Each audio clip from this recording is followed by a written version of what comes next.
thunderstorms out across this area today, all of that activity should start to die down. As we get into Monday, there could be more development here. The models are hinting that we could see a couple more showers getting into Monday morning, but I think the heaviest of this starts to push off towards the south and the west.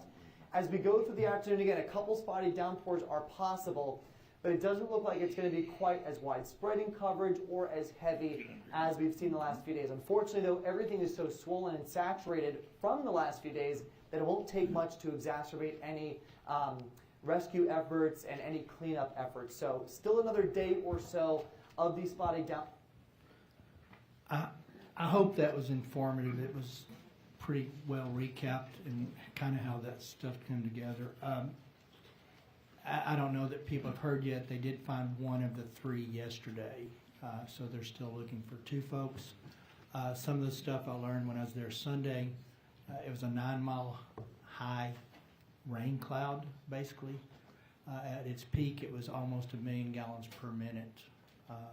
So that's kind of sets the tone for, or the pace, I guess, for what we want to talk about. And I will tell you that there's been several people in the know, so to speak, in the Kerrville hearing. We'll have some experts that believe that we can be a little better at predicting where a rain bomb event might actually happen. So be a little more pinpoint of where they think they can put that in. So Kerrville will be pretty informative on where we can move forward on some technology that's not currently in place. With that, members, there will be no time limits for invited testimony today. Some of the witnesses testifying have elected to have provide a presentation to accompany their testimony. Presentation materials will be viewable on the television in this room and on live stream of the proceedings. Hard copies will be provided for each member of the community. As we begin invited testimony, I ask you to reserve your questions until each of the panel has finished their testimony. It's my intent, as well as Chairman King's intent, to recognize members. We will try to alternate between House and Senate, back and forth. So as you light up, I think we actually have to engage your mic to get you on the mic, but we are going to do our best to alternate between members, between the House and Senate, and give everybody equal time on what they want to ask and how they want to ask it. Invited testimonies, first panel, it will be with Chair calls up Chief Nim Kidd with Texas Division of Emergency Management. Initially, we had a meteorologist scheduled to come in. Chief Kidd is playing interim meteorologist today. Our pick, one of them got COVID, and we went to a second one, and I think that person was unavailable or out of town. So he will do his best, but if you get into the meteorology of it, he has some understanding, but we may reserve that for, and we will add a meteorologist to our initial list for the Kerrville hearing. So, all right, Chief Kidd, state your name here with, and tell us what you think is pertinent from beginning to end of your tenure. And I know your tenure is not over yet. So, thank you, Chairman. Let me grab one of these closer. My name is Nim Kidd. I am Chief of the Texas Division of Emergency Management, and it's an honor to be here with you today. I want to say thank you, Chairman, Senator Flores, Representative Riddell. Thanks for your support over the last several weeks for your districts. It's an incredibly difficult situation. My prayers and our actions are with the families of those who lost their lives and the families that lost their livelihoods and their property. Our team is committed to continue our efforts to support until we find all of the missing persons, and the communities have been cleaned up, and they're on the path to rebuild and recovery. And I know we cannot replace the lives that are lost. I grieve for those, the families, and those lives that have been devastated. The sadness and pain for the families to find and the friends of the 136, now 137 fatalities, it will not leave me, and it drives us forward to do a better job. I've been asked to share with you our agency's roles and responsibilities, the timeline of events, a current status update, and some policy recommendations. And if it pleases the chairs, I'd like to start that now. Our role is outlined in Chapter 418 of the Texas Government Code. That government code, the Disaster Act of 1975, governs everything that we do as an agency. It lists the purpose, the roles of the governor, the roles of TDIM, the state finances that support disaster response, local government roles and responsibilities, how mutual aid should work across the state, what we should do is mitigation, what we should do is disaster housing, and what our citizens should do. All disasters in Texas are locally managed. Under Chapter 418, elected mayors and county judges are the emergency management directors for their communities. Our job at the state, as outlined in our statute, is to support local efforts, to augment capacity and capability. I always say we are responsible, but we are not in charge. The responsibility of being in charge rests with local officials. I also chair the Governor's Emergency Management Council. That's a group of 39 state agencies appointed by the governor to support the state and other local government efforts. Our agency has been blessed by you, the legislature, and the governor to have quite a few resources and the authority to pre-position those resources, of which we'll talk about here in a few minutes. Alone, the Texas Division of Emergency Management is just under 550 employees. 300 of them are field-facing. The other 250 support all headquarters-based operations and support our local governments. But with the council, the Emergency Management Council, we are a comprehensive workforce. And with the mutual aid that you've blessed us with in Chapter 418, we bring in specialized groups from other local governments within the state and around the nation. Those local government specialties include urban search and rescue teams, TIFMAS teams, the Fire Interstate Mutual Aid Agreements, the Emergency Medical Task Force, incident support teams and incident support task force, and our faith-based and volunteer organizations active in disaster. We help locals plan, train, exercise, respond, and recover and mitigate from all disasters. But it is only when an incident overwhelms or is suspected to overwhelm a local government are we there to support them. When an incident exceeds a local jurisdiction's capacity and the ability to afford the cost of that disaster, we work with the governor's office for the governor's disaster declaration, and then we do damage assessments. Under federal law and regulations, each state has its own fiscal threshold in order for the president to grant a major disaster declaration. In Texas, because we're the second most populous state in the nation, we have the second highest threshold. The first disaster declaration in Texas was about May 15th of 1953. It was the Waco tornadoes and some floods that followed that. Since then, our state has seen 107 major disaster declarations, 18 federal emergency declarations, and 259 fire-related federal declarations, for a total of 384 federal declarations to this state since 1953, far more than any other state in the nation. Our team currently manages $23.5 billion worth of open federal grants from 56 different grant programs and 4,800 individual projects at the local level. Our team works with FEMA and sub-applicants to ensure compliance at the federal and the state level. And at this point, I would like to go ahead and move to the timeline of events, if that pleases the chairs. You all know this. We're a big state. There's always something going on in this state. We have on June 21st, a week or so before the storm, we had a team of Texans in the state of New Mexico. Our team managed their emergency operations center for the state of New Mexico over the weekend because they were having fires and catastrophic floods. We have the beautiful ability to have a team that gets to train here and work here and share that experience across the nation and then bring that experience back home to us. We also, as chairs mentioned, we have an in-house team of meteorologists, and they help us work with the 13 National Weather Service weather forecast offices that are in Texas. NWS has 13 offices in Texas, 3 river forecast centers that cover Texas, their Southern Region Home, which coordinates those 16 offices, the Storm Prediction Center, and the National Hurricane Center. So 19 different National Weather Service offices cover our state.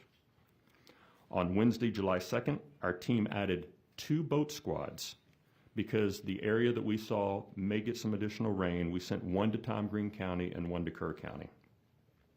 There was a press release that I'll share with you here in a minute on the 2nd, that we were also adding Parks and Wildlife, the Department of Public Safety, TxDOT, the Forest Service, AgriLife, the Public Utility Commission, the Railroad Commission, TCEQ, and DSHS to our teams to be ready to support weather that was coming up. Now, people are going to ask, well, what did you know that nobody else knew? We didn't know anything that nobody Chairman, thank you for leading this hearing that way, because that is really true. The science is just not there yet. What we did know, we knew we were going into a holiday weekend. We knew that we needed to ensure resources were available from those local governments that we would want to stand up for water teams, for search and rescue teams, for medical teams if they were needed. And we're going to talk in just a second about where they might have been needed. At that time, when we released our press release on July the 2nd, the National Weather Service largest forecast was for San Angelo, and that forecast was likely 2 to 3 inches of rain, less likely, their words, less likely 4 to 5 inches of rain. I'll move to Thursday morning, July 3rd at 8 o'clock. We do a Command and General Staff, which is our agency's internal call of our assistant chiefs across the region and the divisions. We do this every weekday, just to get us started as an agency on the same page. Lasts usually 12 minutes, maybe 13 minutes from time to time. If there's something going on, they last a little longer. At our 8 o'clock Command and General Staff call, some forecast models by the National Weather Service had some outliers. The area of concern that we were looking at was 35,000 square miles across Texas. Let me put that in perspective. That's the state of Indiana, or Maine, or Vermont, New Hampshire, Massachusetts, Connecticut, and Rhode Island combined was the area of operation that we wanted to have resources ready to support our local government partners. That was 44 counties in Texas. The forecast then for those 44 counties in that area was, again, 1 to 3 inches of rain, less likely now 5 to 7. We had a 10 o'clock statewide weather call that morning. We have these calls anytime we think local partners need to be aware of what's happening in their areas, and to ensure that all state agency resources on the Emergency Management Council are there to support our local government partners. We had 468 lines call into our 10 o'clock call that morning. And when I say a line call in, it's a Zoom call like many of you do. There may be 5 people on the other end of one of those lines, or there may be 1 person, but 468 individual lines called into our 10 a.m. weather call on Thursday the 3rd. The National Weather Service briefs on that call for all of our local partners to hear the same brief. Instead of 19 different locations, it's one voice from the National Weather Service, and that's the Southern Region Home. The forecast that morning that they presented was slight risk of flash flood. On their scale, it was a level 2 of 4. That was for Central and West Texas. They rated thunderstorms on a scale of 1 to 5 for Northwest Texas. And they rated river flooding, isolated river flooding, minor to moderate in Southwest Texas. The forecast for Friday that they were forecasting in that report was 1 to 1.5 inches of rain, with possibly up to 2 inches locally. Because of the size of the area that was impacted, that's when our team started placing resources in New Braunfels, in Llano, in Brownwood, in Kerrville, in Junction, in San Angelo, in Uvalde, in Cameron, in Eden, in Menard, in Kerrville, and Waco, and Alpine, and Austin, and Dallas, and Edinburgh, and El Paso, and Houston, and San Antonio. It was such a large footprint. In order to have any resource close to need, we had to have them scattered across that large area of the state.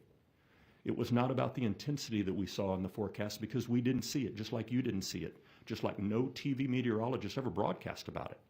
What we saw was a giant swath of Texas. We started calling it a belt, actually, on our internal calls, of where something may happen in the 4th of July weekend. At 11:37, we put out another press release that we were increasing activity in the State Operations Center because of the geographic footprint that we were looking at. National Weather Service forecast was then predicting heavy rains and flash flooding. The theater or area of operation covered West Texas, Central Texas, the Hill Country, and that would last over the next couple of days. Again, over 44 counties, over 35,000 square miles. So we added the additional boat squads, we added the additional helos, and we added the additional high-profile vehicles, a total of 10 of them, to cover a radius of about 160-mile radius across Texas. We had our resources in place by 1 o'clock on Thursday afternoon in those areas. We were pre-positioned. thanks to the authority that you vest in us and the resources that you give us. We had no idea where rain would fall, as you saw in the video, but we knew there was moisture in the atmosphere. Throughout Thursday, the National Weather Service in San Antonio and San Angelo continued to post on their social media pages. And I'm going to read through some of these, and we have the actuals here if you choose to see them. Flash flood watch. I think there's some confusion between a watch, a warning, and an emergency. And I would encourage all of us to go back and look at those actual definitions, because a watch is just be aware. Know that something might happen. But even in their definitions, it says no guarantee of flooding, just a watch. Flash flood watch, 1 to 3 inches, likely, 5 to 7, less likely. Potential impacts could be rivers, creeks, streams, low-lying flood-prone areas. On Thursday, July 3rd at 3:20 p.m., the National Weather Service San Antonio then says heavy rains possible across some areas of central Texas, especially western hill country, southern Edwards Plateau, and the Rio Grande. Chances of rain decrease on Friday, with drier weekend and hotter conditions ahead. 18 minutes later, the Storm Prediction Center says, hot and humid for the Midwest. This is the national scale. Hot and humid for the Midwest. Wet and much cooler for the southern U.S. Severe storms and heavy rain, flash flood possible in the upper Midwest and plains, and heavy rain possible in the Northwest Rockies and Florida. No mention from the Storm Prediction Center of any severe weather in Texas. Again, Thursday, 6:56 p.m., the National Weather Service San Antonio says showers increasing across the hill country, west of I-35, from San Antonio to Austin, expanded through this evening. At 7:37, now we're at a flash flood watch still for the hill country, the Edwards Plateau, locally heavy rains possible. Potential over to Highway 90 corridor, southern Edwards Plateau, hill country, expanded to the I-35 corridor. Rains will decrease for Independence Day, but isolated showers may continue. It's 7:37 on the Thursday before, the night before. At 7:58 and again at 8:21, flash flood watch. Watch again, Bexar County, Gillespie County, Kendall, Llano, and advisories for Mason, McCullough, and San Saba. So the area is still continuing to expand, but still at a very, very low intensity level. 8:54 p.m., National Weather Service San Antonio, 1 to 3 inches of rain, 5 to 7 less likely across the flood watch area, 44 counties. The hill country to 281, Bexar, southern Edwards Plateau, and the Rio Grande. 9:30 p.m. on Thursday night, National Weather Service San Antonio, pockets of heavy rain in Kendall County, headed towards Gillespie and Blanco County. 1 to 2 inches have already fallen within the last 3 hours, and more rain is on the way. At 11:17 p.m., National Weather Service San Antonio, pockets of rain continue across the hill country, more development expected through the evening. Flash flood watch remains in effect until 7 a.m. on Friday, July 4th, and their message was turn around, don't drown. Friday, July 4th, 1:06 a.m. National Weather Service San Antonio, very heavy rain, Bandera, Kerr, Gillespie, within the last 2 to 3 inches per hour is the rainfall.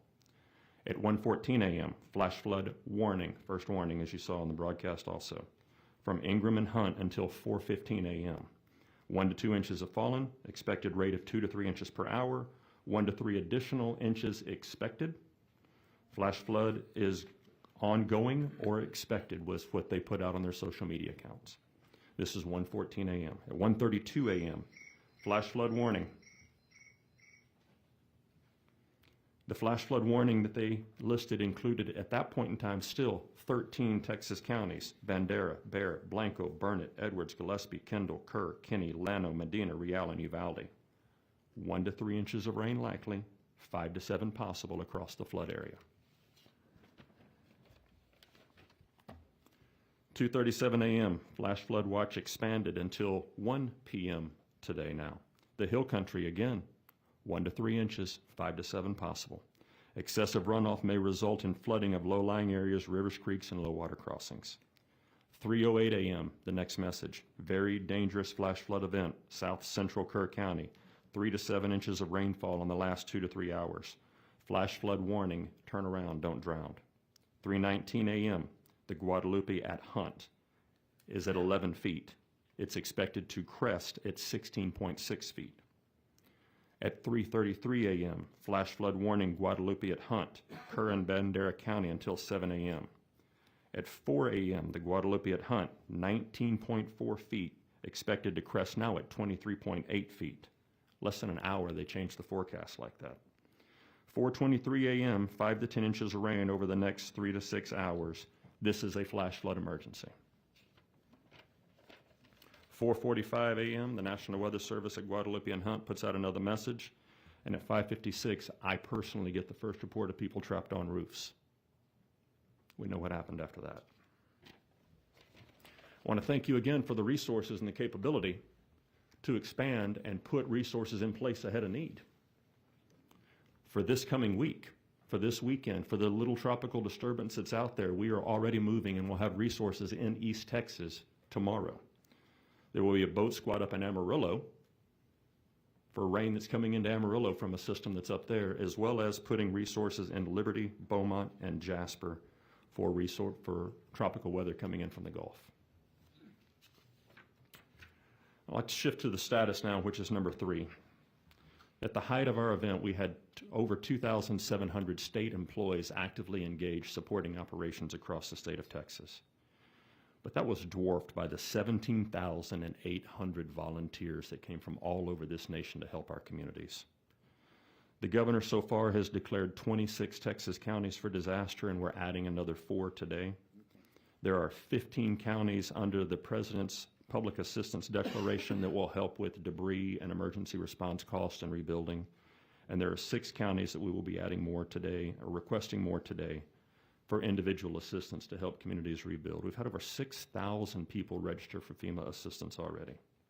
As we go forward, we continue to work on search to find those that are missing. We continue to work with the debris contracts and debris contractors because there is a lot of debris to pick up and clean up. And we'll continue to work with our local partners to find solutions for temporary and long-term housing. As we look at the final piece on our policy recommendations, we want to really work with you on volunteer management. As you heard, we had 17,000 volunteers show up. And a lot of those were just good-hearted Texans, good-hearted Americans, bringing their resources, their time and treasure, their heavy equipment, working really hard around the clock for no thanks and no pay. That was most of them. But then there are the others that we really need to keep an eye on as well. So we have an organization that you funded several sessions ago called the Incident Support Task Force, the Disaster Recovery Task Force. We have the capability to, in real time, within the first 12 hours of an incident, the first operational period, set up a volunteer reception center where all volunteers should go, and they should check in, and they should share with us their capabilities and what they're capable to do. Are they unskilled labor? Are they electricians and carpenters? Are they want to help sort clothes, or do they want to search for live and missing victims? Fact of the matter is, people come in so quick that we can't control them sometimes, and we don't know who they are. Yet they're going through all of your personal belongings. They're in places that nobody else is supervising or watching them. And I think we should have a deliberate conversation, whether it's here or some point in the future, about making volunteers check in at a location for their safety and for our safety and for their coordination and communication. You may recall that during the time that we were searching, there were several times we had to evacuate the river because of ongoing flooding. When the volunteers check in at a volunteer reception center, they share with us their cell phone number, and they can text a code to us that I can then communicate with them that says, hey, something's coming, get off the river. Or, hey, I need you to check in. The other thing is, once I'm tracking those volunteer hours, we can then use those for in-kind donations from the local community or the state in our FEMA matching grant program. So there's a really good resource and a reason to do this. The next thing I hope we get to have a conversation about is mass fatality management. When an incident happens like it did in Kerr County and overwhelms the local capabilities and the resources, the justices of the peace and the funeral homes, we have an organization that we can bring in to support that. But that organization is really not codified anywhere in statute. And I think we should have a conversation about what the Texas Mortuary Assistance Team can do and what role they can play and what we can do to support our JPs and our MEs and our sheriffs whenever we have an incident that overwhelms those local capabilities. I know we're going to talk about interoperable communications a lot, so I won't talk about it much now, but I will tell you I went to Kerrville on Friday morning. As soon as I got the text, I went straight there, about an hour and a half drive from my house. And I ran into some of my guys from the San Antonio Fire Department that I worked with back when I was in the field as a lieutenant on the technical rescue team. And I had my radio with me, and I asked to be able to talk to them on theirs. But their San Antonio radio doesn't work in that footprint. So they had some really cheap Chinese radios that they were talking to each other on. We're better than that. We can do better than that, and we need to. We also should have a deliberate conversation about the credentialing of emergency managers at the local level. Today, in Chapter 418, you've heard emergency management directors by statute are mayors and county judges. You will see the words emergency management coordinator listed twice in Chapter 418. Only twice. It says the emergency management director may appoint an emergency management coordinator. The emergency management coordinator is an assistant to the director. Period. There's no minimum qualifications to be an emergency management coordinator in the state of Texas. It's whoever the county judge or whoever the mayor appoints.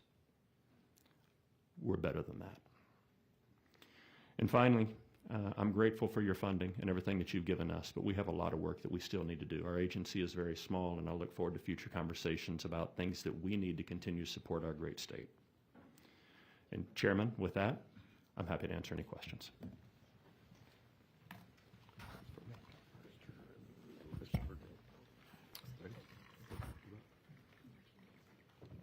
One second.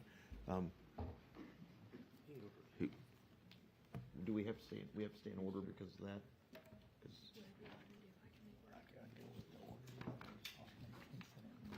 Right.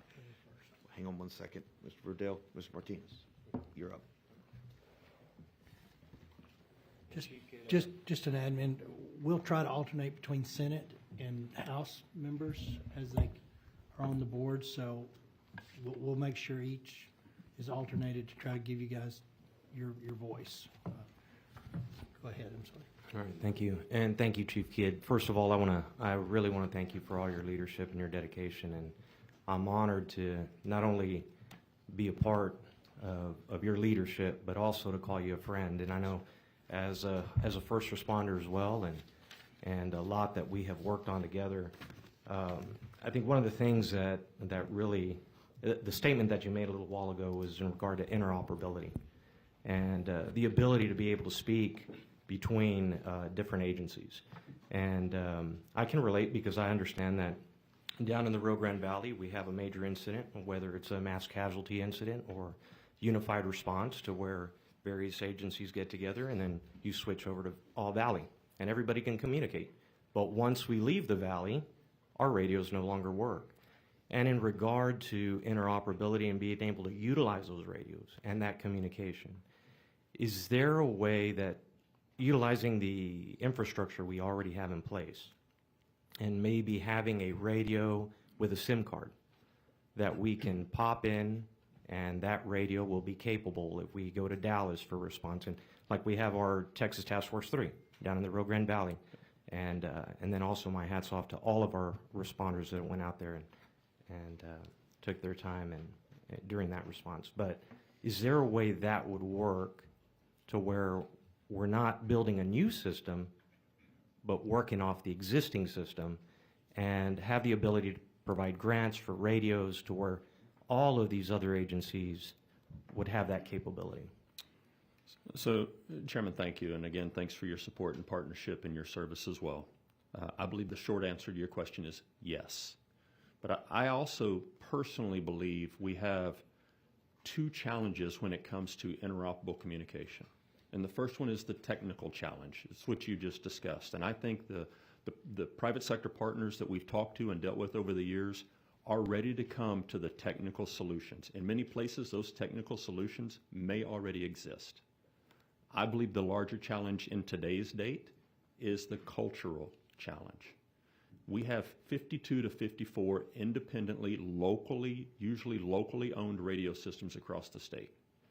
There's no state standard for governance in how they operate. We do have, and the Department of Public Safety can talk well about it, great organization that has the statewide interoperability coordinator. But I think when you talk to them, you're going to find there's no teeth and there's no funding, there's no carrot or no stick and what we want to get them to do so that we have a statewide covered network. Now, I'm not suggesting we go build a brand new system from the ground up. I don't. I think there's plenty of broadband, fiber, technology, capabilities, Starlink, you name it out there. But we do need an organizational structure to cobble that together and offer grants and offer support to locals that have built these systems on their own. We didn't give them any money to do that. They built them on their own.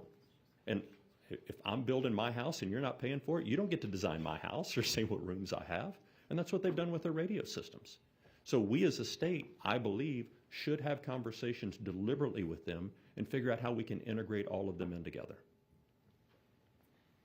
And then just one more question in regard to that, Chief, and the response from a lot of our agencies that went over, Texas Task Force 3 to all of these agencies, do they have the equipment that is necessary to respond, or is that something we also need to look at so that they could be well prepared for any type of response across the state of Texas? Thank you, sir. With the exception, I believe, of some of the TIFMAS apparatus that you fund through the Texas A&M Forest Service, when a local government sends their resources, their people and their equipment to us, those are generally owned and operated at the expense of the local government. We only pay for them for the time that we're using them. And we should have a deliberate conversation about the resources that we stage across the state.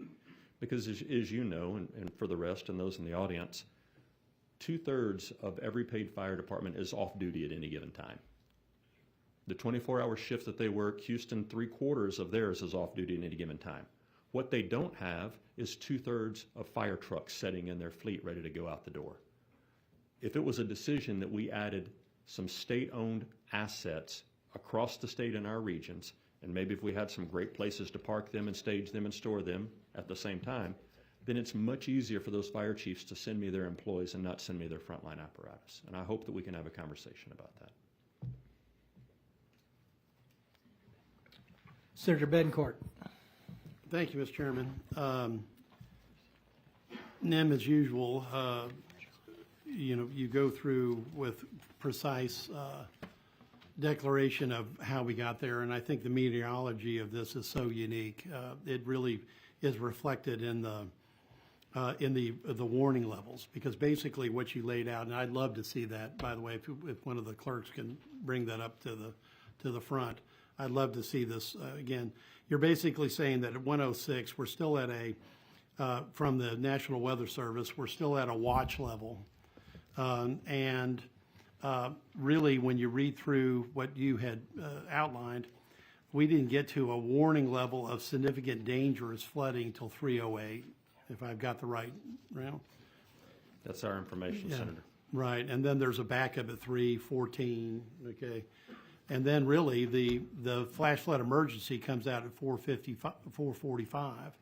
So the 423 was what I had. 423, here. Sorry. okay, Yes, sir. that's fine, right. And so really, those three are the three step-up levels that you're dealing with. And by the time we get to the third level, the flash flood warning emergency comes out, it's already happened.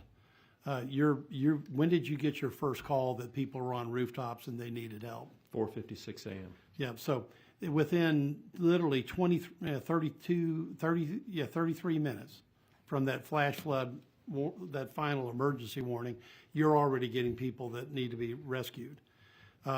So this is an amazingly compressed schedule, okay, that you have to respond to, and that the responders in the field are having to respond to, because we're not even going from 0 to 60. We're going from 0 to 200 miles an hour in 3 hours and 17 minutes. So we're really going to have an extended discussion, Mr. Chairman, members, with National Weather Service about these type of alerts and the speed at which they came out. Now, given that radar loop, they might have been able to accelerate it some, but they're not going to accelerate it by half a day or 4 hours. It's not possible with the meteorology that we're dealing with, level of technology we've got. Now, I'm really interested in taking this. Once you got that call and you're driving to Kerrville and it's an hour and a half, what are you doing at that point? We've given you a lot of autonomy, but I'm really curious about who do you have to call to get more authority? We've got the Senate Pro Tem who is the chair here. He's third in line. And in the next 16 months, you're going to be calling him at some point in time. That's my prediction, because Texas is too big and there's got too many possibilities of natural disaster. So, when do you have to call the governor for more authority? In this case, I know the governor was out of the state. So when do you have to call lieutenant governor? And take us through that portion, because I think the lieutenant governor got his first call after 9 a.m. Yes, sir. So I think I understand the question, and the way Chapter 418 reads today, if I'm pre-deploying state assets or local governments, that's not contractual. I don't have to go out for bid on that. Those are mutual aid resources that are outlined in Chapter 418. I've been blessed with the authority and the autonomy to take action to save lives. And you did. And by the way, if you hadn't pre-positioned where you were, even though you're covering a ridiculously large area by national standards, Yes, sir. You would have had your assets in the right place. And historically, I've been in this spot for 15 years, first by Governor Perry and then by Governor Abbott. And the direction that I was given 15 years ago was, Nim, don't worry about getting a call from me asking why you spent money or deployed resources. Okay. You do not want the call asking why you did not. And I've operated that way for the last 15 years, Senator, I am the expert in this, and I challenge all of our people to be the experts in their jobs. And so there's nothing that requires me to notify anybody else of the actions that were taken during the emergency. Here's the statutory authority I need from the governor or acting governor. It's a disaster declaration. And then it's the request to the president for a major disaster declaration. Remember, under Chapter 418, only a mayor or a county judge can mandate an evacuation from a part of their community. The governor of Texas or acting governor does not have the authority under state law to mandate an evacuation. So I mean no disrespect to the governor, the governor's office, or the acting governor, whoever that may be. But in times like this, when we're in the middle of the battle, they have already granted the permission to me to take the action that we need to do our job. And you have enforced that through regulation and funding.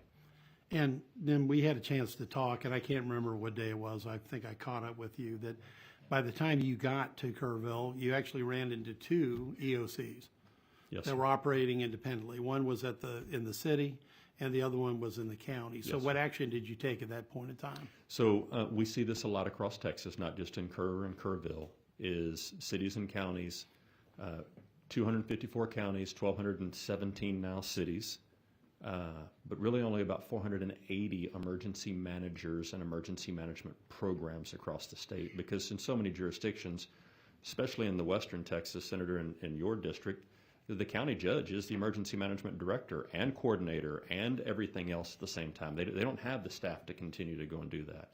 But in some of the more rural areas, more urban areas, you may have a county that has 3 or 4 of the cities under their emergency management plan and under their emergency management coordinator.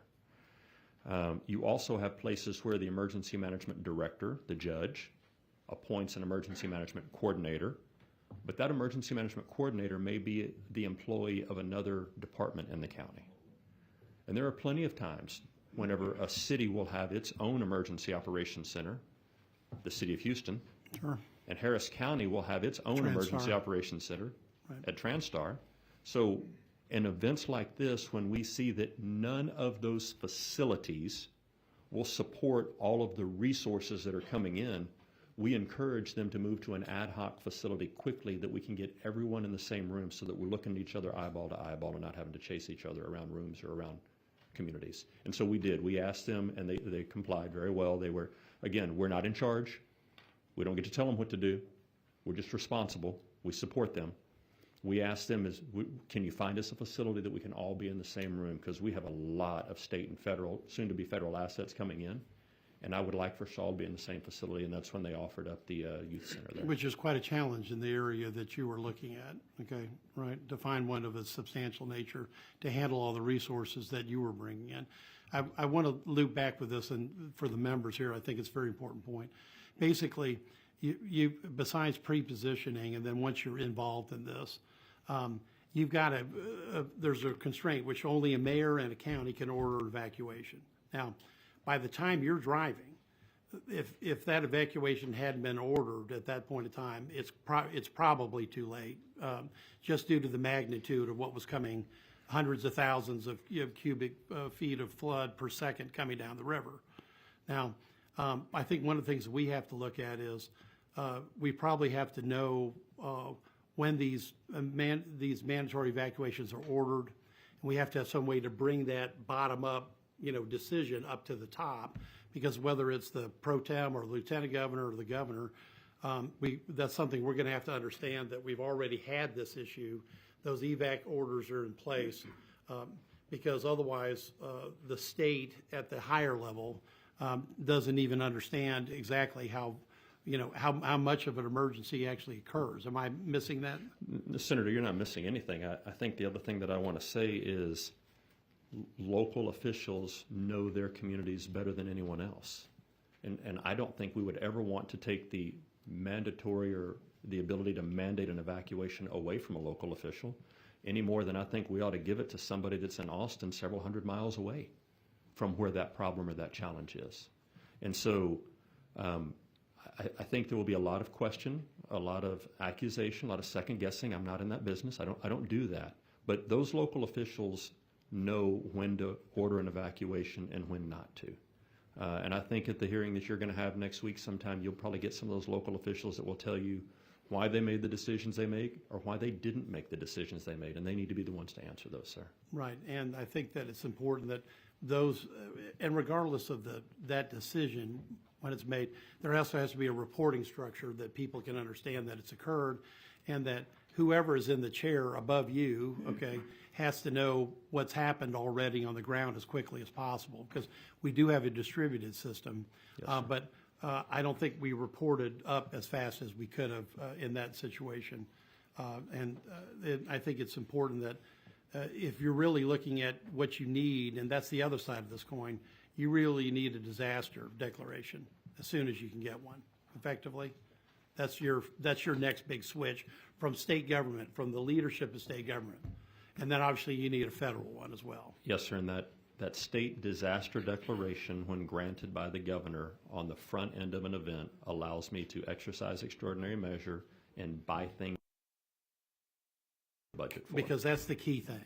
Yes, sir. Because you can pre-position all your existing assets, but you're going to have to start buying things immediately. Or if I have to contract for debris cleanup or a contract for porta potties or things like that. Right, Yes, and I want to get to one more point and then yield my time, because we've got many people that could be asking questions.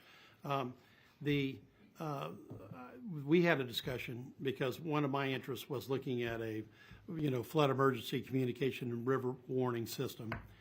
And you made the comment, and I agreed, that this, as good as TDM is, and measurably, I believe it's the best in the country. Thank you. And I think that your other colleagues would agree. You can't be the one that hits that button that says we've got an evacuation order or that we need to do that alert, because the granularity of these decisions is down to the local level. And you were literally trying to look at 33,000 square miles to begin with to figure out where to position your assets.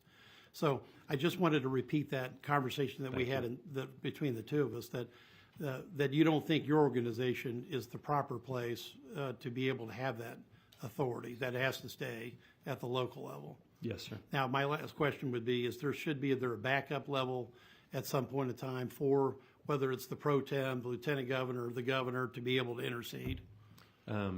You would then be required to change state law also to mandate the evacuation, which today does not. I mean, we can recommend, we can support, we can bring resources in to help effectuate that. But I think, let me see if I can rephrase how I understand the question.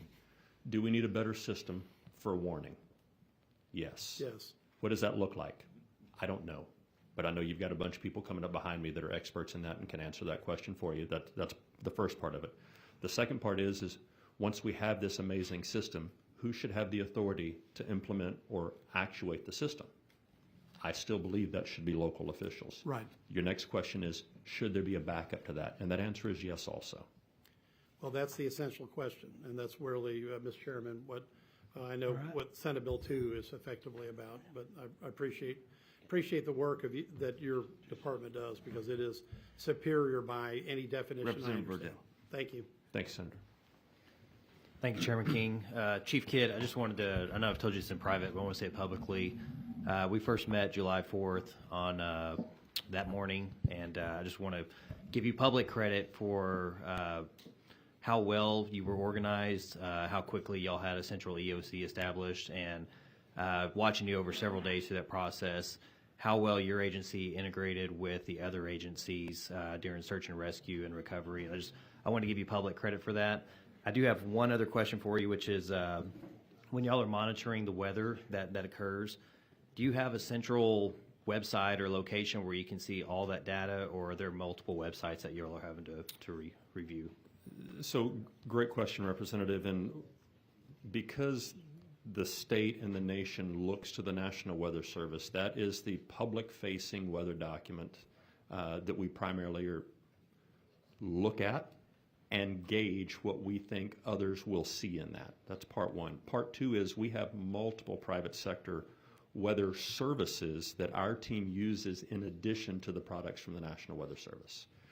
One of those tools for storm prediction is a private sector group out of the Friendswood area there, and they give us a very scientific forecast for tropical storms, much different than what the National Weather Service puts out. So our team of expert meteorologists does actually look at all of those that are out there to see what the public is seeing so that we can help try to gauge what public action may be, as well as take the resources and position them in places that we feel we need to be ready to support local partners.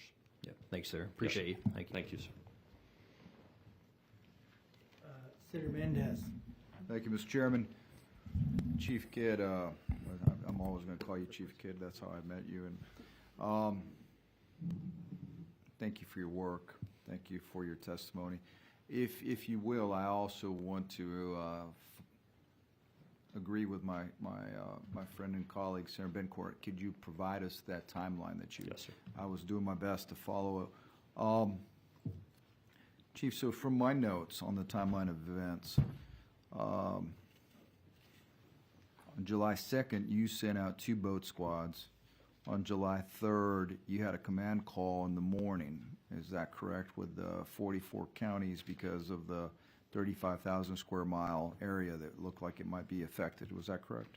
So every weekday at 8 a.m. we have Okay. our team's command and general staff call that just talks about what's going on across the state and what our folks are doing. That was the 8 o'clock call. So this was on the 3rd, on July 3rd, but what prompted sending the 2 boat squads out on the 2nd? National Weather Service San Angelo was then saying 3 to 5 inches of rain. Okay, so you were kind of aware that something was coming, you needed to be prepared, right? Yes, sir.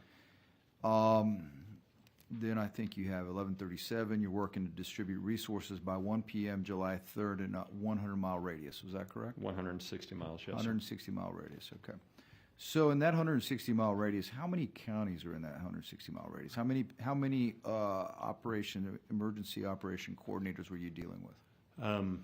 2 different questions. The number of counties, I believe, is in the 40 to 44 counties. 40? Yes, sir. That's that 35,000 square miles Yeah, that let's we say were looking 44, at. Yes, okay. sir.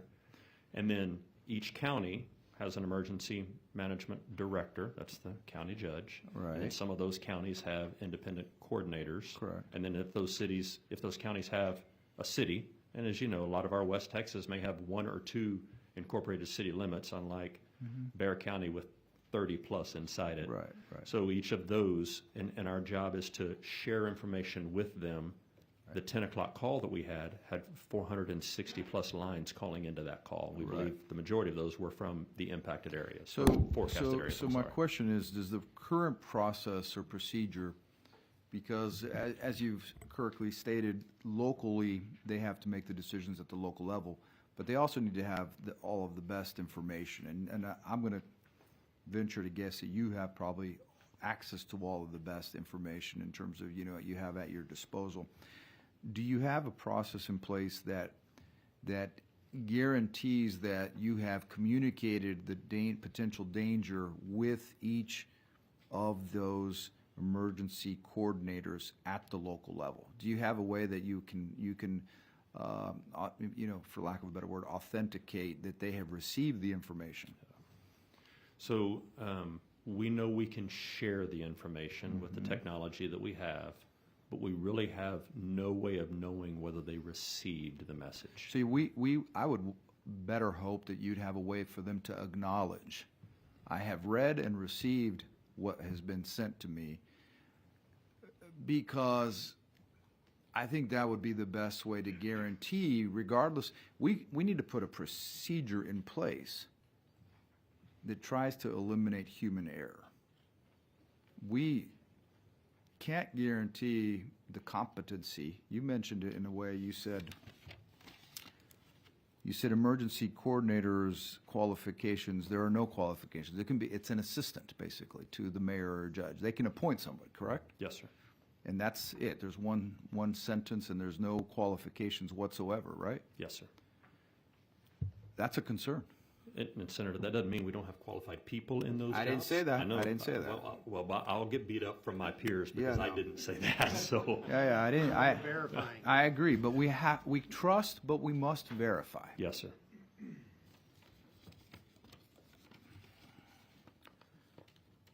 I think, as I look at the timeline and I share, it's evident that, and this is where it gets a little cloudy for me. You had something at 1:06. What happened at 1:06 a.m. on the 4th of July? You had 1:06, then you had 1:14. Yes, sir. 106 National Weather Service San Antonio put a social media post out that said very heavy rain for Bandera, Kerr, and Gillespie County, rate of 2 to 3 inches per hour. Okay, so at that time, they're saying at 1:06, they're saying, hey, there's heavy rain, it's coming down at a high rate. And when that happens, does anybody, other than, you have to be aware of the social media posts, you have to be watching, is there anybody that's, their job is to follow this no matter what time of day or night this is? So in Austin at the State Emergency Operations Center, 24 hours a day, 7 days a week, there are 3 to 5 humans that are watching what's happening across the state. Their job is to be the alarm bell for the rest of us. And they work for you? Yes, sir. Okay, good. So you have that, that's what I was hoping. At that point, do they make a concerted effort to communicate that, to make sure that the people in that area, in that where that flooding is occurring, do they know this is happening? Do they communicate that, and do they receive? Are they acknowledged that they receive that information? There is no system in place today to ensure that County Judge X or Mayor Y or Emergency Manager Z Right. is getting the same information that we are getting from the National Weather Service. You do see the problem with that, right?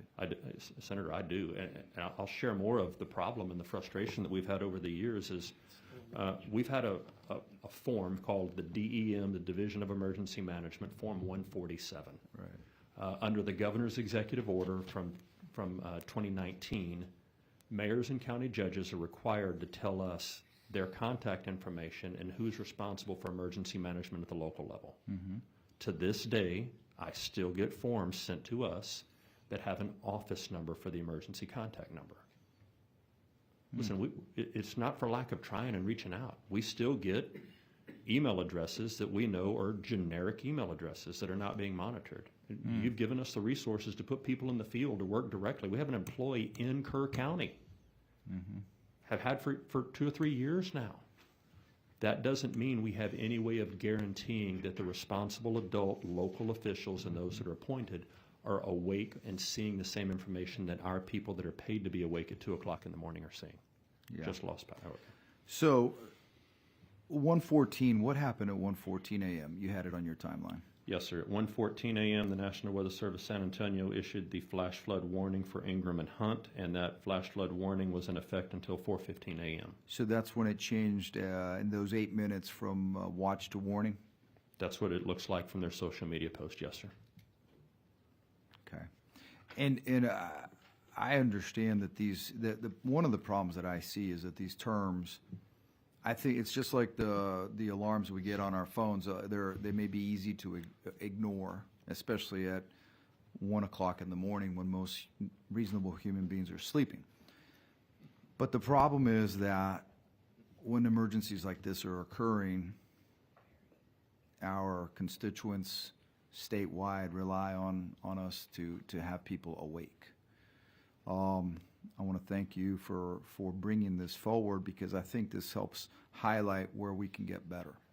I think that I'm sure that in Kirk County, when at 1:06 a.m. they were saying that the water was coming down at how many inches per minute? 2 to 3. 2 to 3 inches an hour. So it's flood. It's already the change from watch to warning is occurring because of the waterfall. The only difference is someone hasn't actually determined it, called it something. That at that point, hopefully, what I think we need to say, and maybe working.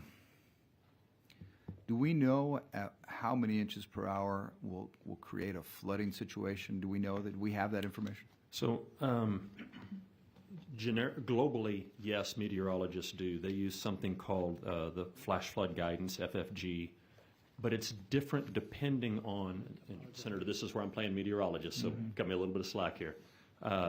It depends on the terrain and the geography. In some cases, 1 to 1.5 inches per hour will cause massive flooding. In other cases, it's going to soak into the ground, and farmers and ranchers are going to welcome that rain. So each part of the state is different based on the catchment basin. Right. If you're flat, So in this part of the country where it's known as Flash Flood Alley, do we have a historic knowledge of how many inches per hour cause a flood?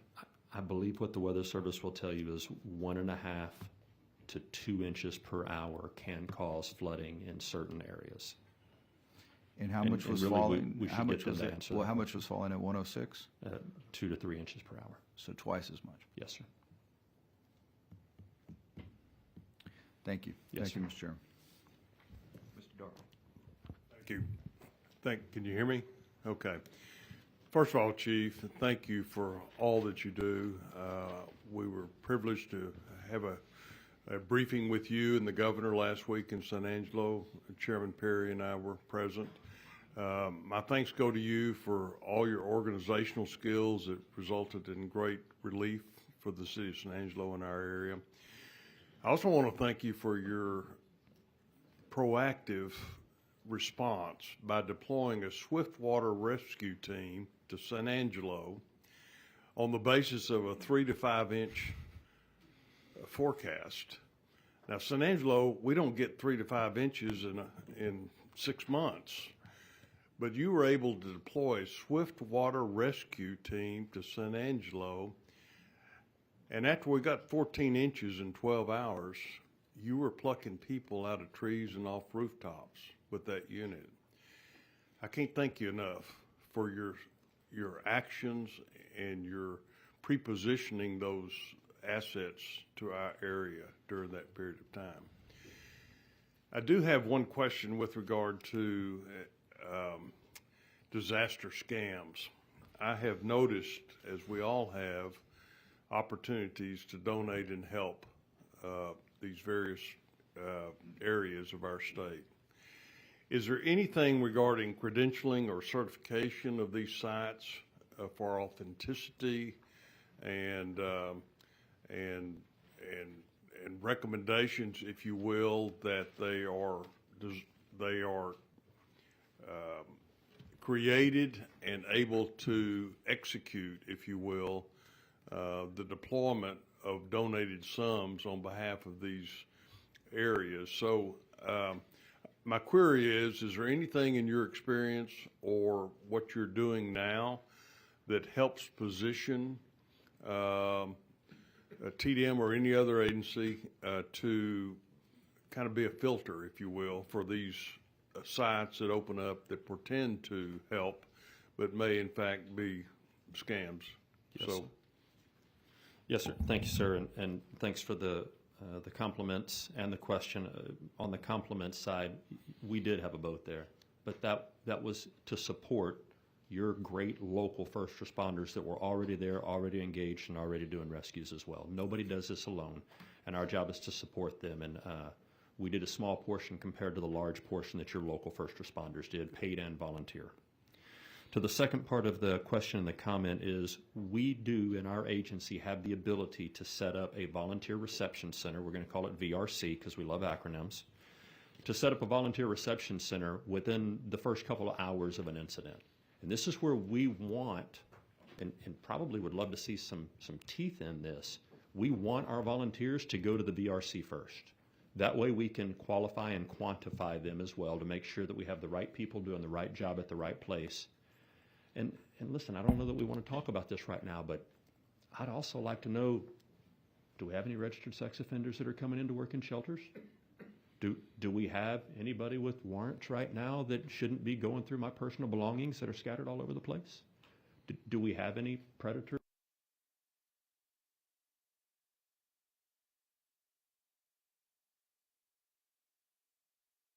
there that but we also know that the others are out there, so I need your help in balancing that out. The second part of the question that I think for our answer is, you have helped us fund the Incident Support Task Force, the Disaster Recovery Task Force over the years. That's the group that sets up the Volunteer Reception Center. That's also the group that meets with your community foundations like our team did yesterday in Kerr County. Because you're going to get so many of these volunteer groups that come in and say, I'm here to help you clean, but I'm going to need about $10,000 so that I can continue to fund my capabilities. And frankly, I think they become predators to the disaster at that point. And we need to find a way to call them out and get them out of the area. And I think working together with our team and our law enforcement partners at the local and the state level, we can help identify those. I know that there have been families that have been called by these predators saying, I have your kid. I have your family member. It's despicable. Needs to stop. I've got a place for them. Well, thank you. Thank you, Yes. Chief. Senator Flores. Thank you, Mr. Chairman. Chief, we go back a long way, Yes, sir. and we've handled small events, big events, and I understand you roll very well. And Texas, I mirrored my colleague, Representative Verdell, and saying thank you on behalf of our constituents for your rapid response, the great work that you have done, and the people that you have managed to get the work done. Texas is very blessed with you, and how you work with our locals, who, yes, we agree, they're the ones on the ground. They're the first ones there and the last ones to leave, but so are you. And unfortunately, Texas, being as big as it is, you're very well honed in handling disasters, from wildfires to floods to hurricanes, tornadoes. So where I'm going with this is that your function in Department of Division of Emergency Management is emergency management. So that's to be able to provide, do you agree that the first role is to be able to provide for a uniformity of a basic response to any of those types of disasters, which this committee is looking at, a baseline, and then you have specific operational parameters. But what's real important is that everyone, every county working in concert with you, every state agency, every law enforcement agency has that basic emergency management baseline to work off of. So when we respond anywhere in our 254 counties, that is established. Things like we're talking about, specific issues that I've been hearing this morning so far about, was this person notified? Those are all things that can be, that are already in place, as I understand them, may not be practiced, but do you agree that that's something that's very important to come out as a standardization of that basic baseline, using, for example, the incident command system, which came from the fire service for firemen, but has been used in most, everyone who's in this business is trained in incident command. And for example, the coordinators, especially coordinators in the county, shall be trained in incident command, because that's the basic I'm talking about. That's the baseline of emergency management. Would you agree with that? Yes, sir. So how would you think you would help us to go around to make it so? So, Senator, I don't remember the exact year that you got into law enforcement, but I'm going to go out on a limb here and say that in the 60s, did T-Cole exist? No, but neither did I. No. Actually, I did answer. in 1960. Good I was in answer. 1960, but I don't think I cared much about it then. But T-Cole didn't exist before the 60s. I think it was in the early 70s whenever this body, your predecessors, came together to standardize and credential law enforcement. That's correct. 1993, I was the first class in the San Antonio Fire Department in 93 that had to take a state test to be a paid firefighter for the city. Didn't mean everybody before me couldn't do the job. They just only took a city test. They didn't take a state test. Today, to be a paramedic in the state of Texas, you have to take a national registry test. All of the emergency management and emergency response disciplines have gone through this process except the emergency management discipline, to where we standardize the curriculum in order to be paid or volunteer even as an emergency management coordinator for a jurisdiction in Texas. I think this is the time that we do that.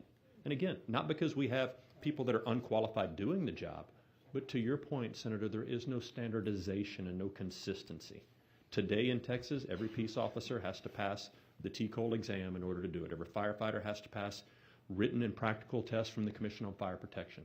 Every EMT and paramedic passes the class of the institution that taught them, as well as the national registry test before they can practice medicine and touch a patient under a physician's license. But to be an emergency manager, you need a signature. That needs to change. And that's the point I'm trying to make this morning with you is, as in my experience, of course I took incident command before incident command was cool. I took it to San Antonio, and then since then required all the game wardens under my command that I had. Everyone has it, everyone. But because we wanted to be uniform in our response with TDEM and all the agencies that TDEM coordinated with. But that baseline is so important when you're responding to these emergencies. To Senator Betancourt mentioned, sometimes you'll have silos, and I understand that. That's what the locals do. They're responding in their fashion that they see fit. But when you come in together, having a baseline to start with that you already know, it's like a machine. It's like riding a bike. It's like what we did with alert with peace officers for active shooters, where every peace officer takes alert so they have that baseline of response. Yes. I guess I would like to see that, Mr. Chairman and members, as something for us as something that's very critical. No matter what the disaster is that we're responding to in this state, that baseline exists right off the bat, like automatically, everyone. And then we go into the specificity of operations. It's different in West Texas for responses to floods. The wildfires in the Panhandle are different. The floods in East Texas are different. Hurricanes, tornadoes. But what's not different is the structure, the basic structure of a response using incident command. And I think that's something I wanted to stress this morning. And thank you for your leadership in making that something that was uniform and uniformly applied, as I understand it, in DPS and all the other state agencies that respond with you. The other thing I would like to bring up, if you would bear with me, I know you, after every event, yes, you're always going to have people say you should have done this and you should have done that, and that's going to happen. But when the reality of it is, your situation, what you do, as I understand it, and correct me if I'm wrong, is that you respond to an event, no matter what it is, using the training, equipment, and resources that you have at the time, using the information you have at the time. You respond. Then after it's over, you do an after-action report on anything, large or small, and you ask yourself what worked and what didn't work. What did we do well? What did we not do so well? So I know you haven't had time to thoroughly do that for this event.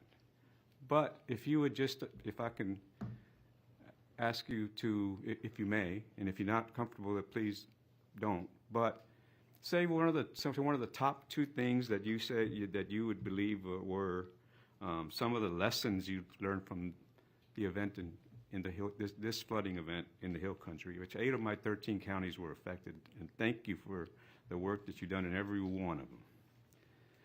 What would be, just at the top of your head, say, this is a couple of the important lessons that I learned from this that perhaps we can do, re-examine, or this is what we did very well. Could you elaborate that to us, please? Yes, sir, I will, and thank you for that. And you are right, the National Incident Management System, NIMS, I was NIM first before they named it NIMS, and the incident command system are the backbone of how we respond.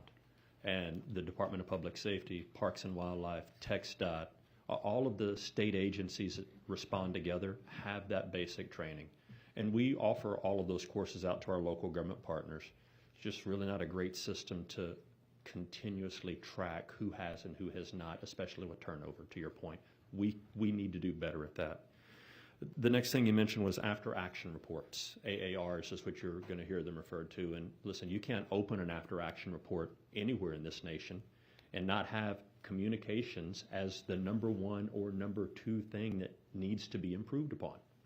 And that is operable and interoperable communications. It's the way we talk to the media. It's the way we talk to the public. It's not just telephone to telephone or radio to radio. It's all communications, which sometimes waters it down and makes it hard for us to fix.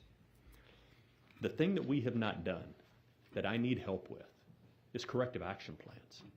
Because to your point, in an AAR, we come up with what did we do right that we want to sustain? What can we do better that we need to improve? And then we usually set timelines for implementation. But remember, for my agency, in the FY26, the upcoming budget, 70% of my revenue is a federal dollar that is dedicated to somebody or something else. I have very few discretionary funds. I would love to have conversations about how we hire people whose sole purpose is to support our local government partners, not just in their after actions, but in their corrective action plans. Because you go find any of your first responders and ask them if they've done an AAR, and they're going to say yes. You ask them about a corrective action plan, they'll go, yeah, I think we did one of those. You ask them if they've implemented it, most of them are going to give you the shrug. We don't know. And that's why we keep having these failures of the same thing over and over again. We as a state are better than that, and we can do better, but we need a sincere focus on corrective action plans. You asked about the top two things for this event. I'm going to tell you communications is one of them. That's messaging from the media, that's messaging to the citizen, and that's messaging back and forth with our local first responders that are coming from all over the state. We have a long way to go on improving our communications. The next thing is, and I know y'all are going to look at this, we've got to do a better job at our warning and notification systems for all hazards, not just floods. Thank you. I just have one more thing to ask you. On communications, yes, I agree totally on the interoperability. It's something that we've struggled with since 9/11. Yes, sir. I remember I used to have two radios in my car, one for the county, one for the state, and then sometimes that didn't work, you know, and that didn't have enough towers. Then we were required to change the towers, but it's been the fiscal note on that has been very prohibitive. But then again, it's like with the issue with water, Chairman. I mean, when you run out of it, then you'll pay just about anything to have it. And here in interoperability, the security of our communities, the security of our state and our nation, it's critical that we have that. So we have to look at it. Which brings me to the 911 system. When people use, does 911 also fall under your purview on emergency management?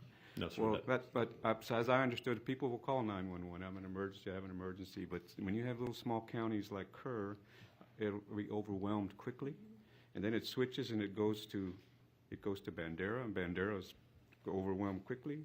Then it switches and it goes to Guadalupe because it's not in the same system as Bear, which is nearby.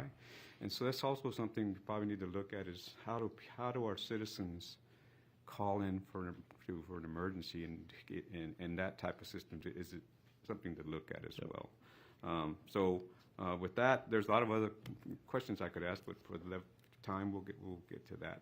Thank you very much, and God bless you for what you do and all the folks that you work with. We're very blessed to have you. You're the best in the world. Thank you. Have a great team. Thank you. It's great questions, members. I know we've got multiple panels today, and some of the communication stuff will be rehashed at a different level, different detail, different purpose. It's an important discussion, but we'll keep moving here. Senator Campbell. Thank you, Mr. Chairman. Well, I want to thank you, Chief Kidd, for your leadership. And thankfully, we are not a state that requires another state to come in with leadership to get us through a disaster. Thank you for being that good. As I watched through this, and Senator Flores and I were in Kerr County, and then I was in New Braunfels, obviously, but I saw TDM act with excellence. excellence in research, in resource deployment, in rapid response, in real-time leadership, and being proactive and not just reactive. So thank you for your testimony. Thank you for the recommendations. They're right on target, and I think many of us, we have other questions, but the way your pre-preparation paid off, and thank you for that. Thank you, Mr. Chairman. Mr. Moody. Thank you, Mr. Chairman. Thank you, Chief. Appreciate your testimony. I want to drill down into a couple of things and maybe ask your team for some follow-up information so that I don't take up too much time here today. But first of all, for the other folks testifying, if you could please follow the concrete policy solutions like Chief Kidd laid out here. And the way that I think about disaster scenarios, and the way we thought about it when we did our investigation in Uvalde, right? There were interoperability issues there too, right? So man-made disaster different than this one, but some similar issues that we ran into. But you looked at the before, during, and after. What are the things that we can do policy-wise that can mitigate or eliminate the potential for loss of life, loss of property, tragedy, suffering? And so I heard you in your breakdown. Right, there's some issues around volunteers, mass casualty events, and how we can involve external resources when local resources are overwhelmed, communication, credentialing of folks, and also I think communication interoperability kind of goes all together. So those in my mind fit nicely into those buckets, and some into multiple buckets. Right, before, during, after. I'm going back to the beginning of your testimony. This is some of the information it would be helpful for me to see. You mentioned, and I think I got the number right, that you oversee $23.5 billion in federal grant funds? Yes, sir. The disaster portfolio of 56 open disasters right now that are going to local government partners, those 56 open disasters total $23.5 billion worth of funds, some of those dating back to Hurricane Ike. Okay, and so those are the ongoing, where money has come down for post post-disaster recovery, and you all manage those along with local partners. We are the grantee from the federal government. The governor is the grantee. I am what's called the GAR, the governor's authorized representative. Got it. And as the GAR, our team makes sure that the local governments are following all local, state, and federal guidelines for how that money is spent. Yes, sir. And that is all in disaster recovery. So that's all in the after portion of a disaster. That is, but that's not all of the disaster recovery. That's just the disaster recovery in our agency. You have the General Land Office and other state agencies that also get federal dollars to pass through after a disaster. Well, and so I guess my question in there is, and I know other agencies are gonna have dollars flow down as well. In terms of what you look at, is there anything in those? I understand you're recovering in those sites. Are some of those dollars being utilized in any way to look at preventative measures going forward? Is that part of the recovery that those dollars go to?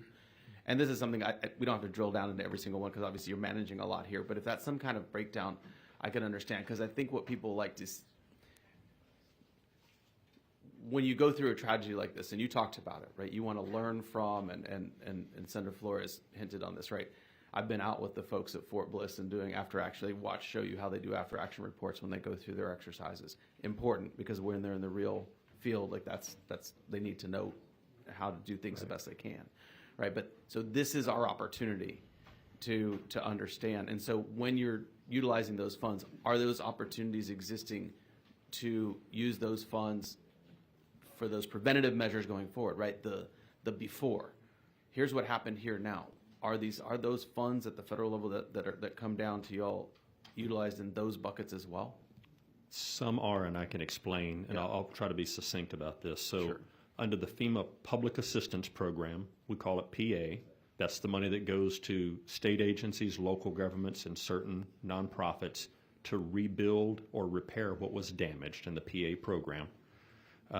That's a 75-25 split, usually 75% of the money from FEMA through us down to that sub-applicant. If during the time of that rebuilding or that repair, there is an opportunity to do additional mitigation, That's the word that FEMA uses. And FEMA will approve that for the right benefit cost analysis. That structure, that facility can be improved, not just rebuilt to the way that it was. That's part one. Part two is FEMA has a program called the Hazard Mitigation Grant Program, referred to HMGP. HMGP is generally identified 1 year, 12 months after the beginning of the disaster. Historically, that has been 15% of whatever the federal share was of the public assistance damage. Tracking so far? So for every $1 million in damage, I get $150,000 in new money to go do mitigating efforts in different places that were not impacted by the disaster. Could be the same community, but remember in the PA program, I can do mitigation. This new money would go and do places in the same jurisdiction or in other jurisdictions to fix problems that have been identified. Historically, that mitigation money does not all get spent across the nation, not just in Texas, but across the nation. There are multiple reasons for that. One is it's a 75-25 split. Most of the jurisdictions that have just experienced the disaster do not have the financial resources to go and build what they want to fix because they're building what has been damaged in the inventory and repaired. Sure. There is no state fund for hazard mitigation in Texas that I'm aware of, and certainly not one that runs through our agency. So let me drill down into that, because this is where I was trying to get to, is this is the space where the weight and the heft, the power of the state of Texas can help, right? Yes, sir. We've heard from some of these communities that are struggling, suffering. You just mentioned right now, when they're going through this, they're just trying to get back to where they were. They're trying to get back to zero. They're not trying to figure out how to prevent in the future. This is the 8th largest economy in the world. And if we don't have, and maybe we'll look into, but if you're saying you don't know of any state bucket of funding to help in that regard, I don't know why we're not doing that, right? Over the last decade, you can look at, and you mentioned these are disasters across the board, freezes, major heat events, floods, wildfires, hurricanes, tornadoes, all of them have hit. If you've been in the legislature for the last 5 or 6 years, you've seen all of those come through.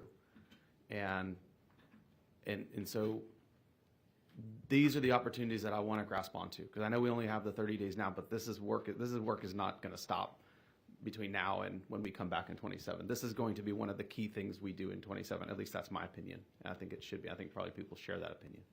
But those are the types of opportunities we need to look at, because I don't want to look into no one should want to look into the eyes of any of these folks that are struggling to figure out how to rebuild and not then offer them that leg up to say, here's how we can make sure this isn't as bad in the future, or we can mitigate or eliminate the possibility this can happen in the future. That's what's powerful about the state of Texas, because we can do that. These smaller cities and counties, they don't have that. We can leverage that because we have the ability as the state. So that's the challenge that's in front of us. But this is a really, this is the time to get in front of these things. So I appreciate that, and that's a really good point you made. Thanks, sir. And I don't want to mislead anyone that the legislature does not fund projects at the local level, because that's true. You do. But there is, to my knowledge, no coordinated mitigating fund for multiple communities to sign into the same project. And this is why the FEMA flood mitigation program and the hazard mitigation program isn't really that successful. Because the way the program was designed, it's to the individual jurisdictions. It's very difficult to get the taxpayers in Harris County that are impacted by the flood to flood mitigation efforts 200 miles upstream that caused the flood. We're better than that, folks. We've got to find a way to do this together. You said that multiple times as you've gone through your testimony. We're better than that. And that's the one thing I'm probably remember a lot of things as we go through this experience together. Those words are going to ring in my head throughout this. We are better than this. We've lost a lot in this, and it could have been better both before, during, and after. And we know that. And that's not a blame game. No, that's accountability. And that's okay. That's what we're here to do. Thank you, Thank you, sir. Senator Blanco. Thank you, Mr. Chairman. Chief Kidd had an opportunity, many, unfortunately, opportunities to work with you and your team. You all are excellent, always prepared and always present, so thank you for that. I want to drill in a little more on the questions that Senator Flores did a great job of asking as it relates to community readiness. It's said that disasters start locally and end locally, and you yourself have said that they are in charge, the locals are in charge.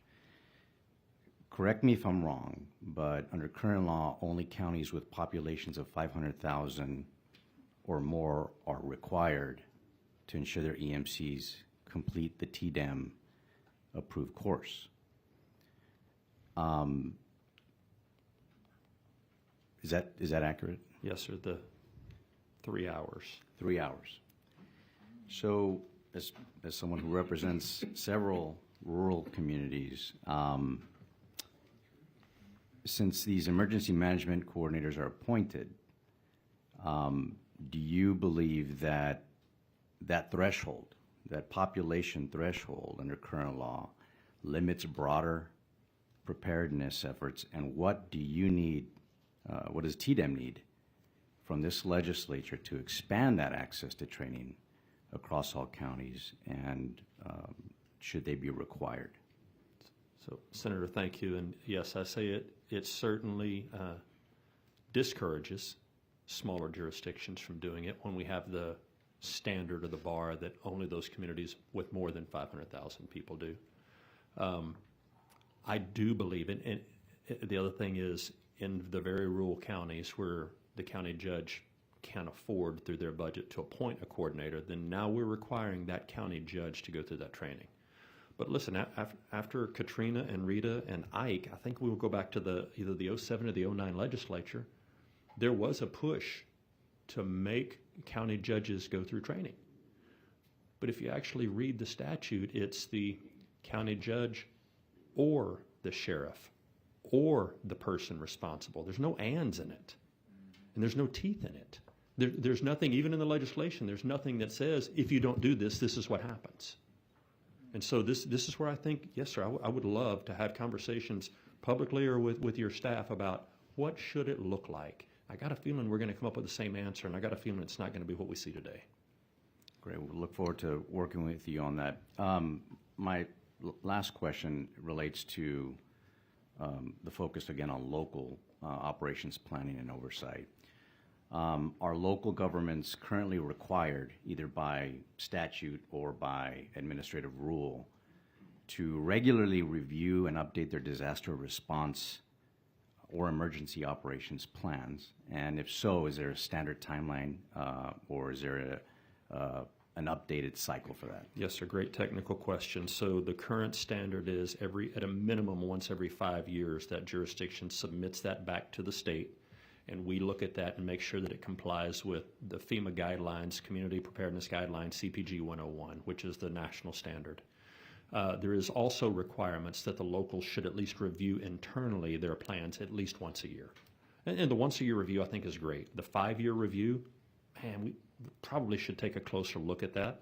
I can tell you, with 1,471 jurisdictions required to submit plans, that's well over 10,000 planning documents that our team needs to review and look at to ensure compliance.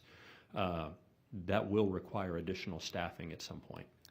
So you'll need the staffing, and so are there state-issued guidelines and best practices to assist these local jurisdictions? I think you had mentioned it right now, but just to make sure that yes, sir, that's accurate. And Senator, I'm sorry for interrupting, but I go a step further. Not only state, but federal guidelines. Listen, we do want federal standards as it relates to emergency management. Now, we're Texas, by God, so we still want to do things our way. But to Senator Flores' point, the National Incident Management System is the baseline, so that when we're going to other states, or like in this event, we had 26 states send people to Texas. I want to know when they come here, they have the same standard of training at the minimum level that ours do. So, sounds like we can just fix that with some legislation. So thank you, and look forward to working with you on that. Thank you, Senator. Senator Swerner. Thank you, Mr. Chairman. Mr. Chairman, Director Kidd, I wanted to focus on two of the issues that you said were primary that could be potentially improved. One is communicating. I think the other one was warning and notifications. The State Operations Command is constantly monitoring and has 24-hour staff, and I believe you said that they woke you up at 5:30 or so. 4:56. 4:56, and you were on your way to Kerrville shortly thereafter.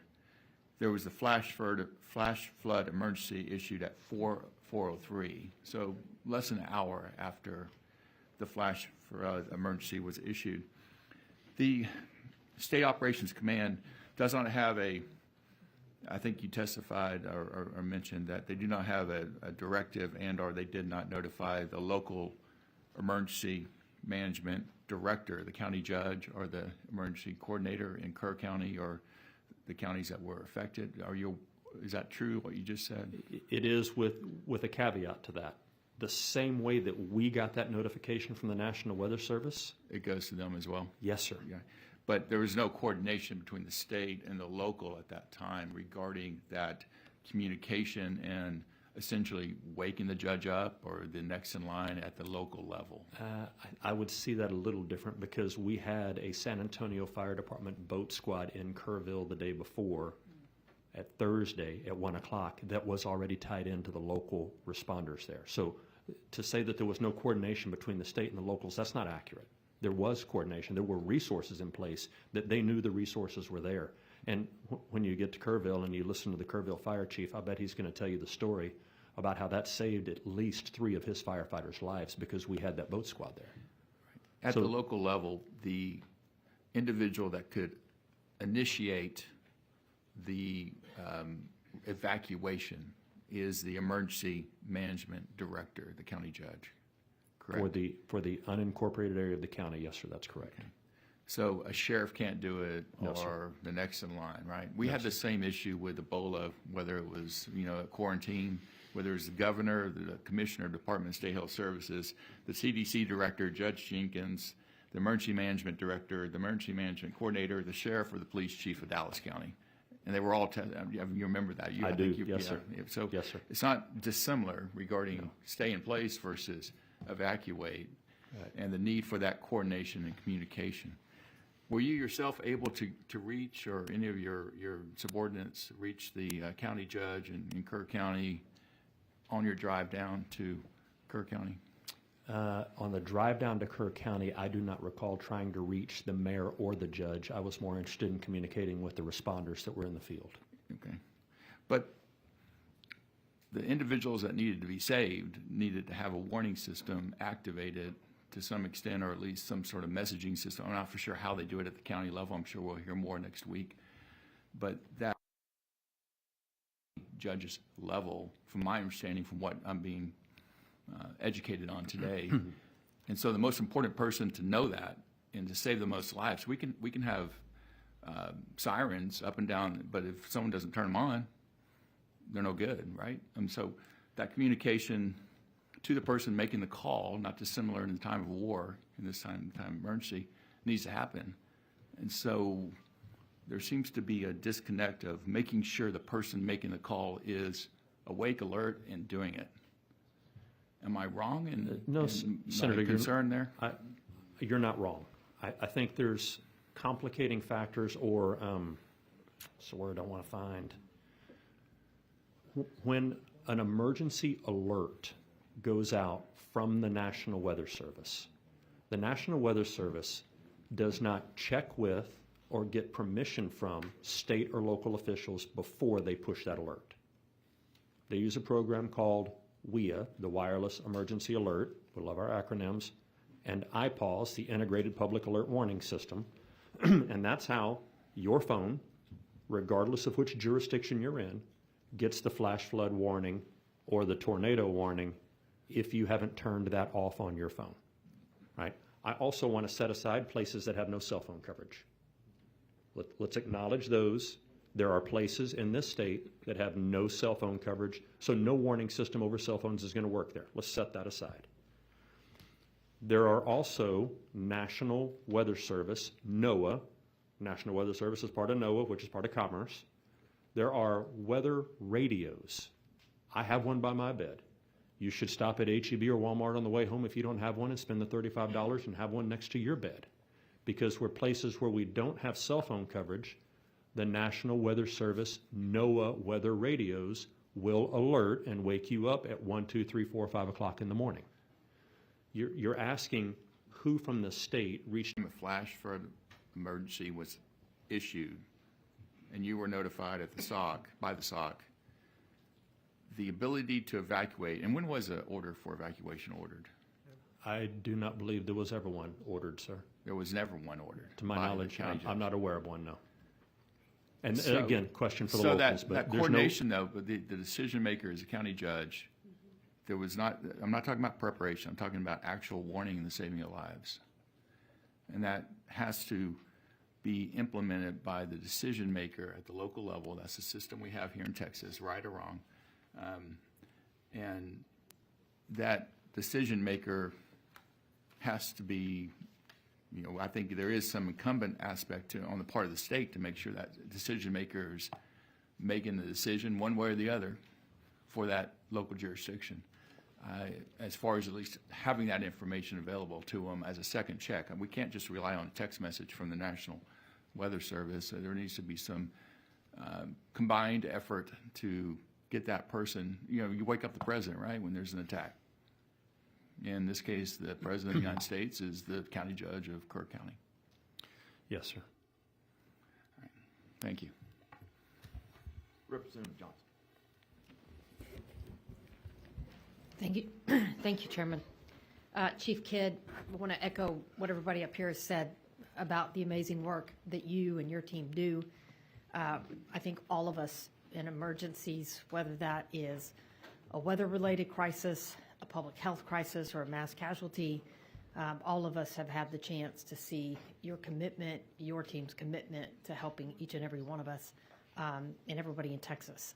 I know the world may not know who you are, but we have, and thank you for being part of the glue in these processes.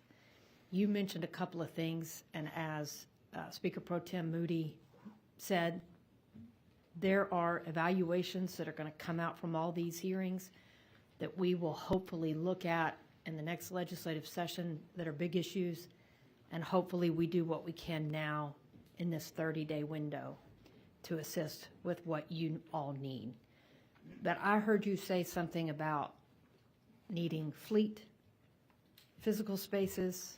I know that your agency is trying to do a regional approach to ensure that, as you mentioned, other employees that are off but could come in to assist you, they need a truck or they need a vehicle to be able to jump in the game. So would you tell us what you need from us right now? You said you're deploying to East Texas next week, so. Yeah, thank you for that. It does feel a little surreal to be in the finance room and not talk about money, so. Yeah. Sorry. And I don't mean money, right? Right, but just it is. Realistically, we are in this moment where everybody gets to see Yeah. what do we potentially need next week that we don't know yet. So a few things, and thank you for asking the question, giving me the opportunity to expand on it. One is facilities. For many years, we were a division inside the Department of Public Safety. And in many cases, we are still squatters in their buildings, even though for 6 years now we've been apart from them in a standalone state agency. In the 254 counties of Texas, we have 4 facilities that are owned by the division. 2 of them are built and 2 of them are under construction right now. In the other 250 counties of Texas, we are squatting for free mostly in somebody else's facility. That's just the office space. Y'all have given us, over the last 6 years, about $580 million for facilities. We're grateful for that. There's a brand new headquarters coming up out of the ground here in Austin by the airport. Hopefully within a year and a half we'll be in it.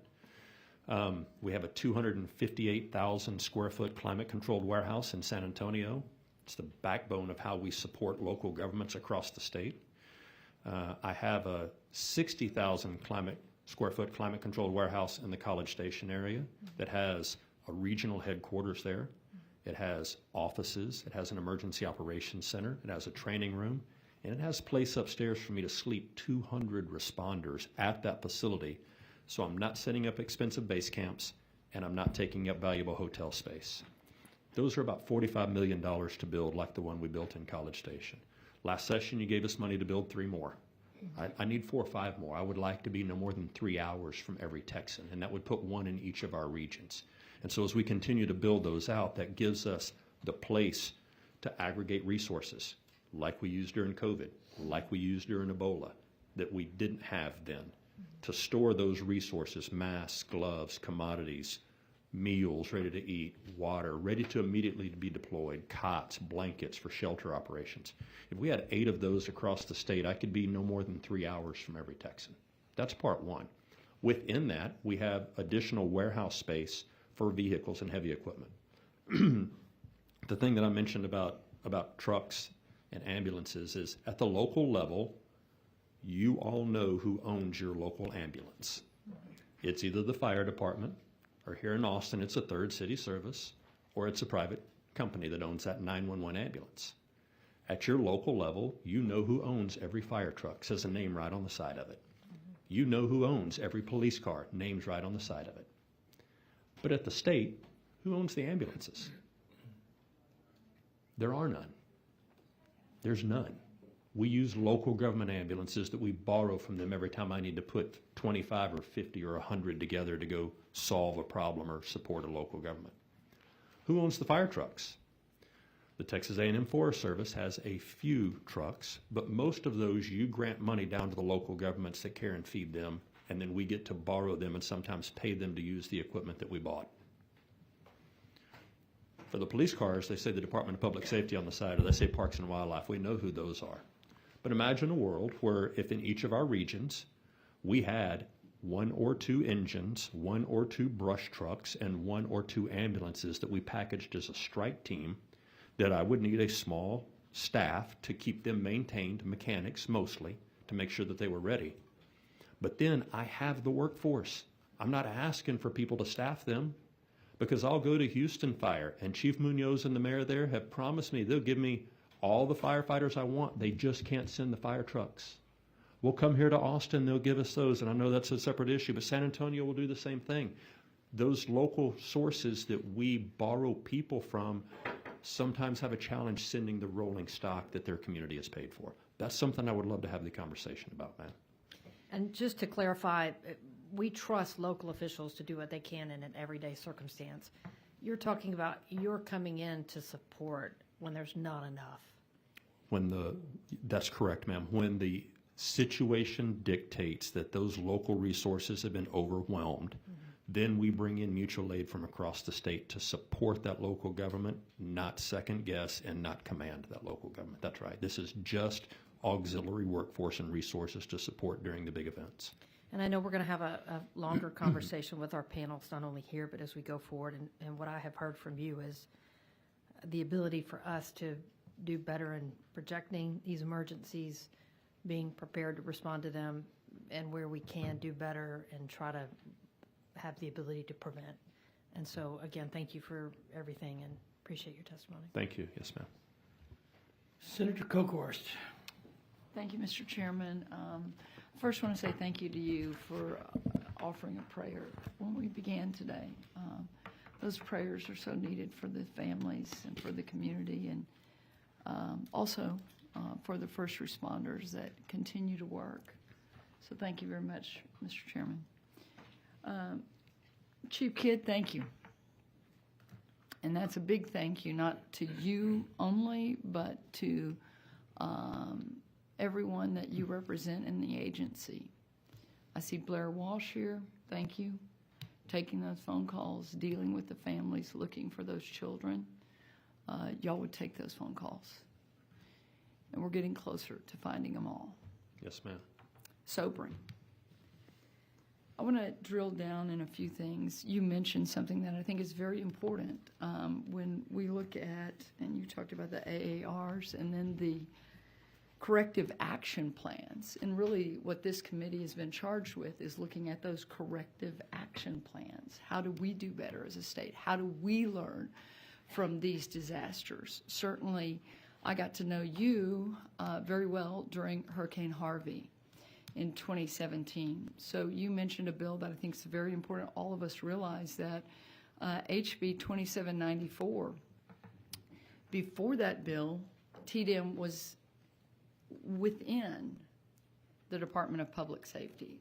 We made the decision thereafter to pull you out and make you the 8th Aggie agency. There was a lot of debate about where you should land, your own state agency. Should you be a part of Texas A&M? Should this agency? It was debated heavily. That bill was passed late in that session of the 86th. The 86th also created Senate Bills 6, 7, and 8, along with some other bills. And I would encourage the members on this committee to look at those bills. There's some good work done there. Senator Perry, you carried one of those bills about flood infrastructure, and I think that we can really build upon that as we go through this process. One of the things that has been brought to light is the emergency coordinators' qualifications. Out of Senate Bill 6, it was required that there be an emergency management professional development work group. It was assembled. It was well done. That report was due in November of 2020. Within that report, there were some recommendations of the EMQ, we call it qualifications, but it could apply to the county judge, a mayor, or their appointees, which we often refer to as the emergency coordinator, right? Yes, ma'am. It recommended that we have prerequisites. It recommended a basic level, then an intermediate level, and an advanced level. Actually goes into hundreds of hours. I'm not sure what happened after that report was issued. It was issued during the pandemic. And I think that it's something that we probably need to look into. You've mentioned that, and Senator Blanco, thank you for your words about the requirement of 500,000 or more. I've heard from some of my larger counties, hey, we're on call 24/7. Some of the more rural counties, that might not be the case. And maybe there is something that the state could help coordinate, help fund. We do look at rural areas a little bit differently. They just don't have the resources. So that's something that we need to look into. And I would like to get your opinion on that. I mean, you haven't read this report recently, but is it time to go back to that report that was issued by, it was an outstanding group that put it together, and say, these are the different levels, and we're going to require, on the basic level, you have to have these hours within 30 days of the appointment. You have to have continuing education, much like the professionals that you talked about with Senator Flores. What's your opinion on that, and going back to that report and really implementing it? And do we need to do that statutorily? It's absolutely where we need to go. I think the only way to ensure that it gets done is through statute. We're working with the Texas Commission on Fire Protection right now as a voluntary consensus standard that our team has put together with local government partners, many of the great ones that you mentioned, to say this is the things that we need. We've developed bridge courses. I think many of you are aware our agency implemented the first ever in the nation Emergency Management Academy for practitioners for emergency management. Just like today, you have to go to a police academy that is credentialed by TCOL, or you go to a fire academy that is credentialed by the Commission on Fire Protection, or you go to an EMS academy that is licensed and regulated by the Department of State Health Services. We created an academy, but we've had 20 students the first year and then 24 and 23 in years 2 and 3. I have another class that'll be starting, but it's an 8-month-long class. In the 8 months, we give those students the ability to gain what it took me 32 years to put together, and I still don't have some of the stuff that we're teaching these students that are coming into this class. And we're doing that. Nobody else in the nation does that right now. We've done that out of HIDE. We've done that out of federal grant dollars. We've put that together, and right now everybody across the nation is looking at us to say, wow, that's pretty cool. Can we go do that? And we would love to share that. But to take somebody that's been in the job for 10 or 15 or 20 years and ask them to go sit in class for the next 8 months is never going to happen. That's why we've developed some short 1-week-long bridge courses to move along, and many of our locals that have somebody dedicated to do the job and can afford to send them to the class. We don't charge them to go, but that's still time away from from family and their regular work. We're pushing that. I do think now is the time to start the clock on an implementation phase for professionalizing, credentialing, and certifying emergency managers in the state of Texas. And I think it has to be by statute. Well, let me say this. I went back and read Senate Bill 6, 7, and 8 in preparation for this hearing. And in Senate Bill 6, and I'm the author of it, we formed a lot of study groups. And we did things because we've had a lot of hurricanes and, as you say, more emergent disaster declarations than any other state in the union. I encourage our group not to create any more study groups. We did that. We did that work and that legwork, and this report is excellent. It's excellent, and the requirements on the hours and the recommendations and even the advanced. I mean, the number of years that you need to have. It's like Senator Flores said. You know, it's the training. It's the I think the application of standardization. Military works like that, obviously first responders in that way. And so I hope that we look into that and then we put teeth into it in any legislation. And Representative Moody, that is correct. We'll be working on this long beyond this 30-day session. And then finally, I want to touch on one other thing, and I'm unclear of this. And after Harvey, again, we all said, wow, there were just tremendous volunteers. How do we coordinate that? And that was a progression, right? Yes, ma'am. So in particular to this incident and this disaster, and you refer to it as the incident, what is it, the incident where you register as a volunteer? Volunteer Reception Center, VRC. VRC. Did the Salvation Army run that for y'all, or is that done by TDM? The Salvation Army may have been a part, but it is a TDM function in support of local governments. We still, I think the analogy that I try to use is we're there to bring people together, but the local government should be the one to manage and maintain. Where they can't, we support them, and as soon as they can, we back out of their way. So our team has the skill sets to bring that together and stand it up, and then working with either the local government partners or the local government VOADs, volunteer organizations active in disaster, like the Salvation Army, they can help manage and flow those facilities. Well, I know I was receiving phone calls. Where do I go? How do I help? And I think that's something we need to beef up and make sure that we do. My final question to you would be this. As we are all connected in some way or another to this incident, and I think this disaster is a bit different than sometimes a hurricane that we see coming, and maybe it's because, you know, of course it was a holiday weekend and we had vacationers all up and down that river. I've been contacted by a number of volunteers that say everything was going great, we were volunteering, we were doing wonderful, and then all of a sudden the FEMA contractors started showing up. And they told us to stand down, you can't do this, you have to move out. And in one email that I received, it was almost, the words disheartening were used, that we were told to move on, that you can no longer move debris because we're paid on how much poundage we move, and et cetera, et cetera, et cetera. I don't know what to say to volunteers that are giving freely. These are people that are just giving free. They went down there with their equipment. They're not asking for any money. They're even paying for their own hotel rooms. What do we do about that, and what do we say to our constituents when they're told by FEMA to stand down and move out? Yep. So, and they leave very disheartened. Senator, thank you for the opportunity to answer that, and I want to echo the far majority of our volunteers are amazing and they do great work, and we will never be able to do a disaster recovery without volunteers. We need the volunteers, but I need them in organized volunteer groups. It's said in my discipline, in my world, that with every disaster, there are 3 disasters. The event, what actually caused us all to come together, the spontaneous volunteers that are not part of an organized group, that show up wanting to help. They just want to help. They're called to serve. They are called. It is, They they are are. impassioned by that. I want to help my fellow Texans. But they're not organized, which makes us stop what we're doing to get them organized and slows down the response.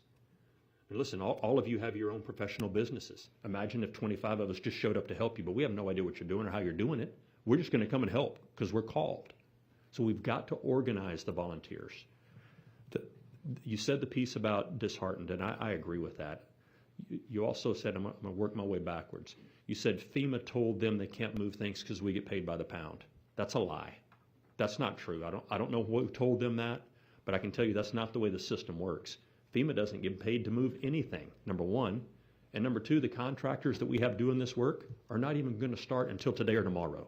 So anybody that told them that you can't touch this because I'm going to get paid, that's a fallacy. That's not true. And he said, and this is not just, I mean, I've received several messages, but that is, there was so much disinformation, and this is recent. He said, you know, at first we were really moving, it was great, everyone was together, and there was some organization, and now I think they've been told to stand down. So, and this is not to be belabored here, but it's part of our corrective action plan for the future. Yep, and Senator, I'll say this, and I'll try to keep it brief, but it is important to me. The first 3 to 4 days of an event will feel like 3 to 4 weeks. And then when you hit to that 3 to 4 week mark, it feels like it only happened 3 or 4 days ago. The inverse happens on every disaster that I've been a part of. The next piece is, do not forget, and I know y'all won't, I know you won't forget this, we're a private property state. I don't care if you're a volunteer or not. If you're on my property, I have the right to tell you not to do this. We have plenty of private property owners right now that at the beginning of this event, they welcomed the volunteers because we were looking for missing people. And now we're at a place where we have private property owners that are complaining that the volunteers are tearing up my property, get them off my property. Our job is to find that balance, Senator. And we can do that through an organized structure. But it's very difficult to wrangle 17,000 spontaneous volunteers, people called to serve that just want to help, when they have no connective tissue to each other, no way to communicate with us, and no way to get permission from the private property owners, that they end up working on their property, in their words, tearing up their property, taking some of their property in cases. We've got to do better than that. And that doesn't happen every day for us. I pray we never have another event like this, but I know we will, so we better start planning for it. I agree. Thank you again for your incredible dedication to Texas and Texans, and that goes for your entire staff and for all of the first responders and the recovery that's going on right now. Thank you, ma'am. Thanks, Senator Kokos. I'm going to interject here real quick, and me and the chair have our list of questions to kind of let all the members get through the panel, and there's about 3 more. On that volunteer issue, first of all, there was a bill filed and passed. McQueenie goes in effect 912542, House Bill 4281, that deals some of the issues we're talking about, the bad actors on the volunteer. But Sunday I was talking to DPS and multiple emergency personnel still at the center there, and they made a comment, and it goes to what you're saying, the coordination is critical. Because after seeing and flying over that area and then walking in those river basins stuff, I just made a comment, I said, how deep is the silt? And the response was either from 1 foot to 5 foot, depending on where the river broke at that point. And the comment was made to me, and I don't want to mean this in any other way than I think it's very relevant why coordination and knowing where people are at and what they're doing is important.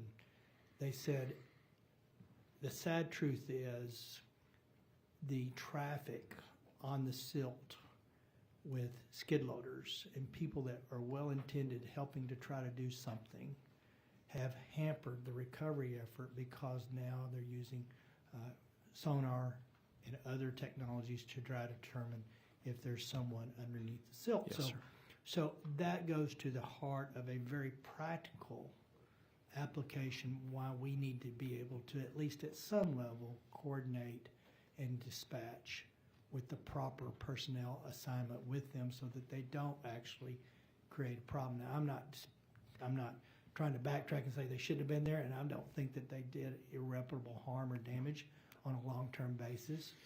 But that's just one aspect until you've seen it, walked it, and been there, and you see how they're trying to recover the final two now, that it's real at that point. So, and I don't know where the balance is. Maybe all the good that was done by those folks trying to get in there and doing things early outweighs some of the stuff that we're trying to deal with now. But that's a very practical application that has a very real impact. We didn't get those sonars in from, and I think they came from out of state. Somebody there brought them in. I think New York actually is what I was told. I met those guys. Interesting people. New York State. One of them started to work a year before 9/11. Very interesting fellow, but I think they're in there, and I think they brought that technology down, if I'm not mistaken. But either way, that's a very real application why it's important to have this center on the front end. To some degree, being able to coordinate what's going on. Thank you, Chairman. Representative Lauterbach. Thank you, Chief Kidd. Appreciate what you do. Listen, law enforcement and public safety has been dealing with a basic fundamental radio issue for a very long time. Would you agree? Yes, sir. Yes, sir. Is it time to take a serious look at radio interoperability in our state? Yes, sir. Thank you. Representative Bonner. Thank you, Mr. Chairman. And Chief Kidd, thanks for all that you do for our state. And I really look forward to continuing to work with you and our colleagues. And a lot of great questions have been asked. I just wanted to get your thoughts about evacuation from maybe a little bit different perspective. And you had commented on how that authority resides at the local level with cities and counties. And in this tragic event, there was concern that people obviously who needed to move to a safer place, unfortunately, were not moved. But at the same time, we have had other experiences, and everybody remembers Hurricane Katrina, but what they may not remember is Hurricane Rita.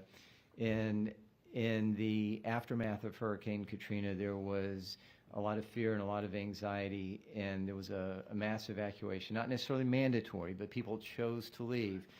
And more people died in the evacuation than directly by the storm itself. And so we have to be thoughtful that if people choose to leave, they could put themselves at greater risk, and they could impair the ability of people who truly need to move to a safer place from being able to safely get to that safer place. And many of these events transcend a single city or county or local jurisdiction. So how do we manage an evacuation from that perspective? Yeah, Dr. Bonin, you have articulated that expertly well. We go back to 1987 in Comfort, Texas, just down the same river, where it was the evacuation that caused the loss of life in the water loop. So this is why my fundamental belief is all disasters are local, and the local officials know best where to evacuate and when to evacuate.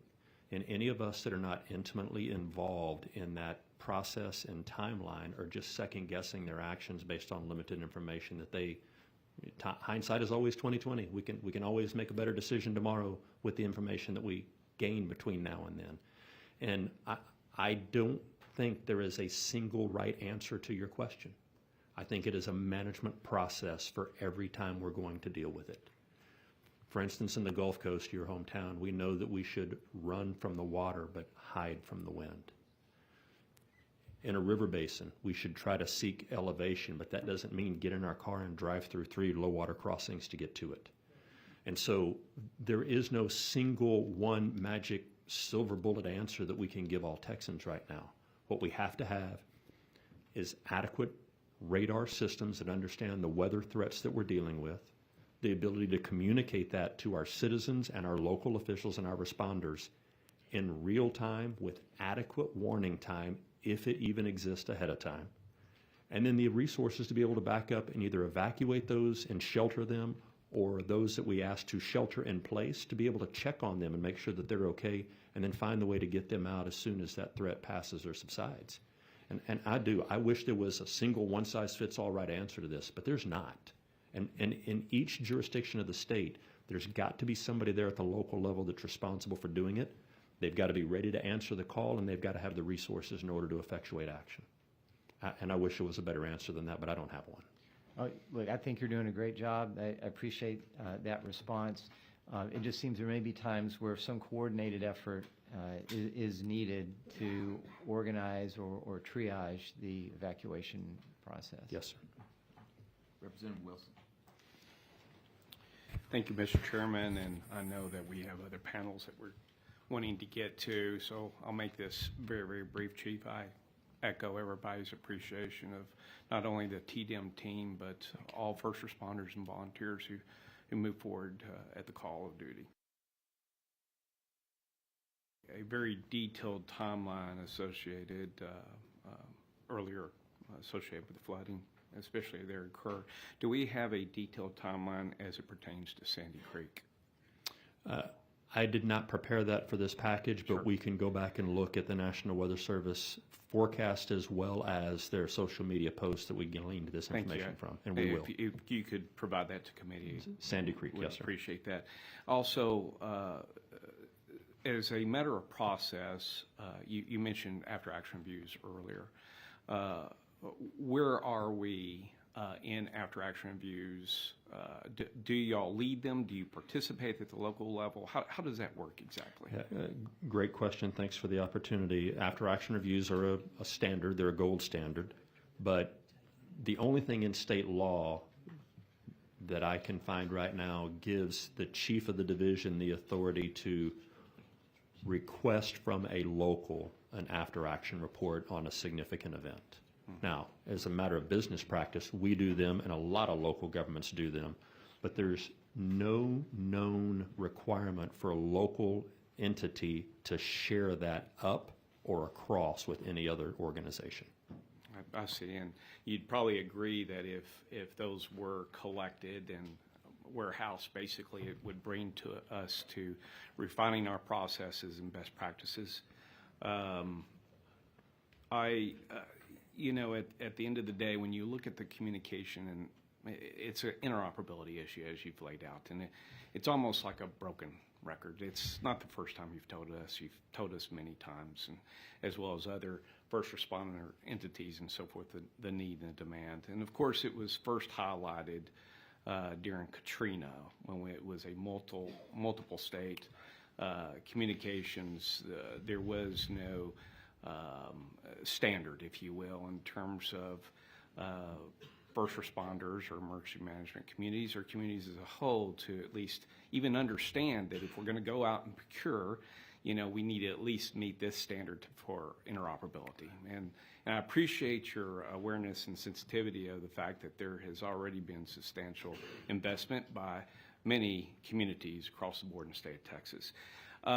In the past, have we done a thorough analysis of, or a recommendation, if you will, if we were to do a communication integration and interoperability direction, what that plan would look like in terms of those parameters that already exist? Yeah, Representative, I believe the Department of Public Safety and the statewide interoperability communicator or coordinator for that position probably is in the best position to answer that question. Listen, I know they meet with the locals that own these systems, and I know that they try to bring consensus and standards together.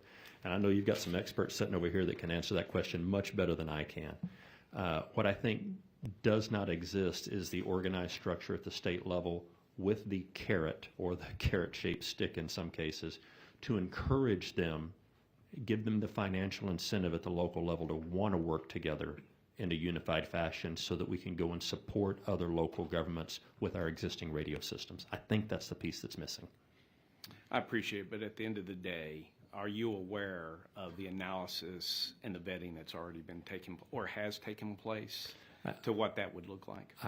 I can answer that I know that since 9/11, even back when I was in San Antonio, we did through the regional advisory, through the councils of government, we did tons of data analysis on who had what frequency and what radio systems and whether they were 700, 800 or UHF or VHF and trunked or non-trunked and encrypted or non-encrypted.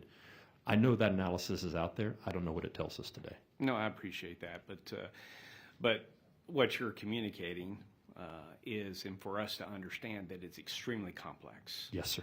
And it's going to be expensive. Yes, sir. But at the end of the day, it's a necessary requirement in order for us to be more responsive and to enable the local communities to be able to, as you said, lead, but they can do that when all those resources are pushed to them to understand and know that there is a level of interoperability that must happen, or it becomes too expensive and too complex for them to manage. Yes, sir. I agree with that, and I want to restate it to make sure that I understood it correctly. Sure. That these systems are expensive. That's true, and they are locally owned and operated, and they do a very good job at the local own and operation. What I'm hoping that we can get to is the coordination of those local systems across the state. That's part one of the answer. Part two is, I really don't want anybody to believe, because I don't believe it. I don't believe that we couldn't save lives in this event because we didn't have a statewide system.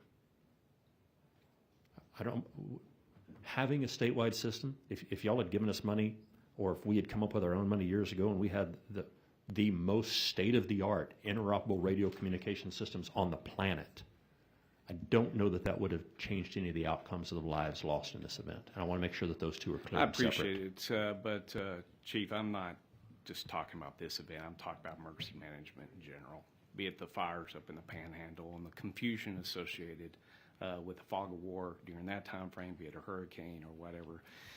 The piece, and you're getting to where I wanted to go on this piece, is that when you look at that, when it is complex, two, it needs to have a detailed understanding in terms of, it may be the help that the state could bring is maybe provide some clarity in that complexity that at least helps local communities and others to understand what's interoperable and what's not, especially when you know that the military departments come with a different set of kit versus anybody else. And so with that, thank you for the comments associated with that. The 39 agencies or entities, if you will, that participates in Emergency Management Council, do y'all have a particular forum in which you come together to understand requirements for each of those and what role they play given an emergency, and secondly, further understand what their requirement gaps may be to meet those requirements, such as personnel or equipment and so forth? Representative, we do. And so Governor Abbott's executive order, GA05, is what you're referring to, the Texas Emergency Management Council, the 39 organizations, which are all state agencies with 2 volunteer organizations, the Red Cross and the Salvation Army, and then all of our higher education systems in Texas are a part of that. Those groups come together in the State Emergency Operations Center at a minimum quarterly. At a minimum. That's just for plan, training, and exercise. I'll tell you, it feels like we're together once a week because of all the events that we respond to together. And so it's those quarterly purpose forward facing of, does your agency have enough depth in it to sustain operations here in this operations center for 40 days straight, for 60 days straight, or like we did during COVID for, I don't know, felt like 1,000 days straight. So yes, we do that with those entities and organizations. And usually it's about October, so sometime between August and October, that we bring them all together to figure out what happened in the last legislative session for their particular agency, so that we can figure out what they got and what they had to change or what they chose to change, so that we calibrate our capabilities and needs. So yes, sir, we do that. That's excellent that y'all do that, and I'm sure that those requirement gaps are documented to help inform of what we need to focus on in terms of making sure they have the resources that they need. I don't know that they come from us back to you, but each of those agencies, and several of the executive directors of those agencies are behind me here now, I think they will agree that you have the conversations with them, they bring those to us, we look and figure out if something was, one agency may have decided not to keep a piece of equipment in their inventory. Then we look across the spectrum and see if another agency decided to add that piece of equipment. I'll use a concrete example is four-wheel drive motor graders. The Texas A&M Forest Service brings four-wheel drive motor graders to the fight in the Panhandle to support TxDOT when we're having fires or when we're having floods. This is the capability resource that we want to share together. And when we get to the point that we realize we don't have enough four-wheel drive motor graders, then our team goes out and looks for the contracts for that next operational period or for that next time period until you guys convene again and decide whether we want more or need more. So I think that happens, although I don't know that it's in a singular document, and I'm worried that that may be what you're asking for, and I don't want to mislead you that that exists. Thank you. This is my final question. You have a series of meetings. Sometimes it's the 10 a.m. meeting during a particular event. What other meetings do you have with the emergency management coordinator or director on a routine basis, given an event? During the event is the question? Prior to and during the event. Yeah, so, well, I've got to put in a plug for our statewide emergency management conference. It's the largest in the nation. Usually 4,000 local partners show up for that, and we spend several days together planning, training, and exercising, talking about strengths and weaknesses and capability gaps, getting some good education in. We have regional workshops that across our 8 regions, local partners come to with our field staff that are out there.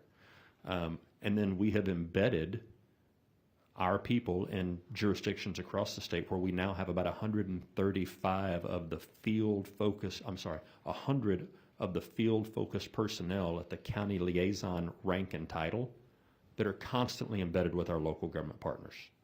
Above them are the district chiefs that have a council of government area that are usually in a different county, constantly embedded with our local government partners. So I would think if we can find a county judge in Texas that doesn't know the name of their TDM rep, that's a problem. I'd consider that a failure on my part, and I'd love to know that judge's name.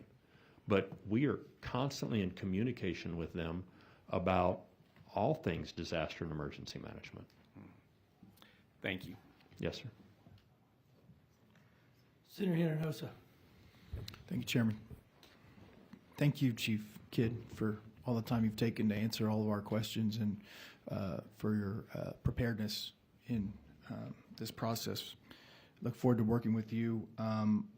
Listen to your recommendations, and I'll be brief. I know we need to move on, and most of the questions were answered. Particularly interested in the volunteer management piece.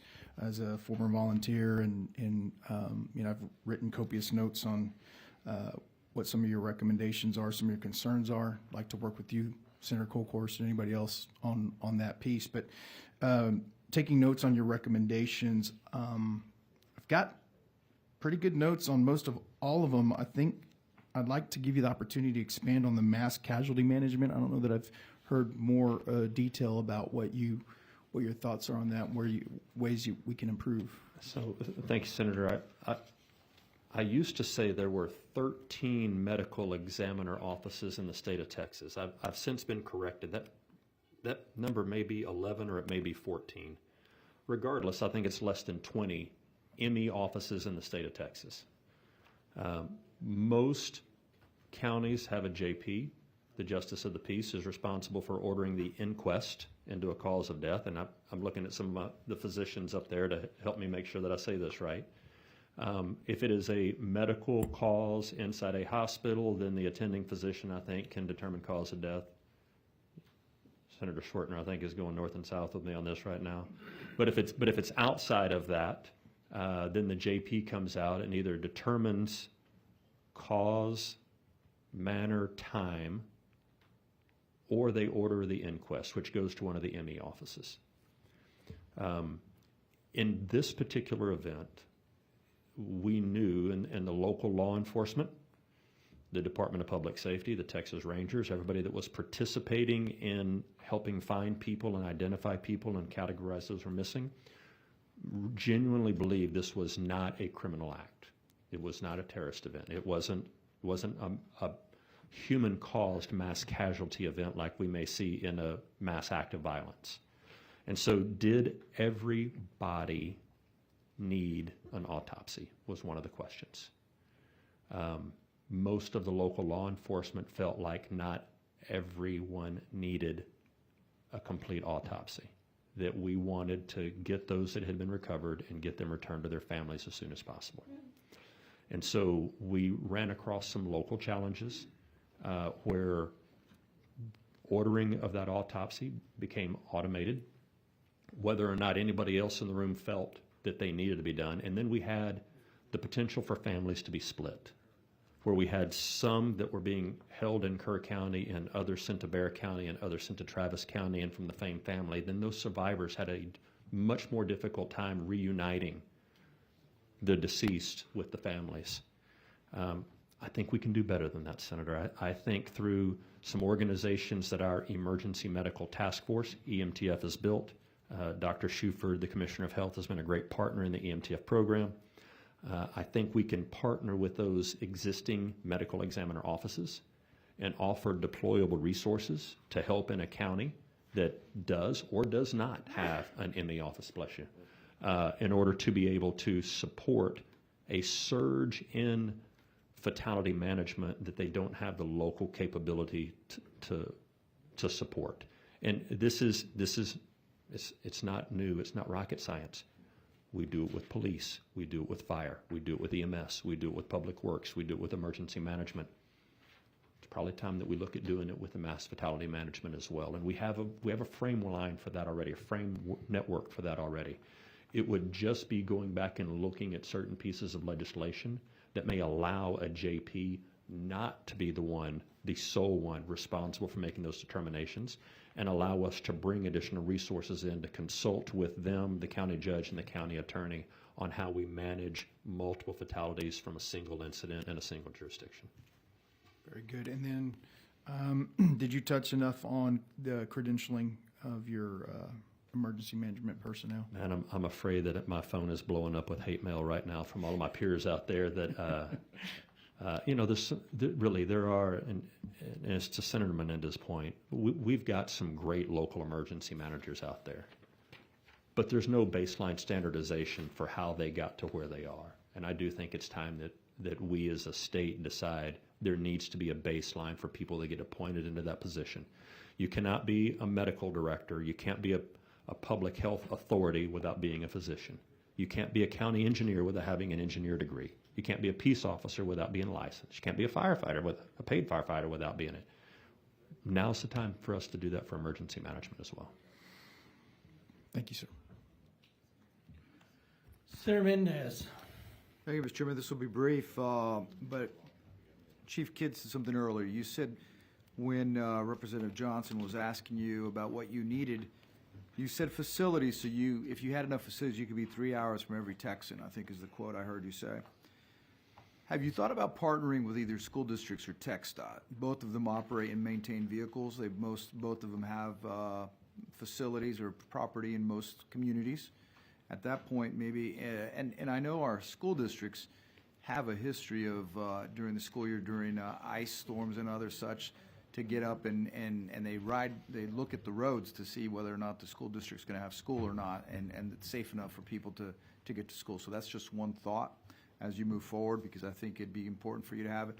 And I think as I read, and I'm not sure, have you had access to the calls that came into the emergency operators? There's a list of calls that came in that were recorded by an IT director from Kerrville. Have you seen them? I have not listened to those, no, sir. Okay, well, there's a transcript, and I'm going to make it available to you. Thank you. Because one of them that concerns me here, at 5:32 a.m., another rescue team arrives in Kerr County and asks, who's in command? The dispatcher team says they don't have an incident command. Can you advise who's running command? The team asks, sir, we don't have an incident command right now, the dispatch responded. The rescue team continued to alert other responders to their presence. So without an incident command, obviously, how do you coordinate the efforts? And so, great question, and I don't dispute any of the transcript. I can tell you that the way the incident command system works is sometimes jurisdictional. Mm-hmm. If you were in the city of Kerrville, right, then Kerrville local authorities would have established command. Mm-hmm. But so Senator, if you could think of those as if there's a traffic wreck at an intersection, sure, one traffic wreck, 2 cars at an intersection. The first arriving disciplines that show up on that scene by the National Incident Management System and Incident Command System, whether it's police, fire, EMS, the most senior person on that first arriving apparatus should establish command for that incident. Everyone else coming into that incident should either go to the incident if ordered or stage if not needed at that point in time. I'll tell you, every traffic accident changes commands about 3 or 4 times. From firefighters trying to gain access to somebody that's trapped, to the medical providers that are trying to provide care, to the law enforcement that's trying to do the investigation, to the public works people that are trying to repair the street sign or the lights damaged, to the tow truck driver who's going to haul it all away. Those are changes of command. One intersection, 2 vehicles. Correct. But when you have an entire area, you could have multiple command posts. Correct. What an emergency operations center is supposed to do is support those multiple command posts. And I can tell you, in a dynamic situation like this, where a massive amount of calls are coming in at one point in time, every individual apparatus that went to every individual rescue would have been establishing their own command. And that may not have been transmitted back to the people answering the 911 call or the radio system. Doesn't mean they didn't do it. It just happens so fast in a period of time like that that it takes a little bit of time to get those systems organized. So this would be an example of a reason why we have to have people who are trained, well-trained. Completely. To understand what to do in a situation like this. Yes, sir. What is a code red? A firefighter asked dispatch to send out a code red alert. Yep. Also another great technical question. Code red is a trade name of a reverse notification system. So across the nation, we talked about WIA, the Wireless Emergency Alert System, and IPALS, the Integrated Public Alert Warning System. Those are federal programs. FEMA usually supports and runs those, activated by a lot of different people. But each county in Texas also has access to a local reverse notification system. You may know them as Reverse 911, as Code Red, as iInfo, as Everbridge. There's a dozen or so different name brands. Code Red is one of those name brands. The reason I ask is there was a question, is there any way we could send out a code red to our Hunt residents asking them to find higher ground or stay home? We have to get that approved with our supervisor, the dispatcher response. But the supervisor, it says here, they couldn't be immediately available on the phone. Just another example of why we need to get this professionalized. Yes, sir. Thank you, Mr. Chairman. Members, that's all the members of the panels up here. Chairman King and I'm going to try to run through some of this. You want to go first, Chairman King? Feel free. Chief, it's good to see you. I wish it was a different circumstance. I'm gonna try to run through these. A lot of this stuff's been trying to address, but I'm going to try to bring a little bit of perspective. I do agree with Representative Louderback and Representative Wilson on the interoperability conversation, and I want to be clear with this. Having met with DPS, but having had this conversation in 2011 when I came here, having seen Chairman Nichols try to address this over a decade, it is extremely complicated. That said, we have a whole lot of technology that I saw in action at DPS regarding IP addresses, even to the point cell phones and things were able to connect. Now, I'm not a technician and I'm not advocating that I know the answer, but there was a actual platform that seemed to coordinate no matter what P25, Motorola, or what any technologies were. So here's what I would suggest, and Chairman King's got more expertise in setting this up.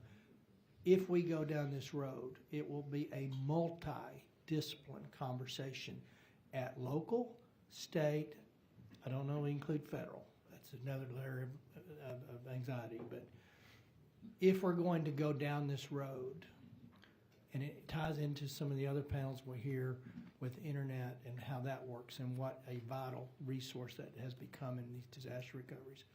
It will take time. It's not something we can decide in the next 4 weeks.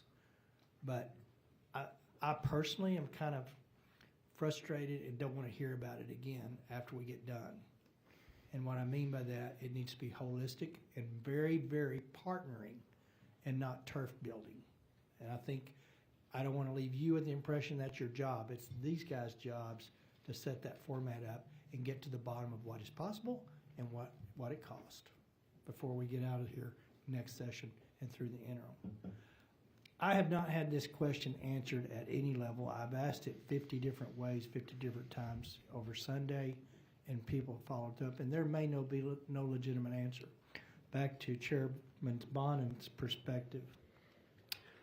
If you have the opportunity to kind of start at Hunt Store, and you see where the two rivers really come together, and then the bottleneck, the very narrow area that creates, you understand why shelter in place and higher ground is the only course of action we have today, based on our early warning and what actionable items we assign to that. So I needed to know, when were the roads impassable? At what point in time? Was it 6 o'clock in the afternoon, 3 o'clock the Thursday afternoon, or could we have gotten people out at 1:15 a.m.? I think pretty clearly it was way early, because I don't know when the first low river crossing was, and that very narrow, 2-lane, very narrow road in and out of Hunt, Texas was locked up. So that is a critical point as we have conversations, because the ultimate change we make in this process, if we're able to make changes at all, is the best possible objective information to give to the local person designated as the evacuee call, the confidence to call that. We don't have technology. Well, let me back up. We may find that through July 31st hearings, there is technology that can do a better job and pinpoint rain bombs and those events. This area is not a rain bomb event every time, though. It doesn't take much on flat limestone rock. But we have to start with that as a basic principle, because if you have to evacuate under a threat of a 2-inch rain a day before, that's what you do, or you decide not to do and take the consequences. I understand making an evac call and all the conversations that go into it, especially on a July 4th weekend with many, many people in that area. But I have not found that. Do you know when the outside access in and out of that area was effectively non-existent? So, Senator, I don't think I have the whole answer. I think I have part of the answer, and I'm hoping that I can give you a path to get to that full answer. And what we have from some of the discussion boards of the National Weather Service on July 4th at 3:19 a.m. It's the timestamp. This is part of the in-depth from the Mesonet discussion boards, and I know you're familiar with that, but please don't ask me to explain that for everybody else. The what at 3:19 a.m. was minor flooding is occurring and moderate flooding is forecast. The where is the Guadalupe River at Hunt. The when is from early this morning to just after midnight. I'm on July 4th now, 3:19 a.m. The impacts, this is what it says. At 18 feet, automobiles parked near the North Fork of the Guadalupe River at Camp Waldemar washed downstream. Roads and low bridges near the North and South Forks flood badly and are dangerous to motorists. The Highway 39 bridge floor near Hunt is 6 feet underwater. Some residents are cut off and should stay put. Secondary roads and bridges near the river are extremely dangerous to motorists. This is near USGS 1 to 5 year flood, which means a once in every 5-year flood. All right. Additional details. At 3:05 a.m. Friday, the stage was at 11 feet. Riverbank stage is 10 feet. Recent activity. Maximum river stage in the 24 hours ending at 3:05 a.m. was at 11 feet. The forecast, and this goes back to the points I made earlier, the river is expected to rise to a crest of 16.6 feet this morning, then will fall below flood stage this afternoon. I think that's part of your question is, when do we know what becomes impassable? I believe the Weather Service and local engineers know what that looks like. I think the disconnect is they don't know how much rain is falling and where it's going to land. And they don't know that until it happens. And at that point is when the snap decision has to be made of, did it fall 10 miles to the east or 10 miles to the west, or did it fall in the exact wrong spot that caused this to happen? And I know we all want the answer to that. I'm just afraid we're never going to get there. Yeah, I can appreciate that, but we've got to get to a conclusion that we're willing to make error on the safe side, or we're willing to just throw mud at the wall and say, you know what, it hadn't happened that way before. Which, I mean, at some point, and here's what I hope to come from this process. We do come up with an objective standard that's a little bit more scientific based on where that event could occur. Set that aside. That we find a metric that can give locals that are delegated this very, very tough call enough confidence that they have state backing when they make it. So if they're wrong, it's okay, but I understand the political fallout of that. So I want to kind of big umbrella here. They all have constituents they answer to. And they have a lot of, that community probably doubles in size with people that don't live there.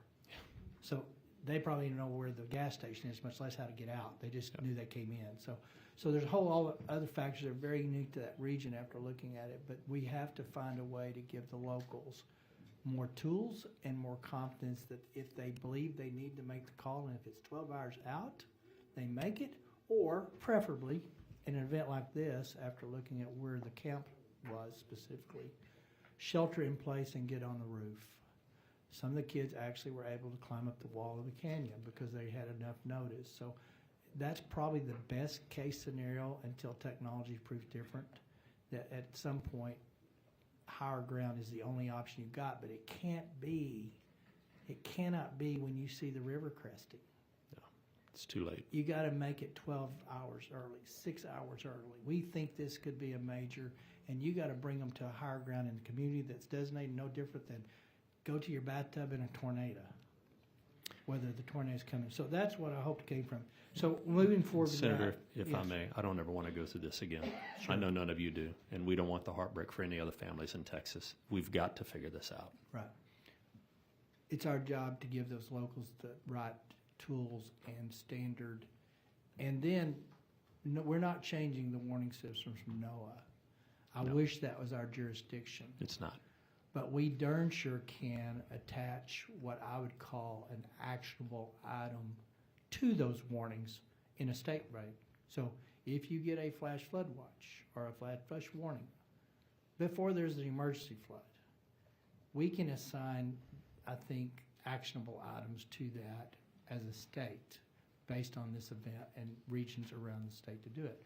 We should be able to develop a standard, and if those locals are following that standard, the repercussions politically of making the wrong call should be lessened because we can take that hit for them. Yes, sir. And they need that. Back to your emergency management, one thing that stands out to me, and you made the comment, and I think you were being gracious, and it's not a slam on the way they were divided. I cannot imagine coming into a community where you have a separate EOC for county and city to manage. Somebody needs to be in charge. Somebody needs to be the go-to. And they need to have a backup because if, heaven forbid, the person that was in charge's house got flooded out and they were no longer with us, you need a backup. But I would tell you, as writing this disaster preparedness plan, I will highly recommend that we don't have two different bosses in an arena, especially in a community as small as this. You're not going to have enough expertise anyway. In the bigger cities, that's not how it works. You get everybody with every discipline at every city level, every county level, and you bring them in a room, and you're at war. You're making calls. In a city this small, to be split that way, and I don't care if it's politics. That to me is unacceptable, and I would like to know the challenges having that split up on the front end. You may have knew it, but then how do you move between those two? And I know they moved to the command center after they were, I assume they had to be asked to, but you had made the comment they were not adverse to it, and they did it. But it's logically the county because it comes to the city. But I don't care who it is, but I cannot imagine two separate bosses are coordinating events with probably less than sophisticated people that you needed to be in those to start with. I don't know how you get through that. Do you have an honest opinion of that? So I do, and if I'm wrong, just tell me I'm wrong. No. My wife would. I've been told I'm wrong a lot. Mine would tell me the same. She does frequently, because I am. We need to take a strong look with mayors and judges right now who since 1975 have been charged with making these jurisdictional independent decisions. That's the way the Disaster Act was written back in 1975, is that mayors and judges are autonomous and separate from each other. And there's only one place in Chapter 418 where one of their decisions can outrank or supersede the other, and that is in the ordering of an evacuation. If the mayor says, I'm evacuating this part of the community, we all must support that mayor. If a mayor is absent, if a mayor is asleep at the wheel, or if a mayor is not looking out for something larger, the county judge can overrule the mayor's decision in ordering an evacuation, not only of the unincorporated area of the county, but a specific part of that city. That's the only place in state law that I've ever been able to see where one of them can tell the other what to do. Now, if you choose to turn us to look at a different model where, like we see in some states, where the county executive is the one that makes the decision for every jurisdiction in the state, that's a discussion that you should have, and you'll get lots of input on that. I don't think the city of Houston is going to want to do what the county judge wants. Let me reframe, and maybe I don't have a good grasp of what this EOC setup was. My EOC in Lubbock, Texas is one, all county and city and services are included at one. Now, I don't know, I would assume it is the county judge, I believe, that's designated to kind of run that. So I'm not talking about the evac cost specifically. I'm talking about having a contact for TDM, DPS, and et cetera designated that's under one umbrella to begin with and not have to wander between the two. Am I missing something in that? So, Senator, you're not missing anything, but every jurisdiction is a little different. And this is where I've tried to articulate that out of 254 counties and 1,217 cities, only about 480 programs. San Angelo and Tom Green, your jurisdiction, is one interjurisdictional plan. Now, your county emergency manager, I believe, is also your city emergency manager, that one person. But that one person has dual reporting roles under statute back to the county judge and to the mayor and to the city manager. And so, and whoever else on commissioner's court that I believe he's a county employee supports. Different jurisdictions do that differently. San Antonio and Bexar County, two different coordinators, even though they're in the same building. They share a building together, right? But two different coordinators, two different plans. And so across the state, it is a patchwork approach. Let me ask it, and you can just be as honest as you need to be, which system works best? It depends. I wish I had a strong answer. Take the personalities, take the expertise out of it. Without the personalities. Okay. It depends on the jurisdiction. Then here's what I want you to make sure you do as we move through getting a game plan of standardization, as well as, I'll follow up here in a second. There needs to be one person that is responsible in trying to help you and DPS and all those people. They need to be a go-to, they need to be trained. But I'll follow through. Clearly, we don't know if they were on your 10 o'clock call or not. Clearly, there is no direct interaction from the state that every person that is in that position got what you thought they needed. I know what happened. I'm just speculating. They probably were getting the same weather reports everybody else.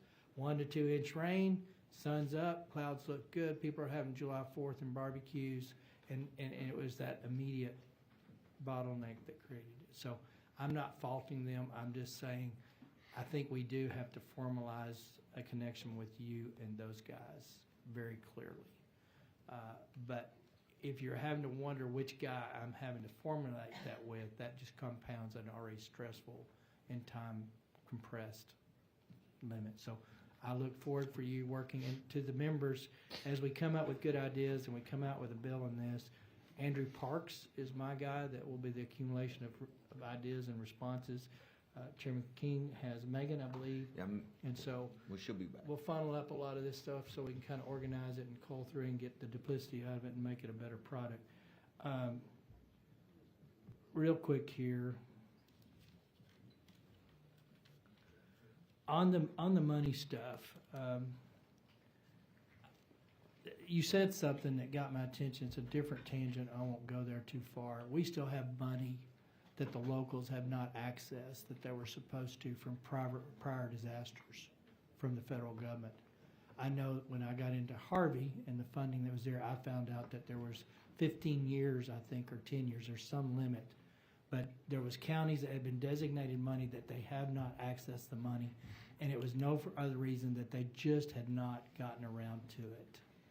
You have monies under your management back to Hurricane Ike. How far Ike is back? 2008, and I'm a fireman. Don't make me do math in public, but that's a long time. 2008. So we still have disaster money and it's really up to the locals to access and pull that down. Is that a fair statement? Yes, sir. So there is and that's a frustration I have, and it's stuff that we tried to deal with after Harvey when we figured that out to no avail. The state does, and we will have this water panel for Texas Water Development Board up in one of the panels today. Their charge is partly to tell us where the state funding is on floods, what infrastructure, what are things that do qualify under that funding bucket, under the Flood Infrastructure Fund, that may be applicable in the next 30 days. We do have a hurricane season. Is there anything we can tap in there to get some things on that we decide are necessary to do? The answer is, I think probably they will be detailed at that. The state has invested about $1.3 billion since 2019. After Harvey, we wrote the state flood plan, and then we put in the infrastructure funding plan. There's about $750 million in the flood infrastructure fund. I'll qualify that. Only about 300 of it is available because 450 has been committed to projects that just not has been dispersed. So in our flood infrastructure funding, someone asked about mitigation. The best mitigation plan is prevention. So one of the things to access that money is you have to be under the state flood plan. I would envision most of these areas would be qualified under the state flood plan. They probably have projects and are underneath it. That said, there is money out there. I don't know where we go or how much is going to be eligible or qualifies, but the state has invested quite a bit. And when we invest quite a bit and we get hazard mitigation fundings that go through GLO, and then we get FEMA monies, and we still have locals that have not taken advantage of it, it's very frustrating. Yes. So we will have that conversation very well. The DPS will be able to share a lot on the interoperability and some of the communication stuff. They showed a platform that did have some connectivity to it. I'm excited about that, but I would just say on that issue, it's going to take a lot of work and a lot of time to get it right. So with that, I turn it over to Chairman King. Thank you, Mr. Chairman. Chief Kidd, always good to see you. I feel a little bit like deja vu. We've done this all too often. Yes, sir. There's, I do always appreciate your work, appreciate your team. I know in the disasters I've worked with you directly before, your team's critical. And one of the things that I do want to get out there that, and I know you push this all the time, you guys will not leave until all the T's are crossed and the I's are dotted, and this documentation for the recovery effort is so important. Would you like to expand on that a little bit? Because I just don't think people who haven't been through one of these and and been through the recovery understand if you want to be able to draw that money down, you have to do this right. I just want to give you an opportunity to talk about that. Yes, sir. Thank you. We're blessed with the work of the Disaster Act of 1975 and subsequent legislatures that allow mayors and county judges and the governor to declare a disaster and exercise extraordinary measure. And one of those key things is to bypass contract and procurement in the time of the disaster. If we need to go buy something, I don't have to go out for formal solicitation for it once the disaster declaration is signed for those communities. And all of that works well right up until the point where this disaster at the state level qualifies for a federal disaster declaration. At that point in time, once the president grants a presidential disaster declaration, no federal law is waived. No federal contract or procurement laws are waived. 2 CFR is enforced down to the very first dollar that we spent at the local level. And that becomes a challenge. So we talked about our roughly 550 employees.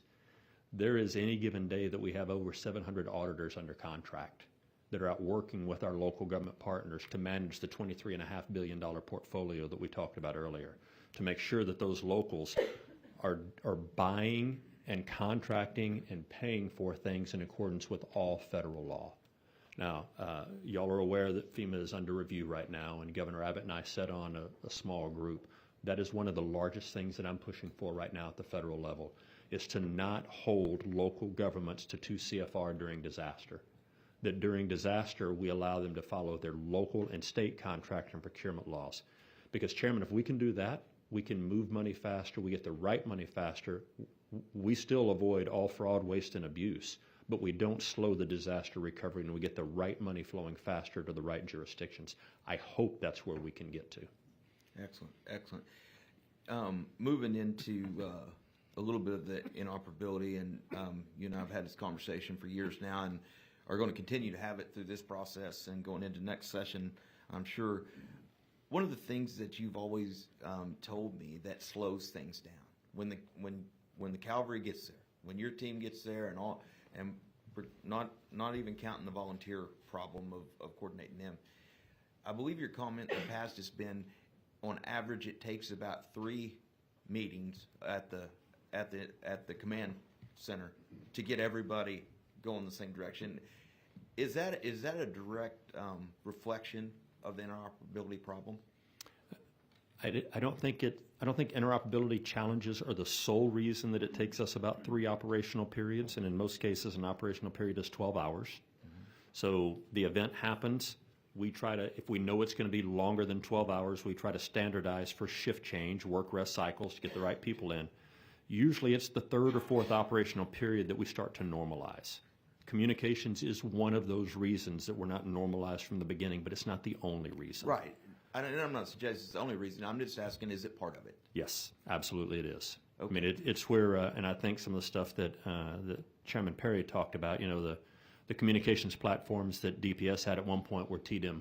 They were GDIM communications platforms back in the day, and they stayed with the Department of Public Safety. But the capability that's in there can bring those disparate radio systems together and patch them together. That takes time for the resources to get to the location, to not be working long enough to grab the radio, to hook it up to the computer, to make sure that we get the right channels in it so that we can talk to each other, because you can't do that when you're trying to use it in the field. Right. You've got to wait till a shift change in order to make that happen. That's part one. Part two is that's always in the 2nd, 3rd, or 4th operational period. The most critical time of the event is at the beginning of the incident when everybody's coming together, and if I'm not on the same platforms or systems or able to talk at the beginning of the incident, that sets the tone for how long it takes to get everybody on the same page. That's why it's so important to me that we have the capability, as Chairman Martinez talked about, was in the Valley, in their system, they have a valley-wide channel. They can all go to that channel. But if I'm sending people from North Texas down there, they don't always have that channel in their radio until they get there. And if they get there and go to work at the beginning, they don't have it until they get to that 2nd or 3rd operational period. Understood. And one of the unintended consequences, and I think most of this has been remedied since a few disasters ago that you and I worked on this. But when we made the decision as a legislature to remove TDM out from under DPS and make a standalone agency, an unintended consequences is you were denied access to SO channels without a county resolution. Is that correct? Yes, sir. Most counties, I'm assuming, if they know they needed the resolution, are giving you access when you and your team show up. But you still have counties out there that TDM is not allowed on an SO channel. Is that correct? That is correct. If was Kirk County did you have SO access in Kirk County? I think I have one of the channels for Kerr County Sheriff's Office, but not all, and I don't have any for the City of Kerrville PD, and I think we have the county fire channel and fire EMS channel in there. Which is also a contributing factor to interoperability when you're standing up a command center. It's particularly, Chairman, when you're having to work between two, a city and a county, and maybe you have access to one channel in the county, but you have no access to the city. Also leads to that 3 operational periods before the command center stood up and ready to roll, correct? Yes, sir. And Chairman, people will come behind me and tell you that all of our radios have the interoperability channels in them. They're telling you the truth. They do. What I'm telling you is we don't dispatch and start working the event on the interoperability channel. That starts on a local tactical channel. And if the people coming into that event, and it's not just about the radio system, it's about the management of the event and setting up staging areas so that the right people get to the right place and they can be deployed into that on the right radio channel. There's too many times that we don't have the channel that they start out operating on. Okay. And you know, to me, the third factor of why it takes 3 operational periods, and I feel just like Chairman Perry. If I'm wrong, just tell me. But in my experience, one of the things we have looked at trying to address with interoperability, going back to your carrot and the stick. If we're going to put money in this and get the locals to buy in, we want the locals to take each other's training, correct? Yes, We sir. want law enforcement to know what the firefighters are doing. We want firefighters knowing what EMS is doing. And everybody has to be on the same page to access grant funds, and then they get the equipment that allows, you know, when you send TIFMAS up from Houston and they come up here, or to Kirk County or to my neck of the woods in another fire, they're automatically on the right channel. That's the goal, correct? It is the goal, and the interoperability and the interdisciplinary knowledge, I think, is one of the things that we keep missing. And I'll look at fellow firefighter and brother law enforcement officer over there, and I think I got another one over here somewhere. The first time, I challenge you, the first time we learned what the other discipline does was the first scene we showed up on. Nothing in your initial training or my initial training or your initial training told us what the other 3 disciplines going to that job were going to do when they showed up. That wasn't part of our training. We were trained in our discipline. We weren't trained in what the other people going to that same job were supposed to do, going to do, or not going to do with that job. We learned that in the field. We learned that through on-the-job training. Even today, you can listen to radio traffic across this state. We use the same common words to have different meanings. We got away from 10 codes, supposedly. Some still use them. But we got away from the 10 codes because my 1010 was different than your 1010 and different than your 1010.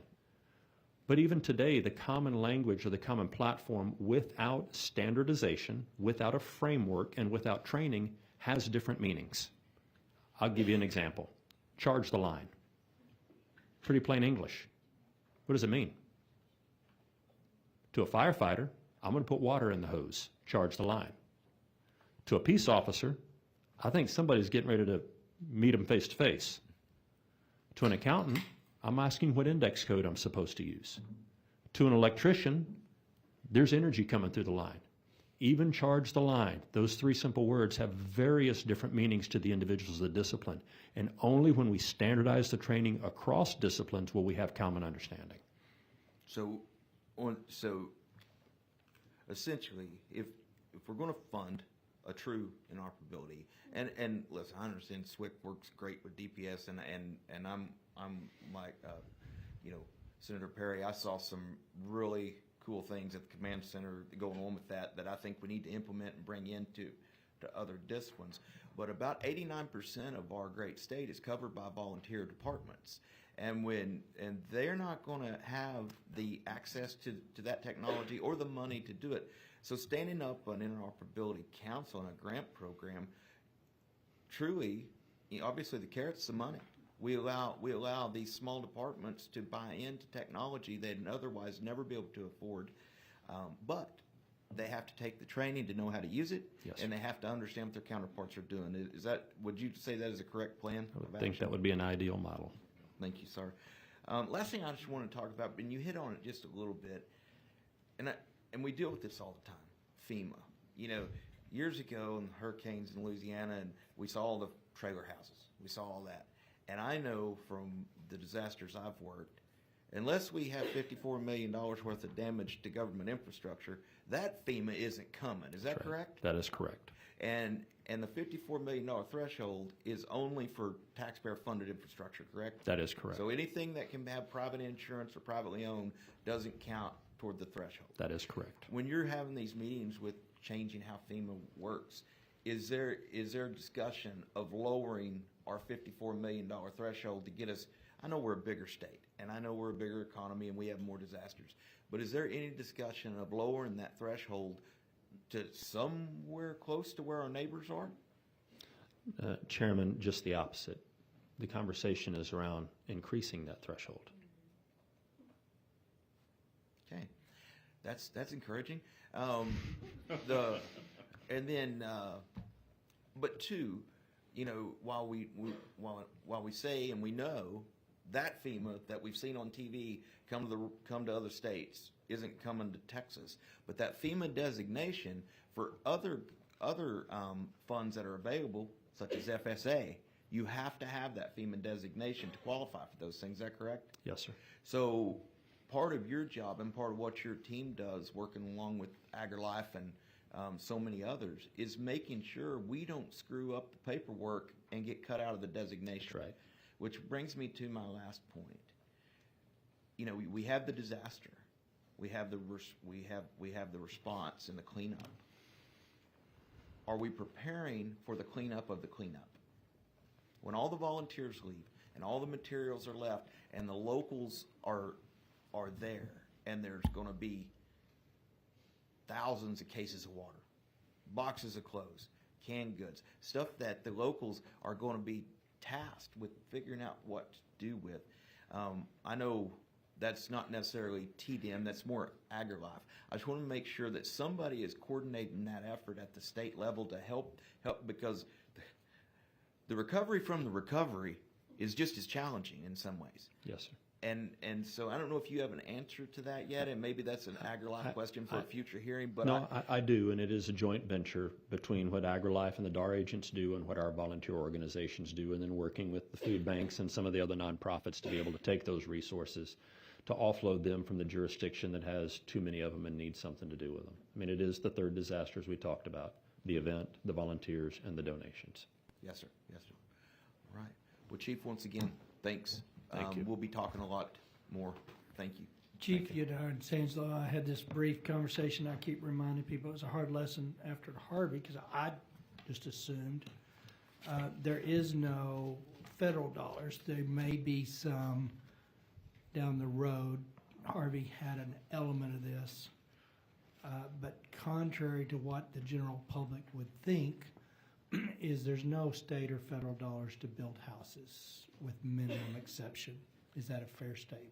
Senator, I believe that to be a fair statement. There is nothing that our agency has to do that with. That is correct. And I'm not aware of others. I know as these people are looking out and seeing everything they had, what surprised me is there was literally concrete foundations moved. I've never seen an event where it literally moved the foundation and destroyed that. So it's just amazing the power of that water. But sad truth for a lot of people that are standing around today going, well, I wonder when the government's going to step in because, but here's the shining silver lining.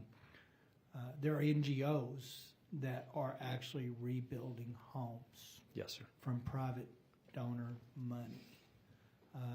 That is smart leverage if there ever is a conversation from a governmental entity to help. But one, I think, had already committed to staying in Sanslov for till August 31st. Now, to Sanslow's credit, you were there. I was there. Representative Darby was there. Within a couple of days, they had a large majority of those homes. There were 1,700 structures. I don't remember how many were homes. Already sheetrocked where the water line was out. The debris was on the street. They had already contracted in pre-advance of the disaster with the debris removal. Gold standard. They're moving the debris out as we speak, and the NGOs that are committed to stay there and help rebuild homes are really starting probably months ahead of what most communities would do. So, but that just goes to show the goodness of people that shows up. But I just put that out there because I think that's a shock to a lot of people, and throw it out there. So thank you for your service. Appreciate you being here. Actually, we cut it off 30 minutes before I thought we'd get through with you. So you've had a good day. I had a great day. Thank you all for your help. Appreciate you. All right, Chair calls up next panel. Colonel Freeman Martin, Texas Department of Public Safety. Colonel Ron Vanderost with Texas Parks and Wildlife Department. Carl Johnson with the Texas Department of Transportation, and Connie Corona with the Public Utility Commission of Texas. So Colonel Martin, Colonel Roost, Carl Johnson, and Connie Corona.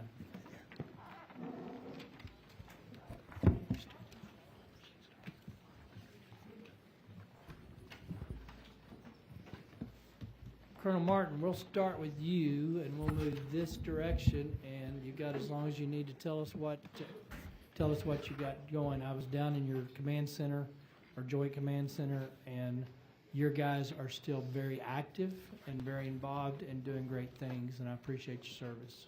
As do I. I was there Monday as well, and it's an impressive operation. And one of the things I hope you're going to address, when I was talking to your team in there, and they were showing all the modeling that you're doing, showing how the water came down and where the search trail is, 122 river miles. I would like to, I know we can't do it while you still have an active investigation, but I hope you can make some of that modeling available to the committee as we go forward. It tells it really lays it out about what your challenges have been and what started it. And before you get started, I want to tell the members, and again, I didn't think in these terms, but they know where someone was prior to losing them. And I think, as of that day, the furthest one that had been found was 18 or 19 miles from that location. But the aspect I thought that they presented was, we want to be able to tell people where their loved one was, and they've got that mapped on the graph. So it's pretty... It's impressive. For memorial purposes, for grieving purposes, but they could tell you where every one of the 135 folks were located and from where they started from. Interesting technology, great platform. I'm going to go ahead and say it. I don't normally name people just because I should name everybody if I name one, but Miller, your guy on the ground there, was phenomenal resource. I forgot what he told me his thesis in, but the guy is extremely smart, and the way he's put that software platform together to log all of those things was impressive. So. Chairman, members, Chairman, Freeman Martin with the Texas Department of Public Safety. I can tell you that I have been the colonel of DPS for about 8 months, and been with the agency 35 years, and I've never been more proud to work with the men and women of the Department of Public Safety. And looking at this event, we've been through a lot of disasters, mass casualty events, and every one of them, you go back and look at things that we could have done better. This is no exception. But the work and some of the conversation with Chief Kidd about putting egos aside and doing the right thing and coming together, I can tell you that the police chief in Kerrville and the sheriff, Larry Letha, and the fire chief could not have been better. Every event is different. Sutherland Springs, I was the incident commander, and the sheriff, it was his event. He took a step back and said he knew a lot of the people that were impacted by the tragedy. He said, y'all got this. And we took it over. I was the incident commander. The Texas Rangers worked it with support of FBI and locals. This was different. The locals were in charge, and they're very competent. They're understaffed, they're underfunded, and they needed experts like our SOG captain, John Miller, to come in and take control of some of these things. And that's what we did in the response. We had several hundred people from the Department of Public Safety respond. And everybody knows what troopers and agents and rangers do. There were so many other things that, voids that needed to be filled. And early on in this response, every time I went to Kerrville, almost every day, I heard a different story from somebody outside the department about things that went well. That initial morning, we had 5 helicopters respond. And before I move on, we just finished the legislative session. In this session, we had a lot of conversations with Dr. Bonin, Senator Huffman, Schwartner left about finances and why do we need 6 replacement helicopters. Well, the first day of this flood, we had 5 that had hoist capabilities respond. They did so many things that I didn't know until 3 weeks later. So Friday, I was in Hunt, Texas, talking to the fire chief, and he tells me a story about he was flooded in. He was on an island. He lives up high. He came down the hill. It was flooded. It's still raining. The storm is still happening, and there's helicopters circling around where there's a storm where they couldn't get in to where they needed to be. As soon as they got a gap, they came in, and he told a story about a lady, he guessed she was late 70s, early 80s, who was 30 feet up in a treetop, and she was out on a limb, and she was away from the trunk, so she's holding on to a twig. And how that DPS helicopter swooped in with a hoist crew chief that was lowered, grabbed her, latched on, moved her, lowered her to safety so the first responders could get to her, and took off to the next one. And every time you go, you hear a story like that you haven't heard. So you don't realize the impact of, you can't buy a helicopter for every local agency, for every city. And sometimes at DPS we feel greedy because we're asking for more. When you look at, we were able to move from Houston, San Antonio, and Austin to this Kerrville area and have 5 on scene that morning. There's no telling, they saved dozens of lives. Even our helicopters that weren't hoist capable would land and load victims on there, potential victims, and transport them out. Even later that evening, when the water receded, there were a lot of camp members where there's several hundred. They were trapped, no risk of danger, but they were, no electricity, no food, no water, and we were able to land and provide them with food and water and security for the night until they could be evacuated that next morning. And you get kind of tricky. So you say that we saved hundreds and hundreds. There's 950 plus kids at these camps that were, a lot of them, I would say they were evacuated and not rescued because they were no longer in danger. We had to wait for the water to go down for high water vehicles to go in, or boat teams, or a large helicopter to load them on and transport them out. We benefit from 4 years of working border operations. When you talk about radio interoperability and working with our partners, I can tell you that when Texas DPS and Parks and Wildlife and the Texas Military Department show up, it's seamless. The communications, when we deploy Zodiac boat teams, and we have to divert some to go to Burnett County, Williamson County, to Tom Green, wherever they go, TMD will detach a group of high water vehicles and soldiers to go with them.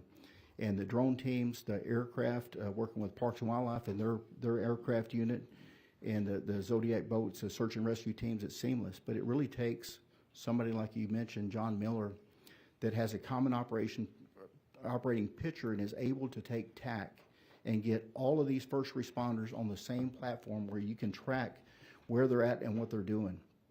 And it seems very simple. You're going to show up and you're going to search and rescue. But if you have a lot of people go to one area, and then you got to look at the river. It takes a hard right, and that water, that force is going to bank left. There's a lot of debris. You got to go higher up on the hill, places where you didn't expect water to be, but you go up there and there's fish and trees and water. Well, then now you got to back up and search that area. So then that area, clearing that debris will take hours and hours and hours. So what they would do is they would leapfrog with another team to start their working downward. At the same time, they were able to deploy teams down to Canyon Lake area to work up for anything that we might have missed during those first early morning hours. So many success stories, and I don't really know. We got 13 divisions that worked on this, and I got a printout of the response, what they did, what we can do better, suggestions for improvement, and it would take 4 hours to go through all of that. But I can tell you some of the needs that you don't think about is our intelligence and counterterrorism analyst. When we deployed them early on, and I got to say this, we had a local ranger. So just like most counties in Texas, we had a sergeant area in Kerrville. So we have a highway patrol sergeant, 10 troopers, and a local ranger. They were the first ones to respond early morning hours with the sheriff's department, police department.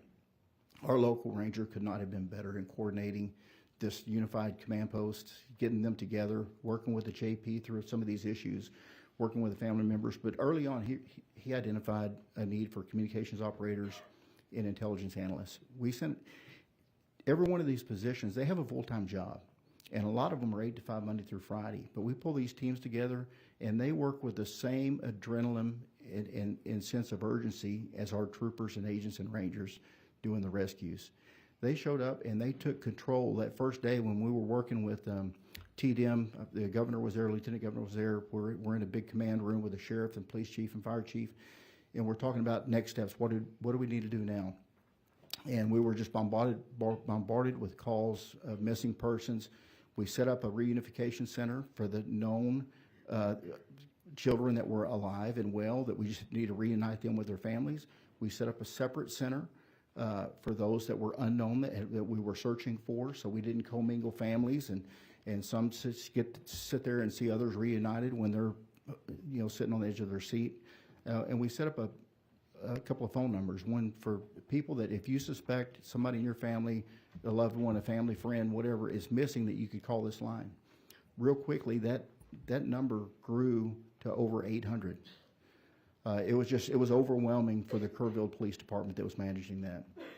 We brought in this team, and they were able to work through that list, some really smart analysts that have access to every database that there is made to law enforcement. And with that was some local investigators from the Sheriff's Department, Police Department, and Texas Rangers that could make decisions on these. And what we found real quickly with these really smart analysts was go through and deconflict. A lot of people were on the list multiple times. All the information that was recorded in the initial phone call, some of those were questionable. They were at the river. Well, they would call back, what river were they at? It turns out they were in New Braunfels or Fredericksburg and not even at the river in Kerrville. Others were reported missing, entire families. Well, then they showed up the next day and nobody bothered to call back to the missing person hotline. So they continually worked this list, and we got it down to, I believe, 161 before one of the press conferences, and we released that number, and it was really a shock and awe to the public. That number was 800 plus, and it's just as the list got smaller, it got harder and harder and harder. Some people didn't use cell phones. Some people don't answer when they get a call from a number they don't recognize. We had to send troopers to knock on doors. Some were out of state. And a lot of these local police officers, Sheriff's Department, or state police from Arkansas, wherever they knock on the door and the family is home and alive and well. So we were able to get that down to, I believe, 16 very quickly. And then other issues that we had in this was the identifying some of the deceased after a few days. So a lot of the deceased were on the missing person list, and that number stayed at, I think, 16 for a while before we were able to get it down. I'm happy to report this morning it's down to 2. There was an adult female that was recovered yesterday, positively identified, and so now we have one child from Camp Mystic, and we have one adult male. I mentioned the identifying the deceased. We ran into a lot of issues, and we've been through this multiple times. We learned after the first couple of days the sheriff called and needed some help with the families. We embedded a Texas Ranger with the families and one of our public information officers, a PIO, and that was the best thing we could have ever done. I got more positive feedback from them for doing that than anything else. But the Texas Rangers were able to identify 116 deceased in a 2-week period. That's really unheard of, but identify bodies on cold cases. We work very closely with the University of Texas, UNT, and their program. They've got a great program called the Center for Human Identification. They are the nationwide experts. When other states recover a body that's decomposed, that's where they send it. And we also work with the Texas State and anthropologists over there. But when you think of 116 people, and we talked about some of the medical examiner offices, Bexar County, Travis County, I can tell you even these ME's offices were great to work with the Rangers. They don't have 24/7 personnel, but they worked 24/7. And some of those, I know personally that they don't get overtime, but they answered the call at 2 o'clock in the morning, working with our Rangers and getting samples. So an example is the first couple of days, a nuclear DNA that you can take with a buccal swab is a very quick way to identify these. If you've got a good sample from the victim and you can get from the mom or the dad a buccal swab, nuclear DNA is great. But after about 2 days, what the water does to the human body is not good. the DNA is decomposed, the bodies are discolored, the gases in the body, they bloat, they're very hard to identify visually, and then nuclear DNA is not possible. We need mitochondrial DNA. Well, now that takes an autopsy. You need deep tissue, you need bone, you need teeth, and then you got to get the known samples, and you've got to get that to UNT, and it's a longer process. I can tell you the sense of urgency that they worked with. UNT shut down all cases and worked nothing but Kerrville. The Travis County Medical Examiner's Office, same thing. They were phenomenal in the Bexar counties. But we had rangers on standby that every time we had an unidentified that was delivered to collect those samples, to get them to San Antonio on an airplane and take them in bulk to UNT. And within 24, 36 hours, they had every one of them identified. But on the other side, we had to have the known samples from family members. Mitochondrial DNA is from the mother only. So some of those we had to travel out of state and get other states to collect DNA from the mother of the victim for comparison. So when you think about our aircraft and the response and the recovery and the hoist helicopters, there's a whole other piece with the fixed wing. And we worked those identification of those bodies with the same sense of urgency as we did the recovery of these victims. So just a ton of work. I can't say enough about Parks and Wildlife. I have never seen them show up in force so quickly. I don't know if they were pre-staged or what, but they had boats everywhere that really allowed us to divert some boats to other counties, specifically Burnett County, in operation up there. When you talk about this system and that hit Kerrville, and how quickly it was. In other areas, it was different. Williamson County, I got a call from the sheriff. The river was rising. They had forewarning. They needed some help from troopers. They evacuated neighborhoods, and it worked exceptional. I believe they had one house was swept away, and they had three. They lost three. They had 3 victims out of that storm. But without a doubt, their response saved lives. But they had warning that it was coming. A lot of talk about the radio interoperability. And I am not the expert. We do have experts. I can tell you that I recently got a new radio. It's a P25. It has dual SIMs. I can be anywhere in the state, and I can talk on the radio. And if there's no tower for the radio, it is the dual SIM changed over to cell service, and you can talk just like you're on the radio with the radio tower. Very clear, very concise. I was in my office with the antenna off, and I was talking to DPS Communications in Amarillo, just as clear as day.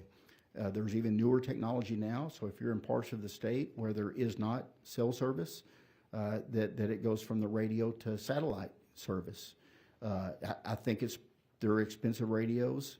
I know the governor has a grant program. I think it's underfunded, but if there was some way to require and y'all touched on all the talking points earlier. You not just have the technology, you got to know how to use it. You got to go, law enforcement, we're the worst. Give me a new radio and I can talk on one channel, but I'm deployed to another part of the state. Somebody's got to tell me how to use it.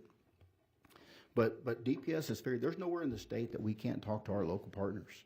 I think even in Kerrville, they just changed from one system. They went to a Gator trunk system recently. And we were able, with our new radios, to do a plug-in to where we switched over. So it doesn't matter if they're on an analog, a digital, or a digital trunk, or a mixed mode. Our radios are compatible where we can program them to that area. In the border operations for the last 4 years, we can communicate with the locals, the feds, and all the state agencies with no issues. So it's doable. I think it's expensive, and I think we have some experts that can work with the legislature and TDM and our other teams to come up with something that is doable. But there's like I said, I'm not the expert with that. Chairman, I hit on a lot of things. There's a lot of things that went very well. There's a lot of resources that we deployed that will never get credit. They don't want credit. We worked in support of the locals. I can't say enough about them and their professionalism, welcoming us with open arms. Everything we did, we bring the Army. When something like this happens, we bring the resources. We had several hundred DPS employees there just the next day. And some of the stuff that, in addition to the search, the rescue, the recovery, We escorted, we blocked roadways, we set up the command and control, media and communications, technical support, liaison with the families, the victim identification, and even today, I think we have 300 plus DPS employees assigned to the Kerrville. We'll continue to work with family members and some things I don't want to talk about in a public hearing, but they had needs beyond. I mean, there's funeral services going on and things today that we're assisting these family members with. And our federal partners, I will say this, that some of our SACs, the Special Agent in Charge of FBI, HSI, and DEA, they reach out, and so now their search efforts are really done, but they still want to help. And they find out, we have some security concerns in certain areas, and they are overwhelmingly supportive in sending their FBI agents to fill a gap so we can pull off CID agents or troopers to do something different. So a lot of things went very well. There's things that we can, looking at some of the recommendations for improvement, there's many things that we can do that don't take funding from this legislature. There's a few that do, that we if we could expand on our laboratory capabilities for mitochondrial DEA. We need some space. We need a few FTEs. But internally, when there's an event, we move helicopters and we move boats and stuff like that. But there are many things we can do on the front end to better respond, not wait to send the analyst and the crime lab teams. There's technology out there, the biometrics, the identification. In any mass casualty event, identification of the victims is a priority. There's technology out there with the iris scans. When I talked about the nuclear DNA, the decomposing after a couple of days is no good. The iris scans of the eyes is good up to 30 days.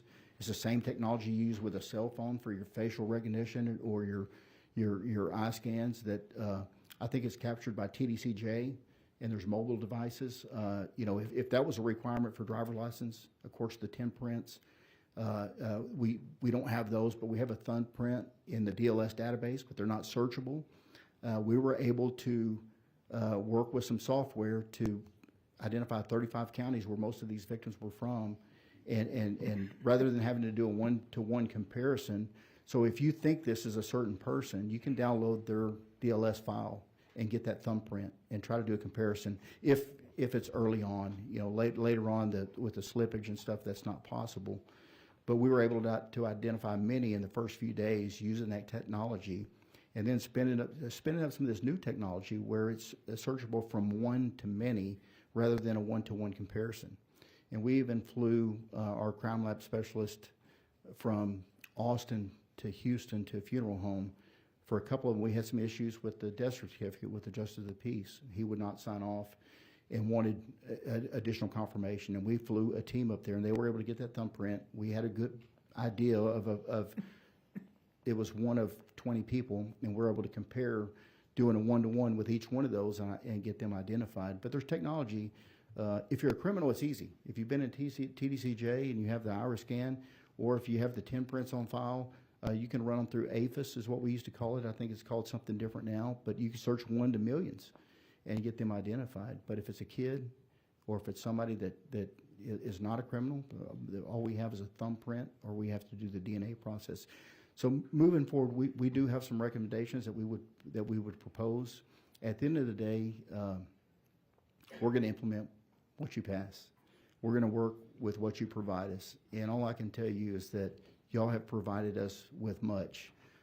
This last session with the additional commissioned FTEs, like I said, we don't have anybody sitting around waiting to be deployed. They're already working. One thing that worked well in this incident was this was a holiday weekend, Operation Motorside. We don't have days off in DPS on holidays. So everybody was working anyway. We just gutted certain parts of the state and flooded them to other areas for support, and we leave minimum staffing in these other areas.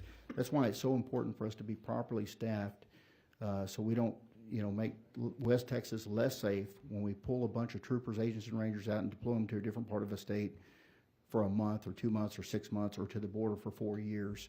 That maintaining our staffing levels are critical. Maintaining our aircraft is critical, and then the expertise with these intelligence analysts or special operation guys And then our troopers are always the first there. They're the first one to block a roadway when we're getting TxDOT en route, so we don't have somebody drive into that. And that was several of our casualties in this incident was exactly that, especially in Burnett County where a fire chief drove into the water. And I can tell you, having in Burnett, the police chief in Kerrville was coming down from his house responding, and he saw something in the roadway, and he thought it was an animal. He hits the brakes. He gets out trying to figure out what it was. It was the water. He was trapped. If he had drone into that water, he'd have been washed away. So our troopers are the first ones to show up and block that roadway until we get TxDOT out there with barricades and shut it down and save lives. I'll leave it at that. I kind of rambled on, and I'll answer any questions. No, thank you. I'd just say get those recommendations in a written format to all the committee members. I'm sure there'll be questions about what those specifics are. Go ahead, sir. Ms. Johnson. Or, I'm sorry, Vanderroost. Ron Vanderroost. I said it right. Okay. It's good to see you. And I Good to saw see you. y'all's recap, and it was phenomenal. Yeah. Of y'all's activity during that event. Yes, sir. Again, Ron Vanderroost, Division Director for Law Enforcement, Texas Parks and Wildlife. Members, thank you for the opportunity to appear before you today to discuss Texas Parks and Wildlife's role in disaster preparedness and response, specifically regarding our recent operations during the catastrophic flooding. I'll offer a few recommendations to further strengthen our ability to respond effectively to future natural disasters. Before, again, I'd like to echo Colonel Martin's sentiments. I've been working natural disasters in the state of Texas for 25 years, and I've responded to every single one. And I will tell you this, the heroism from the first responders that occurred in this event was second to none. Second to none. I was proud to work along every fireman, police officer, trooper, and game warden that existed out there because everybody was focused on one thing, and that was saving lives. And it was an unbelievable act to see, and I was on scene early that morning. So, unbelievable, second to none in Texas. TPWD plays a critical role in Texas's statewide disaster response framework, primarily through the Law Enforcement Division. Led by Texas game wardens, TPWD is in the frontline response agency for natural disasters, including hurricanes, floods, wildfires, and other large-scale emergencies. The defining strength of Texas game wardens is the specialized dual role in capabilities that we have. We're fully commissioned peace officers with statewide jurisdiction and also highly trained and highly equipped to perform a wide range of search and rescue operations. This dual function allows game wardens to operate with agility, speed, and precision in both law enforcement and life-saving capabilities, especially in rapidly evolving, high-risk environments such as flash floods. Our law enforcement division includes over 500 Texas game wardens strategically deployed across the state and trained in all hazard responses. These highly capable personnel are equipped with four-wheel drive vehicles, UTVs, a fleet of watercraft, including a number of swiftwater rescue teams and boats. We have hoist-capable helicopters, K-9 units, unmanned aerial systems, dive teams, and tactical search teams as well. These resources allow Texas game wardens to rapidly respond statewide, deploying scalable teams tailored to the needs of each incident. Whether enforcing evacuations, rescuing Texans in imminent danger, or supporting local and state public safety partners. Additionally, the safety of our state park visitors is one of our high priorities. Each park maintains site-specific emergency plans designed to mitigate weather-related threats, such as flash flooding. TPWD staff monitor data, alerts from the National Weather Service, the Division of Emergency Management, local river authorities, and the historical models that exist for each individual state park to follow emergency protocol plans. As Central Texas faced increasing flood threats in early July, game wardens initiated proactive measures. On July 3rd, game wardens began staffing the Operations Center in Austin and immediately, in coordination with TDEM, staged swiftwater teams in the anticipation of severe weather along the Guadalupe, Concho, and San Gabriel River basins. By July 4th, as flash flooding intensified, TPWD deployed robust quick reaction forces within hours and were on scene. Over 169 game wardens and 200 specialized assets were on the ground and conducting active searches in the Kerrville area. Our teams operated across the Guadalupe, Concho, Colorado, and San Gabriel River systems, responding to multiple communities impacted by water that was rising and dangerous issues that were ensuing. In total, during this response, we deployed 375 game wardens across the state to actively look and search and rescue. 475 assets, including trucks, ATVs, boats, helicopters, K-9 units, were all engaged during this process. We categorized 33 imminent life-saving events that occurred during this. That includes hoist operations and swift water rescue boats that have not taken action. There would definitely been loss of life.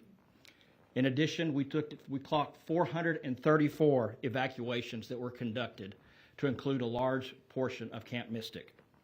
And to date, we still have ongoing assistance in many of those flood-affected communities.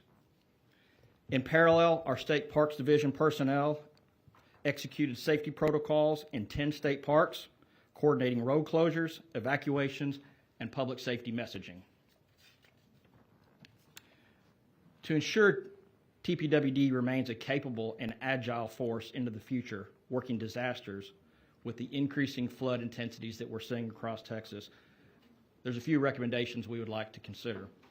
The first and foremost is the additional game wardens that we would need. In order for us to maintain the reaction force is going to take additional game wardens to be able to sustain and maintain the response process. We're very fortunate that the legislature has us 2 hoist-capable helicopters, but as everybody knows, with an aviation unit with helicopters, there's really, it takes 3. That's one that's in maintenance, one that's going into maintenance, and one that's capable. We were very fortunate in this particular incident that we had 2 helicopters that were in serviceable status and immediately responded to the Kerrville area to begin search and rescue operations. Additionally, it takes money. These boats that are used during these search and rescue operations, these aren't ideal climates and conditions, and they get worn out and torn up and will need to be replaced. The investments would not only bolster Texas Game Warden's disaster readiness, but also enhance Texas's overall emergency response infrastructure. TPWD is proud to serve as a trusted partner in the state's disaster response system. The dedication of game wardens during these July 4th floods reflects the commitment to public safety, resilience, and service. As always, we appreciate the continued support of the legislature, and game wardens stand by to assist for the next natural disaster. Thank you for your time. Happy to answer any questions. Thanks, sir. All right, Carl. Good afternoon. Chairman Perry, Chairman King, members of the committees. For the record, my name is Carl Johnson. I serve as the Chief Engineer for Texas Department of Transportation. Thank you for the opportunity to address these 2 committees about TxDOT's emergency operations and flood response. Members, you should have a copy of the presentation I'll be speaking from this afternoon. With the chair's permission, I'd like to begin. Okay. Thank you very much. Connie, Corona? Oh, okay, wait a minute. Do what? Oh, I'm sorry. I thought we were having a technical difficulty. One second.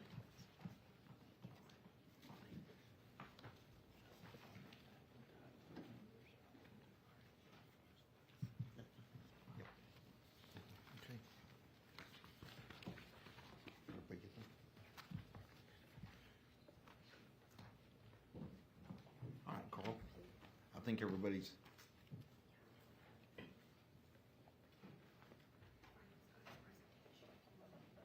Oh, she's got it. Oh, your presentation is on the screen as well. All right. Ready? Oh, I'm ready when you are. Yes, sir. Thank you. I'll begin on slide number 2. TxDOT plays a critical support role in disaster relief before, during, and after floods. Our operations involve assessing road conditions, clearing debris, repairing damaged infrastructure, providing detour information to the public, and providing emergency communications through dynamic message signs and media. TxDOT's number one priority is enhancing public safety.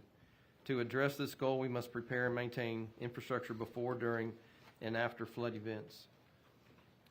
On slide 3, I highlight some of TxDOT's operations before and during floods. TxDOT monitors weather conditions, low water crossings, and at-risk state roads. We also post warnings and detours using mobile road signs and dynamic message signs, and we work with local media regarding communication.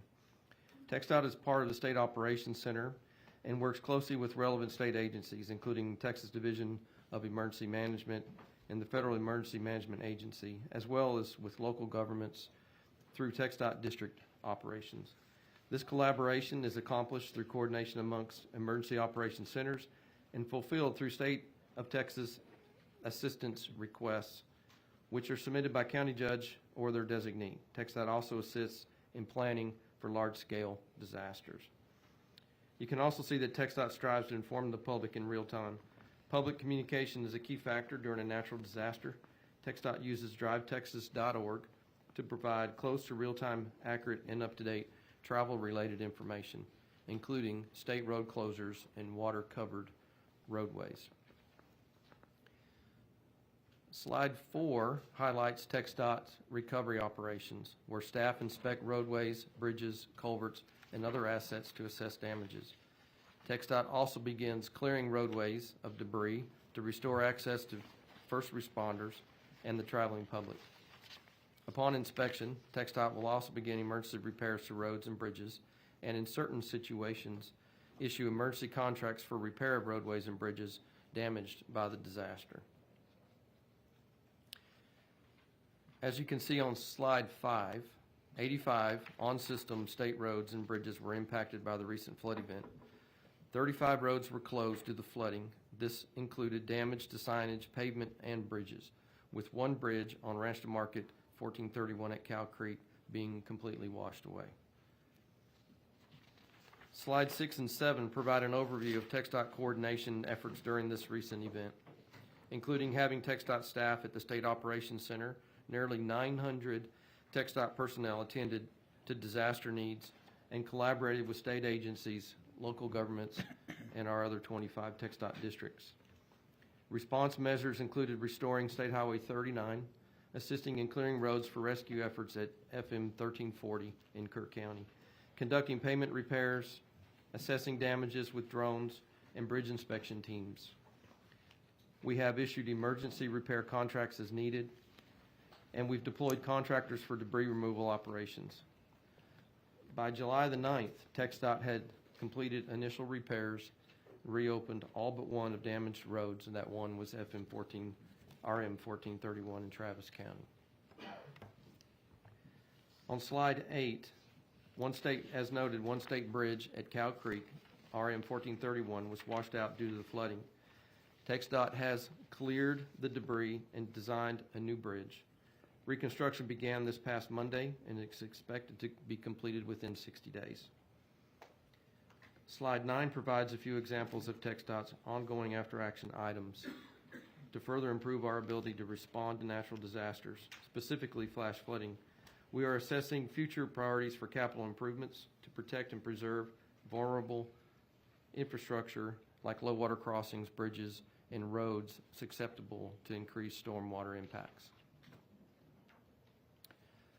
Slide 10 and 11 include pictures of the flood's impact and response of TxDOT and our partners. Our final slide, slide 12, represents one of TxDOT's new safety campaigns, Drive Like a Texan, which focuses on kind, courteous, and safe driving. The campaign reminds everyone in Texas to treat one another with kindness, respect, and a neighborly spirit. As I close, I would like to take a moment to recognize the dedication and hard work of the women and men of TxDOT who are called upon all hours of the day and night, 365 days a year, across the state to respond to disasters and emergencies. Without them, TxDOT could not address its top priority of safety. With that, Chairman and members, I thank you for your support and opportunity. Shortly. Now, Connie Corona. Thank you. Good afternoon, members. Connie Corona. I'm the Executive Director of the Public Utility Commission. I'd like to begin on behalf of everyone at the PUC by extending our deepest condolences to all of our fellow Texans who were affected by the floods in the Hill Country. I also want to recognize the vital work of our state and local partners, including my fellow panel members, in the tremendous response and recovery efforts that followed.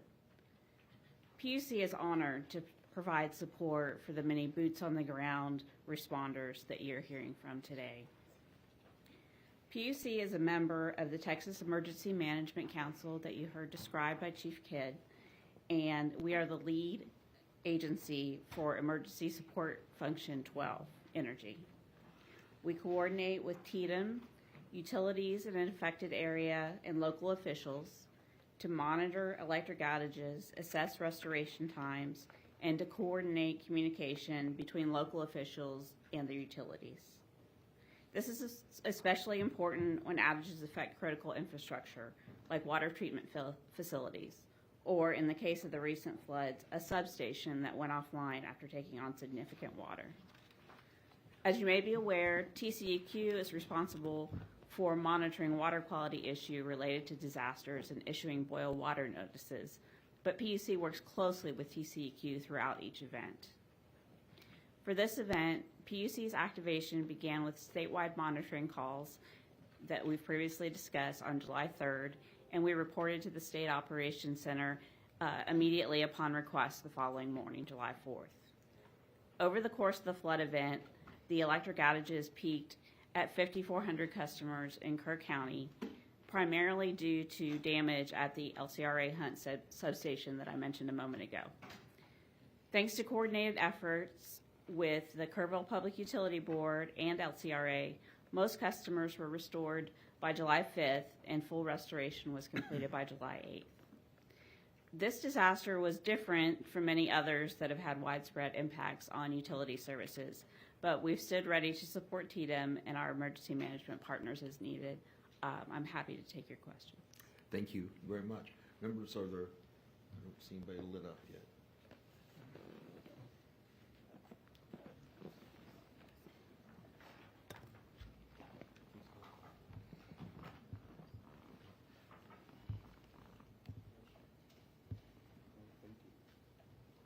Senator Flores. Thank you very much. I guess I'm my chair right now, Yes, so sir. I'm what? Well, then I need to recognize someone else instead of myself. Well, you're in the chair, but I think we'll move to Representative Johnson. That'll work. Thank you, Chairman King.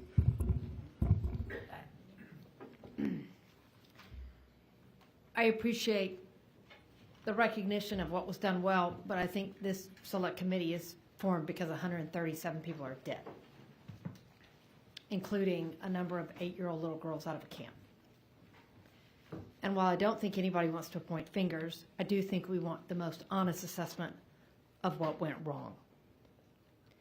And so I appreciate, Mr. Johnson, the recognition of what you do to close roads, but I'd like to know why the chief of police drove into a road of water without the proper state agency having done their job in that area. Thank you, ma'am.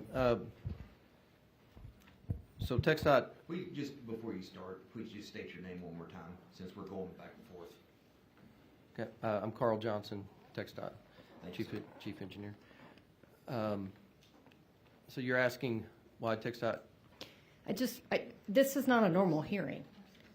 This is not a normal attaboy of the agencies and what went right. This is a hearing to try to figure out how 137 people died and why we've been convened. And so I appreciate that the agencies can function in an appropriate manner. I think our honest, genuine question that the families across Texas are demanding is, what do we need to do better, or what went wrong? So when we're presented with a slide that says we monitor roadway conditions and close them, and not 5 minutes earlier heard that a chief of police in that neighborhood drove into the water and almost got washed away, as you said, then something there went wrong. Yes, and so ma'am. I just want to be honest to the moment. Right. So what do you need from us What went wrong? Why didn't you close the road? Did you not have the proper monitoring system? Did you not have the proper radar system? Were we not getting the data of what's actually happening in real time? Did we not know where the flood of water down the river was going to interact with our public highways that people are going to drive on? What went wrong that we didn't block off timely? Yes, so I think one thing that we have identified that would be very helpful is more meteorological information about road conditions to know where that impact is going to hit. And we're continuing to assess all the low water crossings and try to come up with ways to identify and understand where that water is going to be, when it's going to be there, so that we could try to get teams out in front of that. It's a constant assessment of looking back on what we did, what we didn't do, and then just trying to do better on the next event. Do we have the proper flood gauges or rain gauges in the areas that we know and anticipate water's going to flow out of this area, and it's going to hit these tributaries or rivers or creeks, and it's ultimately going to end up here? Can you, as the Department of Transportation, tell us that you have the proper monitoring equipment in these floodplains that we know are prone to flash flooding, that we're not waiting on somebody in the weather to make a prediction of what might happen tomorrow? Do we have the real-time data that says, boy, you guys underestimated, we're actually getting this flow, we're actually at this peak, and do we have the data along that route to give the proper warning so that you can get to a camp to get a bunch of little girls out of it? Right. So we try to use some data that's out there that we don't own, that are on stream beds and stream crossings. We do have some high water warning systems on a few places in the state where we have a sensor in the creek right there at the structure where the vehicle would drive across, and then we do have some lights that go off if that water gets to a certain level. I don't have it widespread statewide. That is a program that we are looking to expand and try to make our footprint bigger, trying to utilize stream gauges that are out there that others have provided is something that we try to do and are looking into more so that we can do what you're asking. I think your point is very valid, and that is something that we are working on, yes. I hope you can give us the most genuine and honest assessment of where you need what clearly we did not have in this moment from any of these agencies. I appreciate the recognition of what you guys acknowledge of what may have gone right after the fact, but our responsibility is to ask the tough questions and ask you guys to do the self-reflection and evaluation to tell us what is not currently available that needs to be available to save people's lives in the future. Absolutely. Happy to be a part of that discussion. Thank you. The chair recognizes Senator Menendez. Thank you, Mr. Chairman. Mr. Johnson,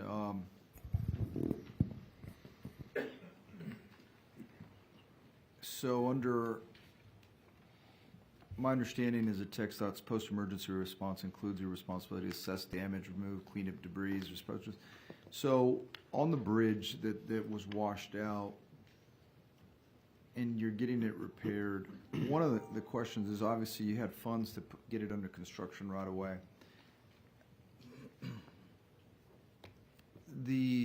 Just to follow up on Representative Johnson's concern, if you had the funds for that, what would keep us from funding those stream water gauges? Because in these low water crossings that are in rural Texas, because in urban Texas, I mean, most of the time it's a police officer comes up and where the low water crossings are, and they'll put the lights out until a crew comes out, Public Works, and puts out barriers or something. What's the cost? Do you know what the cost is for these stream gauges that can operate independently with some barriers that can come down on their own and so?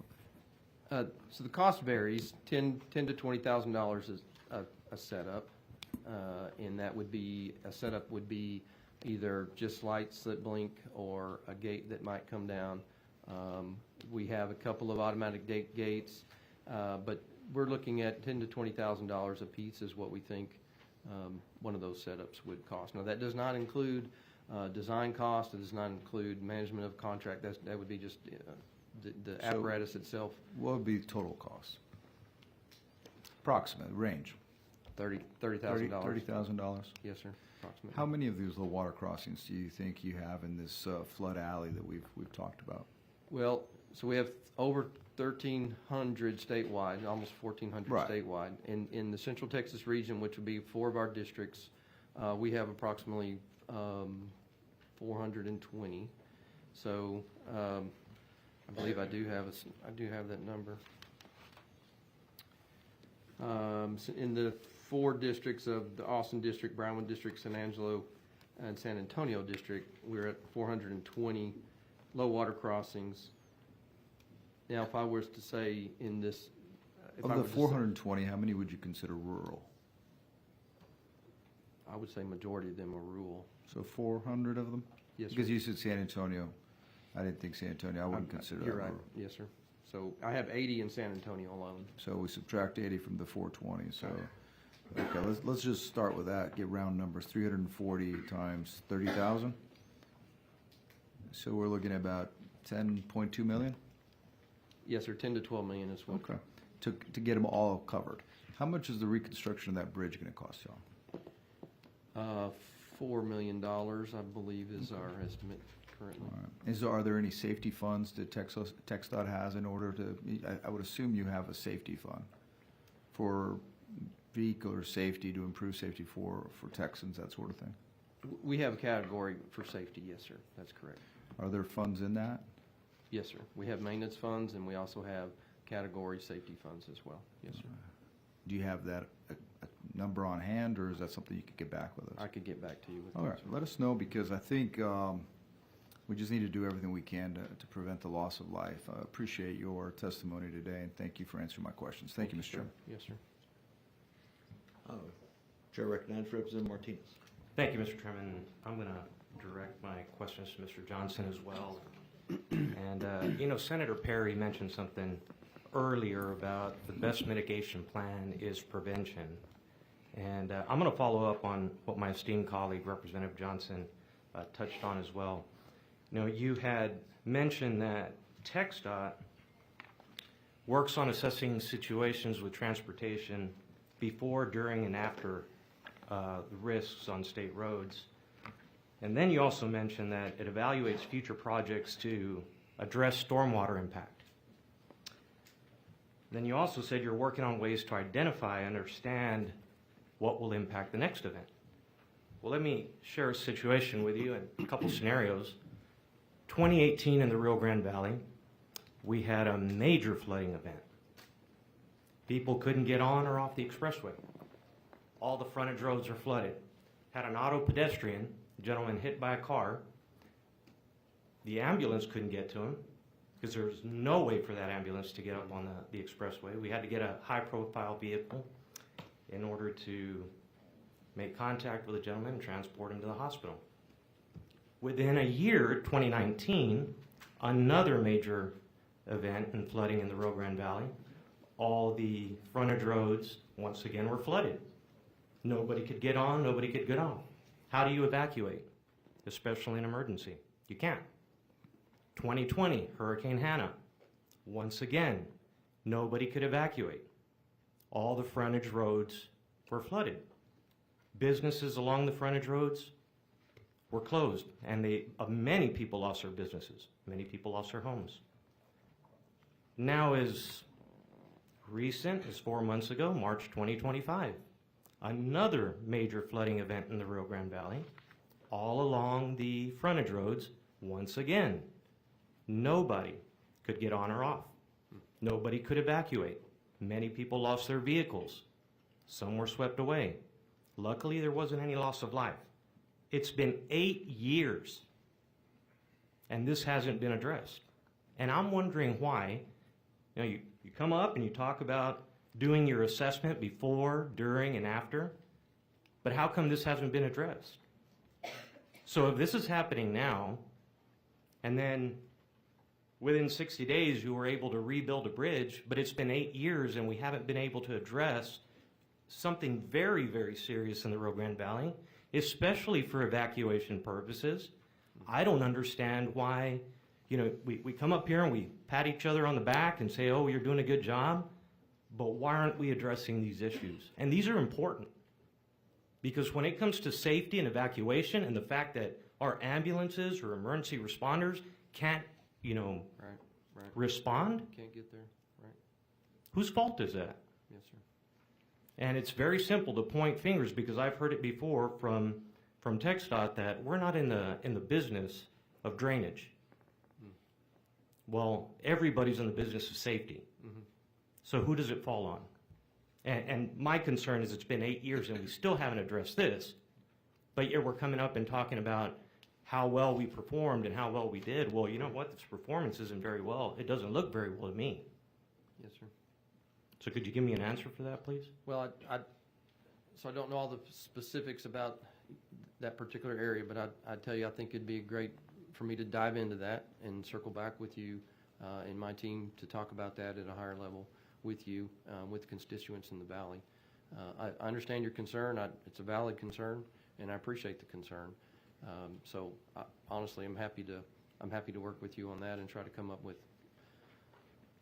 solutions. Yes, sir. Chair recognizes Senator Blanco. Thank you, Mr. Chairman. Mr. Johnson, you had mentioned the use of drones through the TxDOT to identify some road damage areas and things like that. So my question is not directed to you, but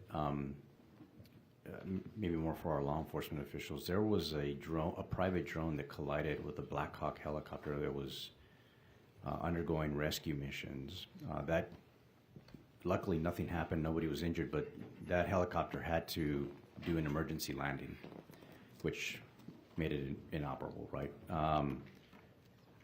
And the report said that it was a private drone. So what do we need to do? Obviously, drones are a force multiplier.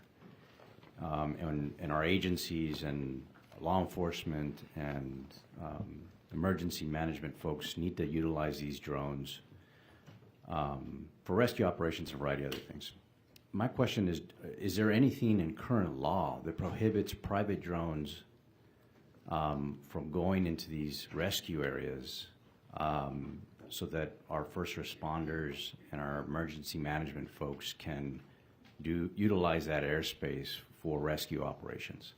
Yes, sir. We actually had a no-fly zone over that area other than first responders and authorized personnel. But this is just a good example of what happens in some of these rural communities where, and so many things into place, and we still have an incident where it's saturated with drones. We try to manage those with a program, keep drones at a certain level, 200 feet and less, keep aircraft 300 and above the rotary. And this is one where I think aircraft was a little low and the drone was a little high at the same time.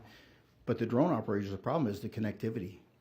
Early on, we had problems with there's not enough cell network band, and the drone was essentially frozen in place, where you have an aircraft that thinks that they see something that they want to come closer to investigate, so they come down and kind of fly into the drone. So that's under investigation by NTSB.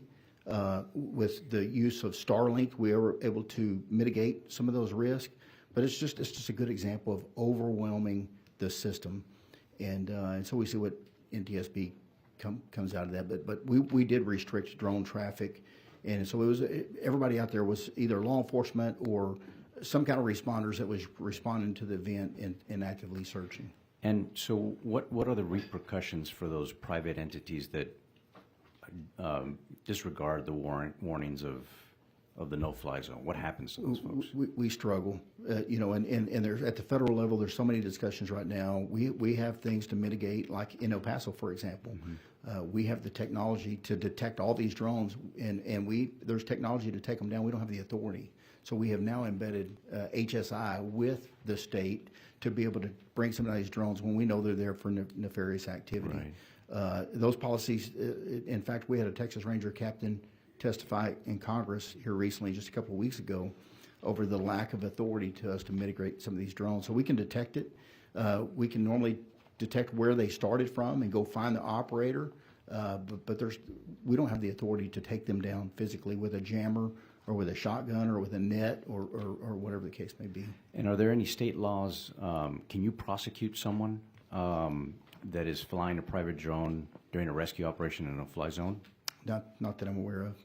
Okay, I'd like to work with you on that. Sure. Thank you. Representative Verdell. Thank you, Chairman. I've got a few questions. And then first, I want to say, Colonel Martin, Colonel Vanderroos, y'all were at the EOC every day. Y'all had teams that were doing amazing work out there. And so I just want to make sure y'all get credit for what your teams did and your leadership. So first question I want to ask, which could be to all four of y'all, is people have become desensitized to flash flood warnings or alerts on their phone over time. Do you think that there's a way to address that issue now where we need to have actually less warnings, or is there another idea that y'all may have to deal with people being desensitized to those warnings coming in on their phones? Just state your name if you're going to take the question. Freeman Martin, Texas DPS. I would agree with that 100%. In fact, we're working on a public awareness campaign as we speak for the 90th anniversary of DPS, educating people and reminding them to turn their alerts on, to look for amber alerts, to be cognizant of these alerts. But I do agree that there's, especially weather alerts, and I'll back up just for a minute. There's nobody up here bragging about we're working with the families every day, so we realize the magnitude of what happened, and but we're talking about what we did, the response, suggestions for improvement moving forward. And I'm not sure if anybody up here is. There are experts that with technology, early warning devices for rivers, water PSI gets a certain level that sirens go off. That's not us. And in defense of TxDOT, as far as the flooding, normally DPS or our local law enforcement are the first responders to identify. We know what the low water crossings are.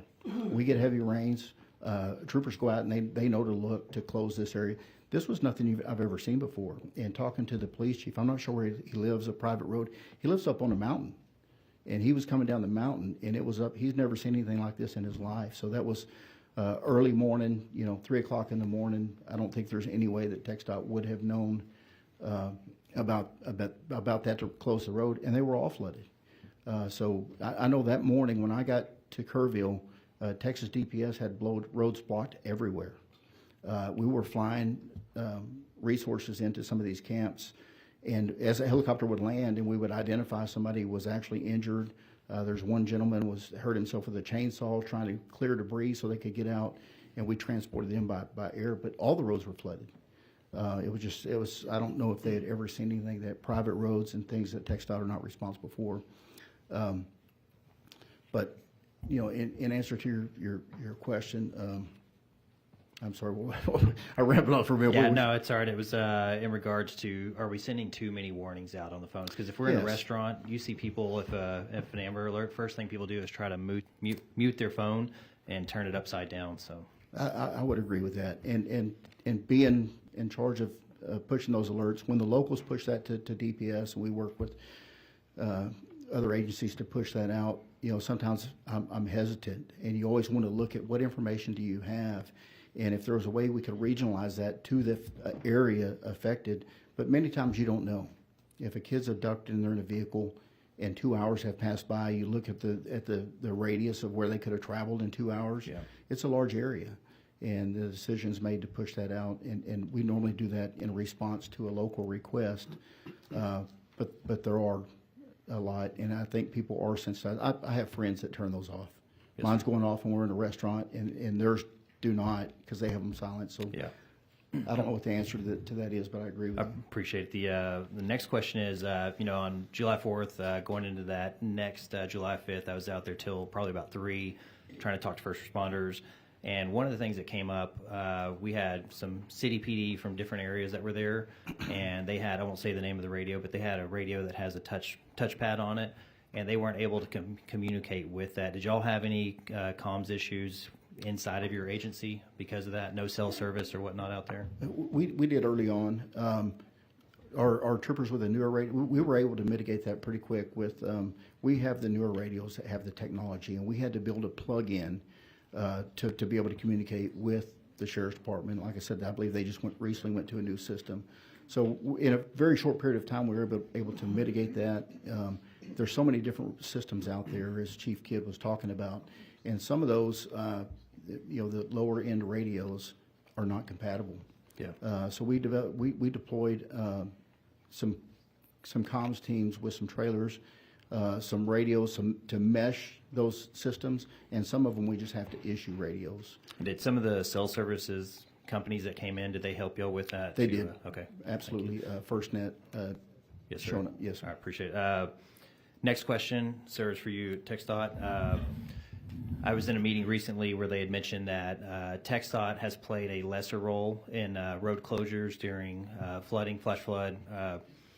Is that true, and is that because that y'all have less staff now? They said that what it's come down to now is more local officials have been more involved in road closures than TxDOT.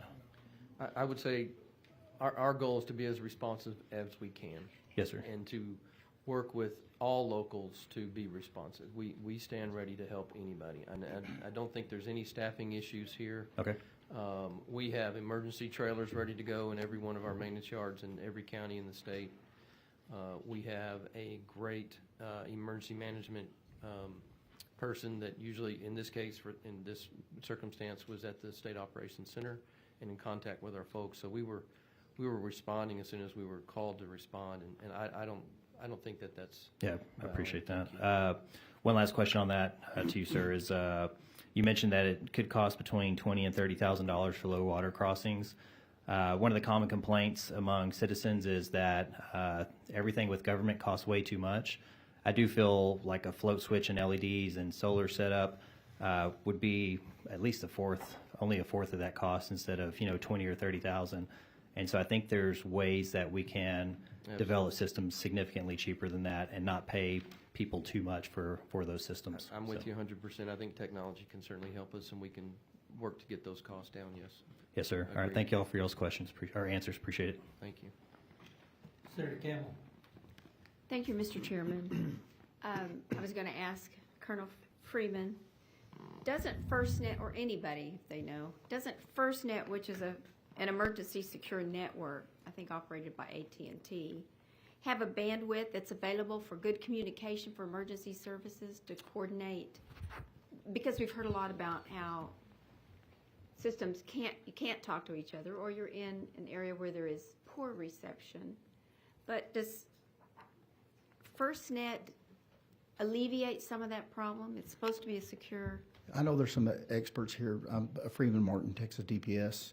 I know there's some experts here that can answer that question better than I can. Okay. But it's my understanding that what FirstNet does is prioritize emergency responders over others. So if the network is saturated, it'll prioritize our calls over the general population. But if there's no service, there's no service. I see. And in my last question is for the signal, the sound that goes out, the alert that goes out, amber alert, weather, silver alerts, different alerts. They're all the same, aren't they? They are. So I agree with Representative Verdell. People get desensitized to those, and perhaps different sounds, different alarms, breaking them up, dashes, solid sounds, it might help people to recognize one that they would not want to turn off, or something just different, so they're not so desensitized to the same sound. Senator, I would agree. If a different sound, something they're not used to, maybe they would take the time to look at their phone and actually read it. Who sets that sound, that tone? We push it out to the media, and then they push it out. So I'm not really, to tell you the truth, I don't know who would have the authority or ability to change that. Okay. But we can definitely look into that. Thank you very much. Thank you, Mr. Chairman. Senator Flores. Thank you, Mr. Chairman. Well, I just have to be able to say that on behalf of my constituents, and that your very timely, professional, effective, compassionate response to serve our people, an example of how especially our game wardens and our troopers work seamlessly, and the interoperability is solved. It's an example of what we're talking about, I guess, what we would like to have expanded statewide with across the board. Would you agree with that statement? Absolutely, I would. So I guess I'm going to ask the same question I asked Chief Nim Kidd, especially to both of the colonels. You haven't done your after-action report yet, or you're working on it. I know you are. Just at the top, just the top 2 lessons learned going forward, what would you say those are? I'll start off. Freeman Martin, Texas DPS. I think the Texas legislature addressed some of these, the last session, that September 1st we will have funding for helicopter replacements. The cold case ask that we had last time was partially funded, but a big portion of that has to do with the crime labs and DNA dealing with cold cases. And that's some of the same technology that we're trying to expand. And so they can work cold cases, and then when there's a mass casualty event, they can be diverted, and we can have multiple crime labs doing what UNT does with this mitochondrial DNA. Beyond that, internally, there's always things we could do better. But the identification of these unidentified victims is huge for us. So anything we could do with biometrics and new technology, using the DLS database to be able to search, iris scans or fingerprint technology and stuff like that, those are going to be some of our recommendations to the body. Colonel Vanderus, what would you say? Yeah, Ron Vanderus, Colonel, Texas Game Wardens. Senator, to your point, I think, obviously each one of these disasters is a little bit different each time. I know in particular one thing, and Chief Kidd may have talked about it, it kind of circles into the communication, the organized chaos, if you will, initially. I know as one of the first responding agencies with a large group of people, one of the things that became very difficult, and we've seen this in other instances, is you have qualified responders on scene, but you have a gap between who needs the help and where does that help need to get, and how do you get those people to it. And so, that's a bridge that needs to be addressed and figured out how when a situation occurs in the first 10, 12 hours or even sooner, when you get people on scene, how do you get the help to the right people and not waste time? And so, for instance, sometimes the 911 calls would get clogged up, as you mentioned, circled through the systems, and how does that happen, and how does that 911 call get to an overwhelmed first responder group, whether that be a local police department or sheriff's department? It takes time to spin that up, and I think that would be one mechanism I think that would be definitely need to see some improvement on. Thank you. Mr. Johnson, just in following up with the conversation we had about the low water crossings and the technology to be able to warn, your agency, and especially the locals, but state managed roads that are low water crossings that historically will flood with X amount of rainfall. And it doesn't have to be a foot. Let me just give the example recently in San Antonio on Vital Creek is it Loop 410? Yes, sir. 13 people sitting there to go drown there at Vital Creek. That's just an example. This is a precursor to the 4th of July. But those types of crossings exist in low water areas that are going to do that. Vital Creek's going to do that with 3 inches of rain in San Antonio, in the middle of the city, and we're also talking about what happens in our rural areas on roads. So the technology, what do you think you can do? I know you discussed it, but if as you look at into the future to be able to address this, as Representative Johnson was talking about, what would you say would be your first 2 responses to be able to address those low water crossings that are going to have happened? I mean, it's like we don't put up a stoplight until some people have died at that intersection. How many times have we seen that? Do we need to continue to do that with low water crossings or even intersections? I mean, be proactive to prevent fatalities. So tell us what some of your ideas would be to address. Yes, sir. I think taking the systems that we do have in hand, making those systems better, expanding our footprint, like you're saying, identifying the highest risk locations, and put some systems in place. I think you're exactly right. That's what we can do. So we'll have your commitment. You're going to work on that. We will work on that. Yes, sir. Ms. Corona, if I can ask you a question about the PUC. So So tell us how the PUC coordinated with the electric utilities to restore power to Kerr County residents after the flood. So our role in the State Operations Center is to ensure that the utility is able to communicate not only just to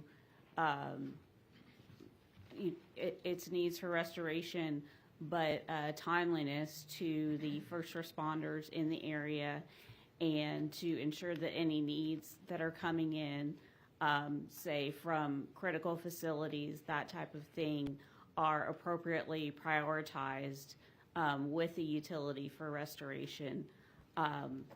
We had an ongoing dialogue with Kerrville Public Utility Board and with LCRA throughout the event.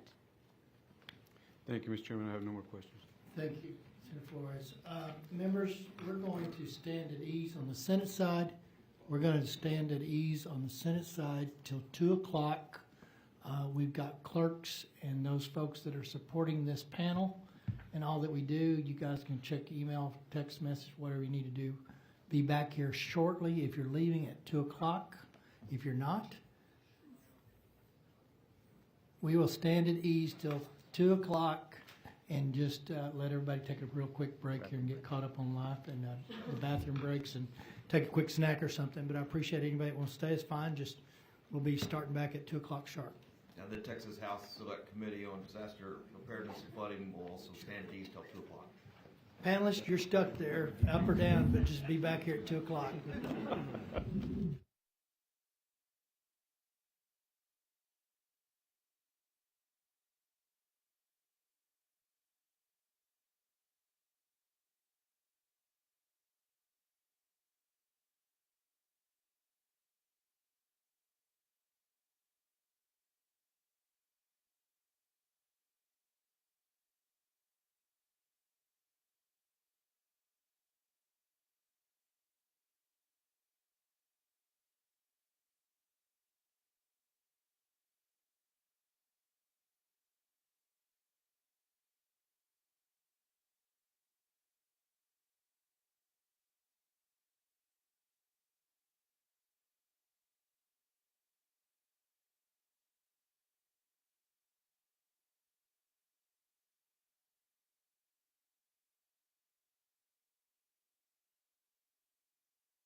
Committee will be back in order.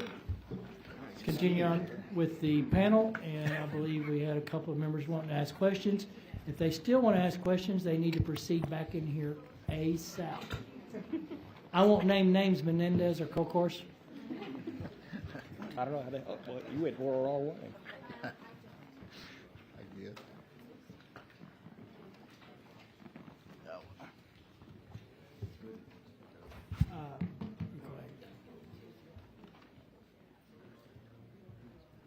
He's a real phone.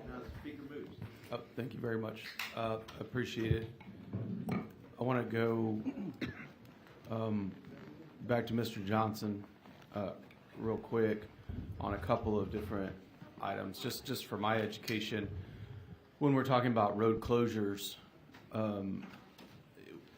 obviously when you're dealing with a large area, you're going to have city arterials, county roads, state roads and highways, interstate system.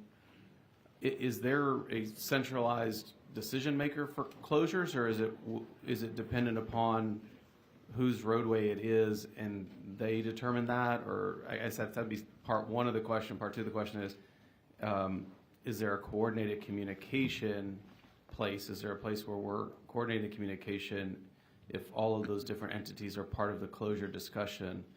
How does that happen? So generally, the way that happens, sir, is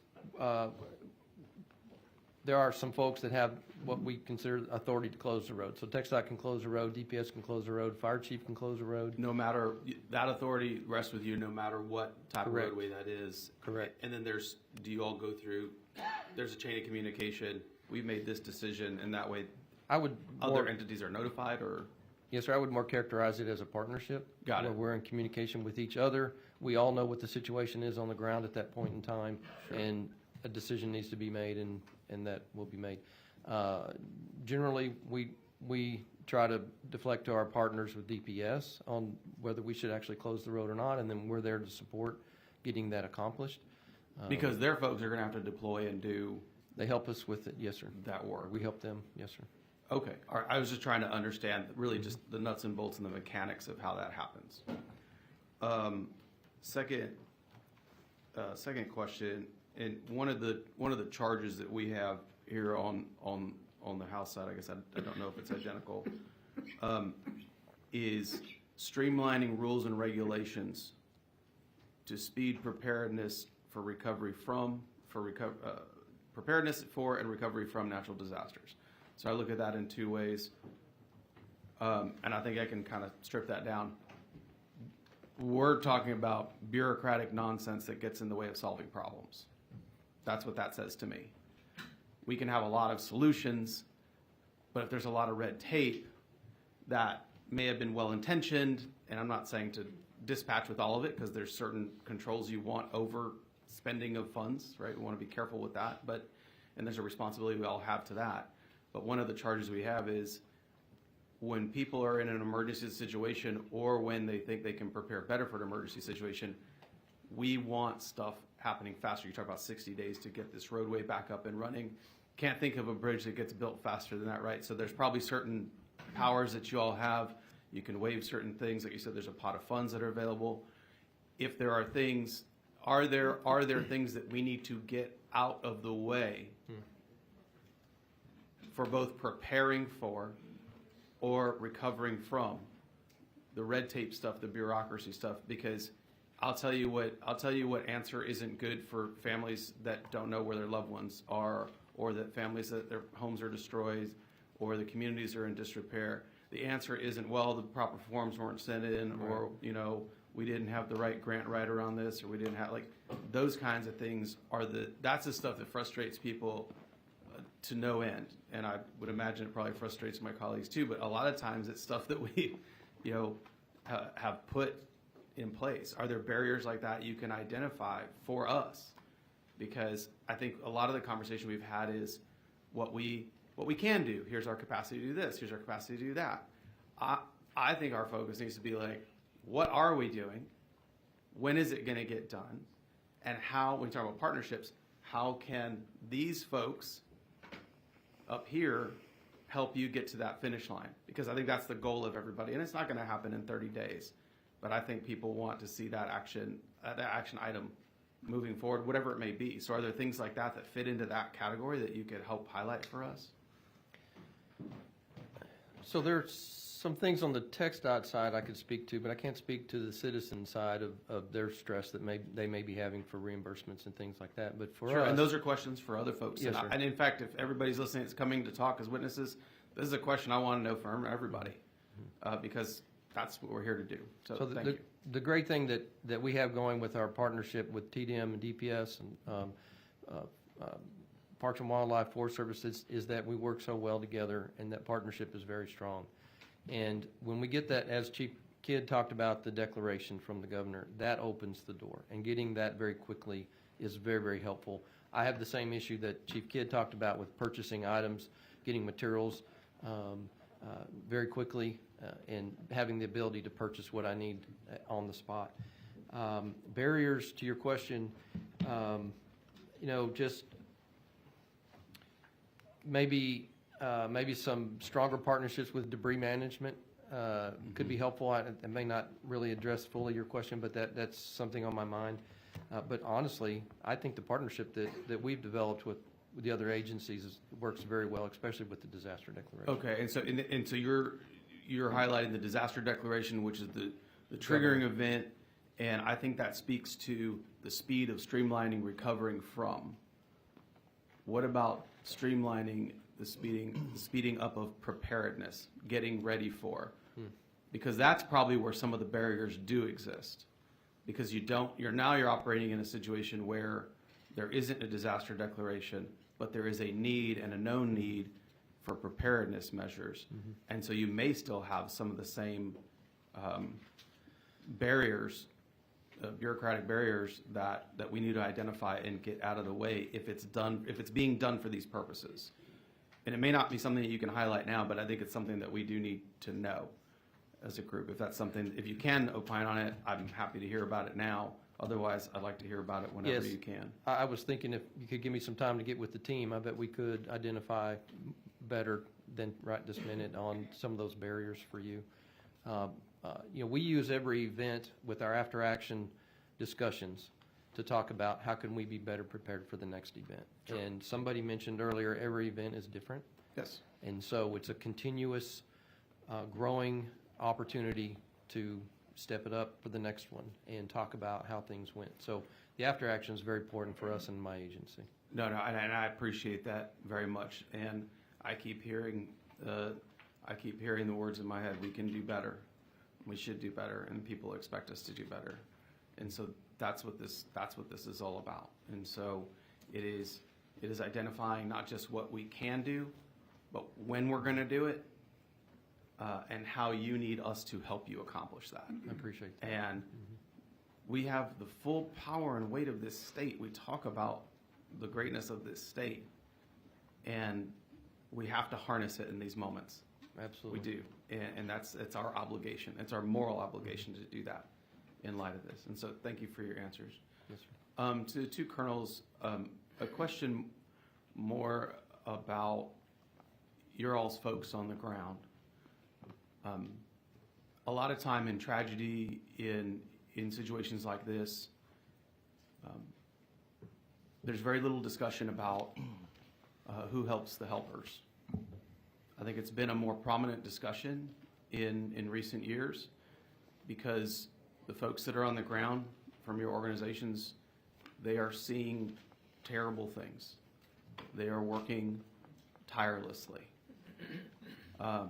They themselves maybe have family in harm's way, and that's something that people that are called to your line of service put in the back of their mind while they're on the front lines, but it doesn't stay in the back of their mind forever.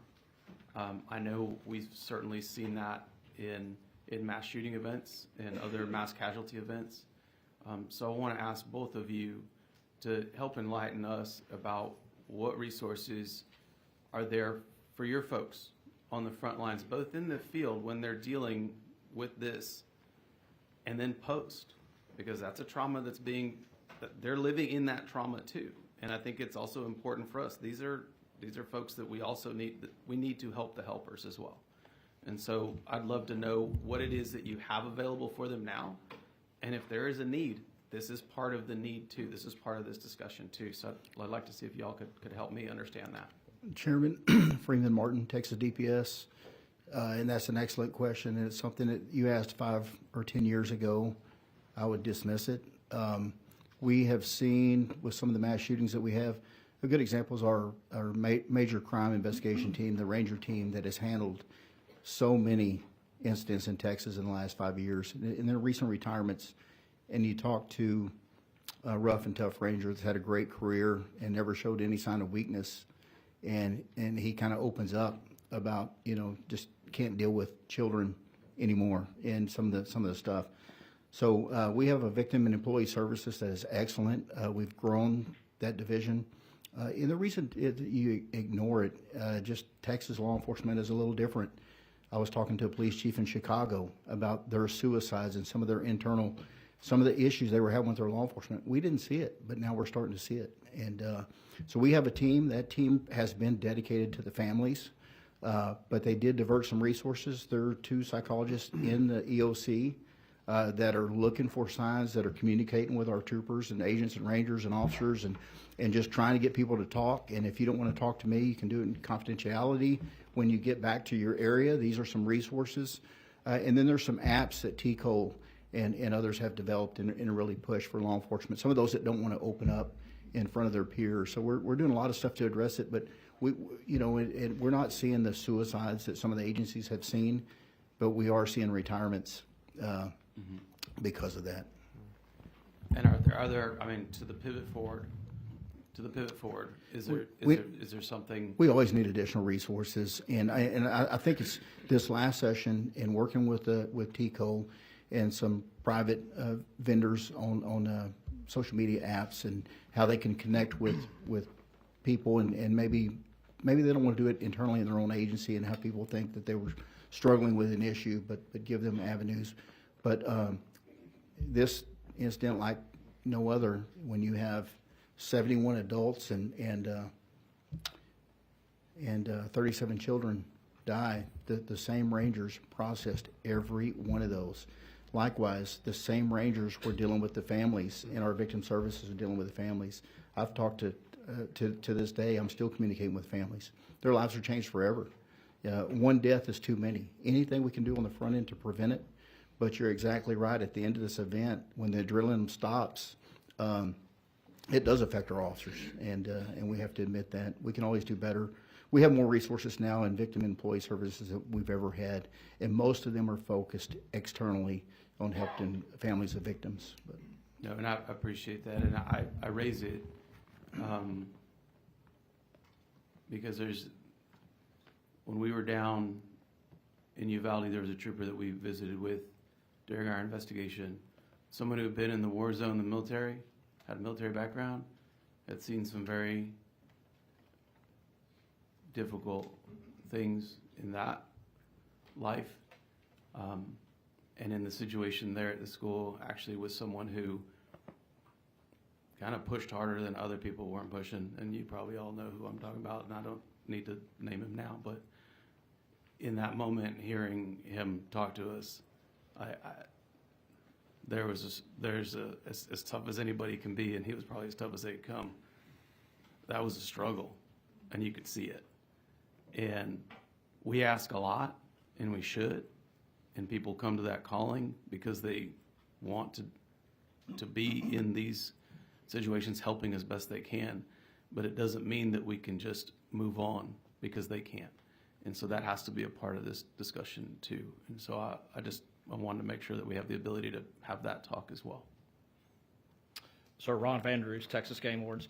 Along those same lines, we kind of have a very similar approach in that is, but we tweak that a little bit. We take a little proactive piece of it, kind of divide it up into some officer wellness, pre-issue, pre-problem, teaching good coping mechanisms and skills, and having supervisor, that can recognize when things are going awry. And then in this particular incident, one of the things that we relied heavy on is our peer support group. We've got a fairly robust, trained cadre of game wardens that can talk peer to peer. And before anybody exited any of this process, they had a one-on-one meeting with those peer support people and working through any type of the issues they might have, and then routinely monitored through supervision, early warning systems to make sure that we get ahead of any problems before they expand on themselves. No, I appreciate that, and I know that Senator Blanco remembers being in the Victim Reunification Center in El Paso, and I used to work in the DA's office, and in that room were victim services folks from the DA's office and people that on the daily work with people who have lost, who are in traumatic situations, and they were shook to their core, and they were doing their job. But we also need to make sure that we're covering that. We need to cover that aspect too, because this is a multifaceted thing. So I appreciate you all taking the time to talk about that. Thank you. Senator Kilgore. Thank you, Mr. Chairman. Thank all of you on the panel for being here today, for what you've done. Those that had the staffs out there and officers were forever grateful. Quick question, Colonel. Colonel Martin, you've talked about kind of the management of the chaos in one of the things, I think we forget this is happening in darkness. By the time, everything is really rolling, high water rescues, so forth. I was very moved by how quickly you were organized, and as you said, the reunification of parents with children and then those that still had children missing, and y'all being able to separate that, and I just can't imagine. The question is, I had a family who has lost their daughter, and she was not found for 10 or 12 days, but we're so grateful that she was recovered. There was a time from like July 4th, and that when they were notified and the family started arriving, to like a Tuesday when I talked to them, that they were assigned a local PD, maybe a sergeant or an investigator, and they hadn't heard from anyone in quite a while. And I'm not complaining, I'm just saying as we look at how we perfect this process, there was a time when I think y'all really did kind of move in and take over the contact with the families. Am I correct on that? That's correct. And actually, Freeman Martin, Texas DPS. Sheriff Larry Letha and the city manager of Kerrville are both with us today. They were instrumental in this. And we, like I said, lessons learned moving forward, there's many things that we would do different. One thing we would do is assign to be with the locals, a Texas Ranger to be there with the families and coordinate what's going on the search and rescue and the recovery and the identification process, just to keep them in the loop. They should not hear in a press conference what's going on with this investigation. We separated those families from the families that we knew their kids were okay. They just haven't been rescued and reunited. But we knew they were fine, and so we're communicating very well with them. The unknowns, they were getting periodic updates, but it wasn't enough. It wasn't frequent enough. And that actually came to me from a call from the Sheriff Larry Letha and said, hey, we need some help. And then we engaged. But that's one of the lessons learned early on, is we have to deploy teams of resources that are not doing search and rescue, that they were there to handle all the logistics and other things that go on. So that is one thing that we identified that we can absolutely do better, and we did. It just took us a day and a half to get there.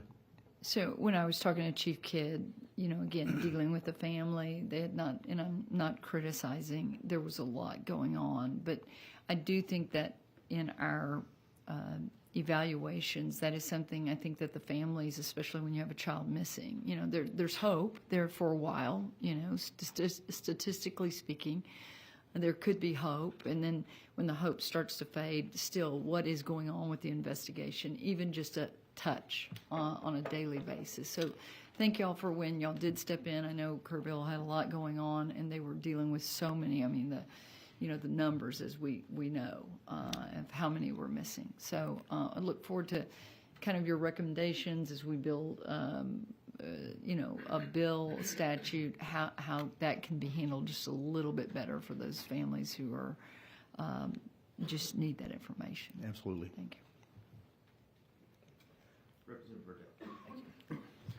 Thank you, Chairman King. Colonel Vonderus and Colonel Martin, this is just a quick question for y'all that I didn't ask earlier. You had multiple technologies, but you also had cadaver dogs, drones, other stuff. Is there anything that stuck out to you that was very effective to do your job through that process, or anything that didn't work that maybe you would not use next time? I'd say the cadaver dogs are priceless. We had the Ohio State Police called and said, "What do you need?" And I said, "We need cadaver dogs." And they sent a team of state troopers with cadaver dogs, and they were instrumental. There were a few scenarios where these dogs go through a certification. Some are better than others. There were a few instances where a dog actually hit on a pile of debris, and we spent hours and hours going through that debris, and there was nothing there. But there's always technology, and there's stuff that our tactical marine uses for searching underwater, and even the muddy water with debris does very well. Those are really expensive, and I'm not real familiar with the technology, but I know they're going to make a request for more of that for tactical marine unit. Ron Vander, Texas Game Awards. Along the same lines, I think the human remains dogs were great. At a certain point in the process, we quickly learned that a dual alert was important before we wasted time, because time was of the urgency. I think when we saw the utilization and how important the UAS and drone program can be as that technology continues to progress, when we look at the thermal ability to be able to determine whether there's something worth us taking the time, through that thermal image to look at something. And so those are probably the two biggest pieces I thought were the biggest takeaway from it. And then again, the aviation assets and the ability to respond, early on in this process to do things that not even highly trained swift water boats could get to. So some big takeaways out of there. I appreciate it. Thanks for your answers. Senator Menendez. Thank you, Mr. Chairman. Mr. Johnson, I'm not going to belabor the point, but we've heard a lot about low water crossings. We've heard about the flooding of the access roads, the frontage roads in the valley. My understanding in the brief research that I did a little bit in between here is that in y'all's budget that was just approved this last session, y'all got about $21 billion, a little bit over for 2026, and just under $19 billion for 2027. Does that sound about right to you? Right, yes, sir. So with close to $40 billion, I would hope that in the next few days you can take a look at what you could do to help mitigate the loss of life and loss of damage, and what TxDOT can do to be a part of the solutions for these low water crossings that you gave us an estimate of approximately $30,000 per, and that we start with those that are in the most flood prone areas, and then we maybe take a look at what can be done to those frontage roads that are flooding every time there's something, and that people can't get out, or emergency vehicles can't get in. I think that's critical. And then the last thing is, I'm assuming that your hero trucks and other things that when you have first responding type situations, emergency come out, you'll have radios as well. We do. I would like to see that your radios, and I'd like to see that all of the state maybe put together some sort of RFP for radio interoperability, that at least there's a channel or whatever the hell they call it, so that y'all can all talk to each other, whether it be Parks and Wildlife, DPS, TxDOT, local fire and police, so that y'all can be on the same page. So if y'all could help us with that, I think that would be important. Yes, and I appreciate that. I don't have any, just if you get back to the committee, because obviously this is something we need to take our mission of this committee to prevent further loss of life in the future in any flooding, any type of disaster.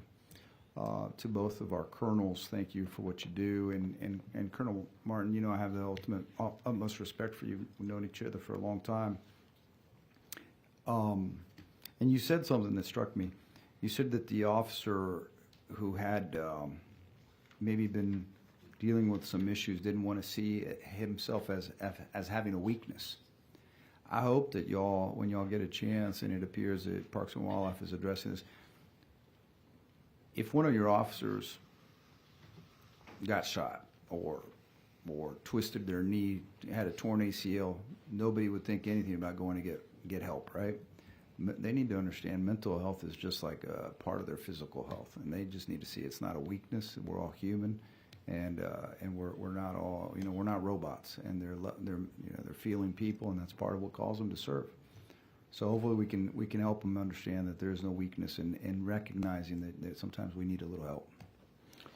Senator Freeman Martin, Texas DPS. I appreciate those comments, and I can tell you that in Congress, these officers have kids, a lot of them that are the same age.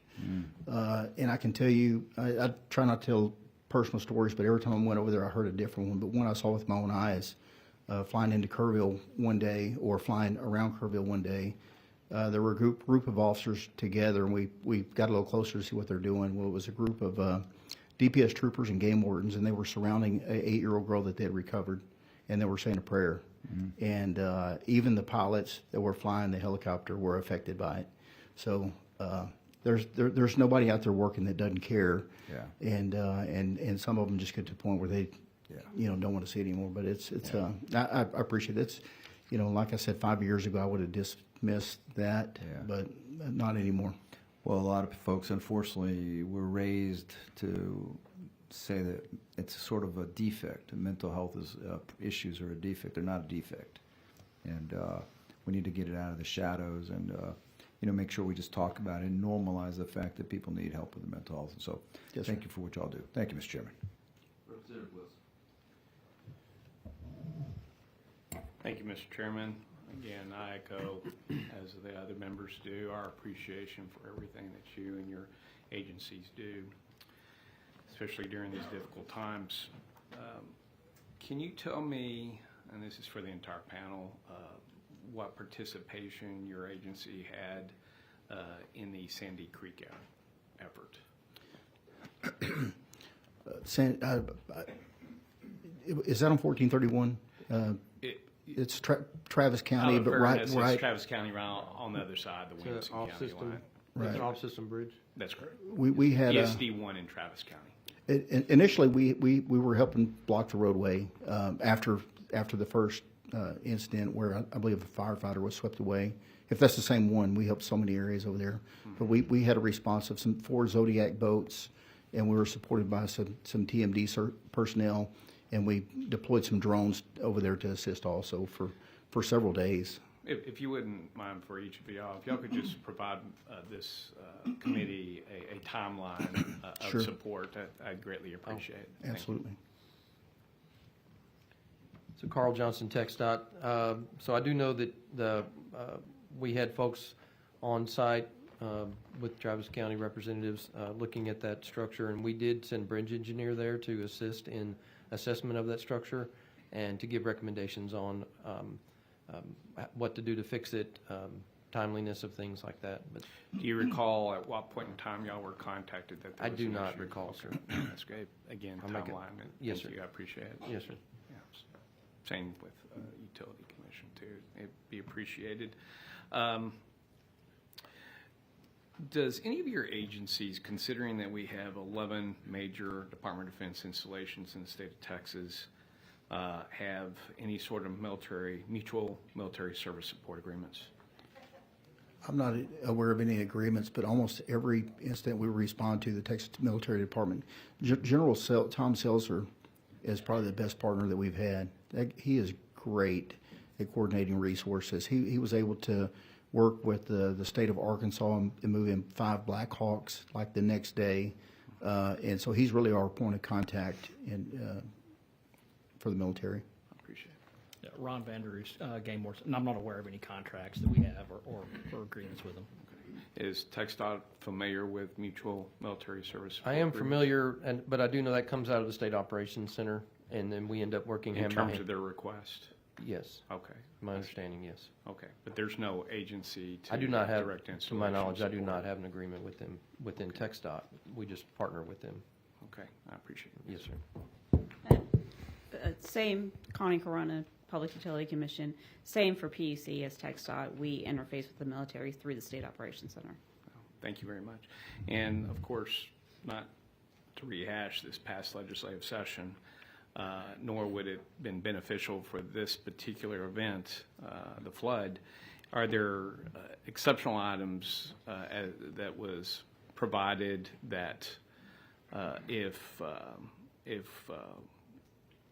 that would address some of the requirement gaps that we recognized in any one of our emergency management situations, be it the Panhandle fires, Harvey, of course the flood, Uri?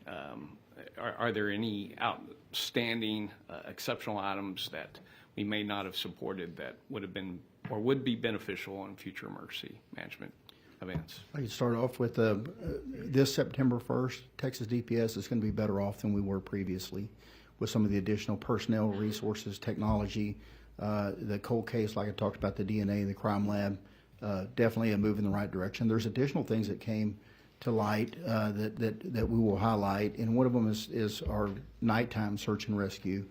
Our hoist helicopters are exceptional. They have thermal. They're really good at search and rescue, but at night the hoist is very limited, and there's technology that they can use for nighttime rescues that would enhance that. And then there's a few other DNA capabilities that we're gonna and biometric capabilities that we're gonna highlight and see if there's a will of the legislature to move forward on some of that new technology. And it's all about early identification of these unidentified deceased victims. Ron Vanderus, Game Wards. The legislature was very generous to us, allowing us some funding for technology increases and to really hone in some of our search and rescue type systems and tracking pieces. Probably the one conduit that we didn't have or didn't get funded for was the additional FTEs. We realized that with the growing population of Texas, the fact that every waterway in this state, including the Gulf of America, is covered up with people using it, our responses and things, our search and rescue opportunities, just the calls for service are pretty profound. And so we think that we'd love to have about 50 game wardens to supplement some of those areas that have been high use, and would also, to that point, increase our ability to respond in these types of situations. Hey, Carl Johnson, TxDOT. So TxDOT would not be where they are today if it wasn't the support that we get from you all. The funding that you give us year in and year out, we really appreciate that. As far as gaps, relative to your question, sir, if it's okay, I'll just refer to the follow-up action items in our handout. If you'd like for me to go through those individually, I'd be happy to do that. No, it's documented, but yes, sir. Any further that you want to provide this, please provide in a written statement. Okay, thank you, sir. Connie Corona, thank you for the question. Yes, during the most recent legislative session, we did receive funding that will help with our emergency coordination and response in the form of several FTEs, along with infrastructure resiliency and reliability funding. The one item that we identified and has not as of yet been funded is a Texas-specific data system that would aggregate utility outages across the state. We currently rely on a federal system, but our emergency management personnel have indicated that having a Texas system that we could, in fact, query ourselves and control the functions of would be beneficial. Thank you. And last question, as it pertains to the Center for Human Identification at University of North Texas, I understand that they did an outstanding job. And just to inform the committee here, I did not realize that there's only 4 locations within the United States that is incredible in terms of being able to provide for, and that is the state of New York, which I imagine they prioritize New York, the state of California, which I imagine they prioritize the state of California, and the Federal Bureau of Investigation. I understand that we purchased 2 additional machines capability to shorten the period of time at a significant price of about $485,000 in support of this Mascal event. I imagine that you would see that the state of Texas, would you see in terms of the backlog that we have in terms of forensic investigations and so forth like that, we probably need to increase that capability so that we can meet the backlogs here in the state of Texas, as well as be postured to support any, heaven forbid, any future Mascal events? Yes, sir. Freeman Martin, Texas Department of Public Safety. The Texas legislature has been very good to our DPS crime labs, and 80 to 90% of their work that they do is not for the Department of Public Safety, it's for local agencies. And so it's free, and they're really good at what they do, so the demand just continues to increase.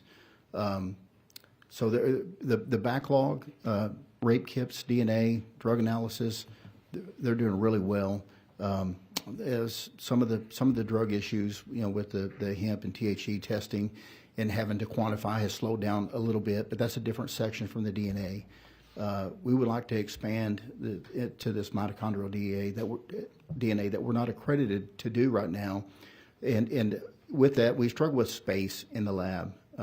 We have a facility that is vacant in Houston. We would like to expand.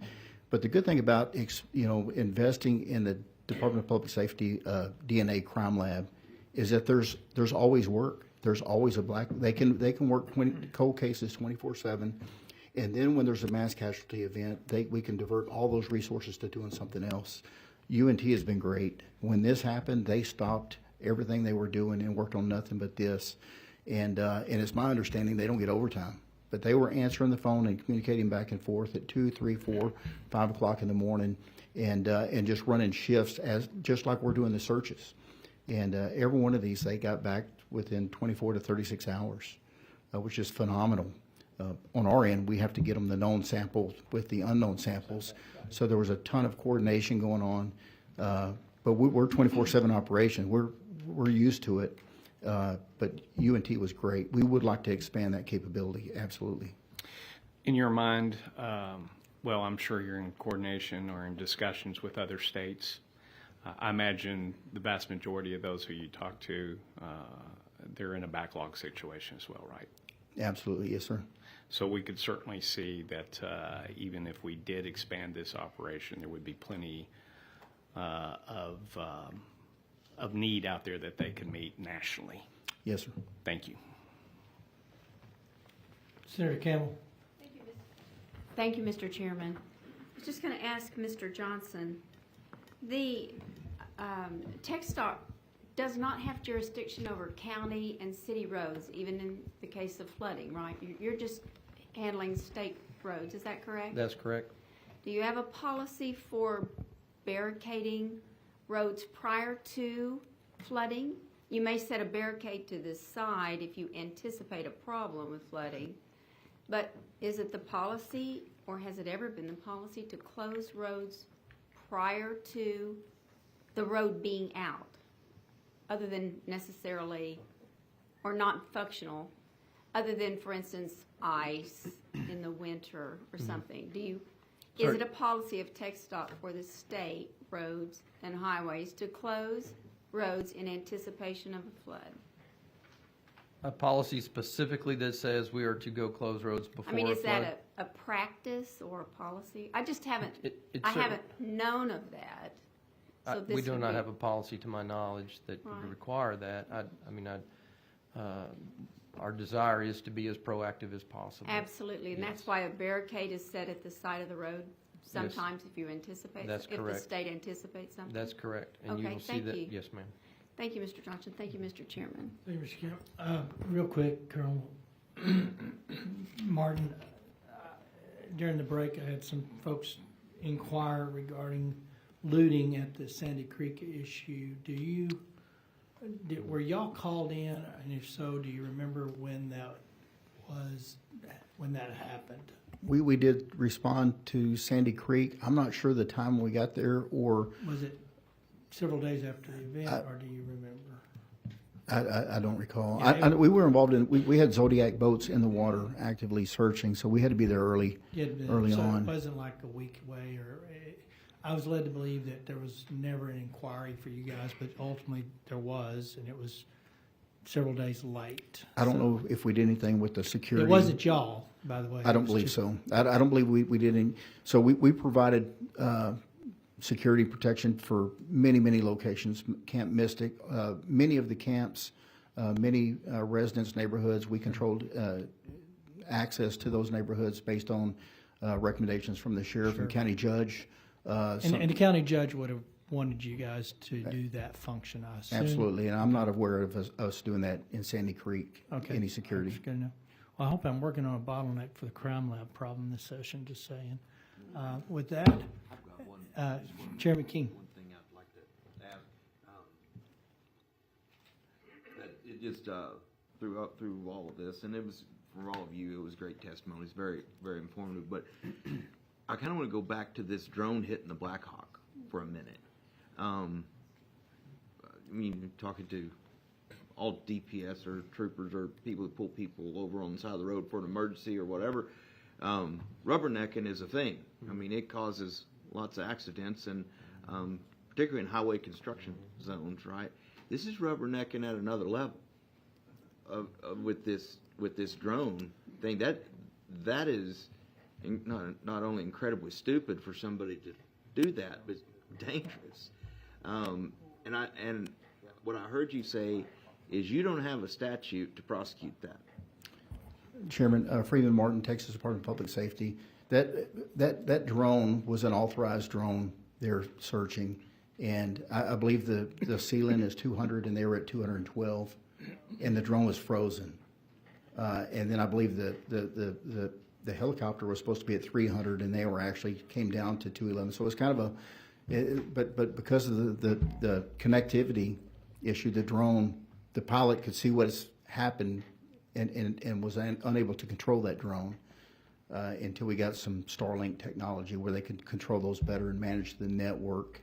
But you're right, at sporting events all the time, at the governor's inauguration, around the Capitol, around the governor's mansion, there's so many places that we're trying to secure. We have technology to determine when a drone enters the zone, but no authority to mitigate that. We're prepared to violate the law and mitigate it if needed with a shotgun or whatever the case may be, but we don't have the authority to do that. I think we need to change that. Connie, you said 5,400 customers were affected, Yes. or lost power throughout, and Yes. but they were all restored within 2 days. I heard. Yes, all the customers in Kerr County able to take power, have it restored within 3 days. Was that their municipal utility alone, or was that multiple utilities? That was Kerrville Public Utility Board only, just the municipal. Okay, thank you. I'm done.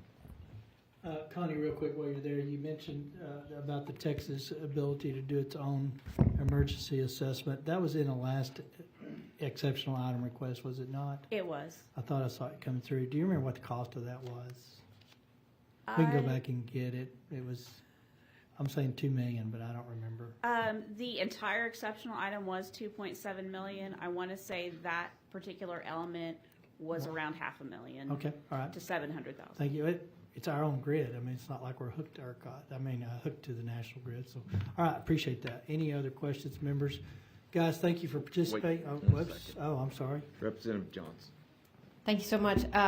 Colonel Martin, obviously you've clarified that this drone incident seemed to be an accident, not any kind of criminal intent, but wouldn't interference with the duties of a public servant come into play if somebody were trying to use a drone device to keep somebody from performing a public duty?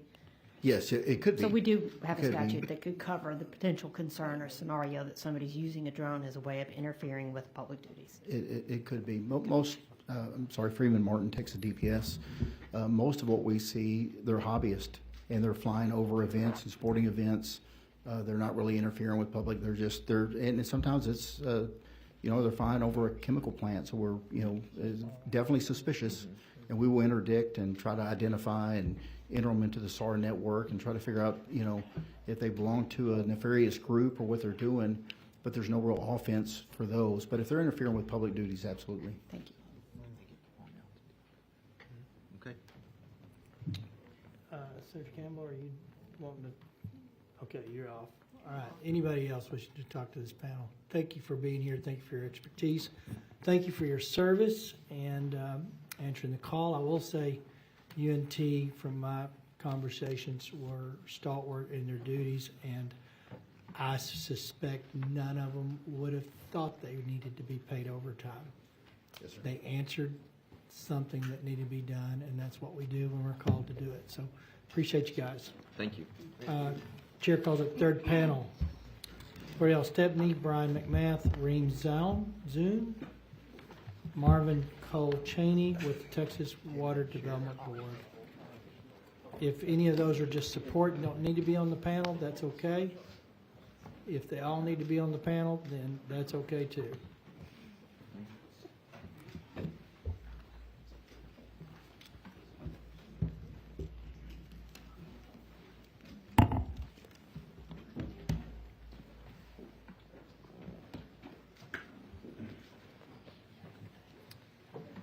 Do we want to go with L'Oreal or Brian first? Which one? Well, all right, that's good. Just start when you're ready.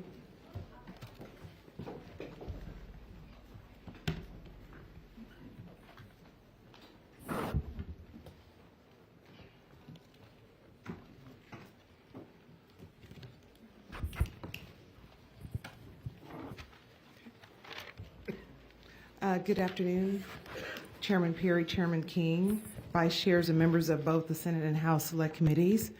I'm L'Oreal Stepney, Chair of the Texas Water Development Board. With me today is Brian McMath, he's our Executive Administrator, and we also have a couple of our subject matter experts with us today, Reem Zune and Marvin Cole Cheney.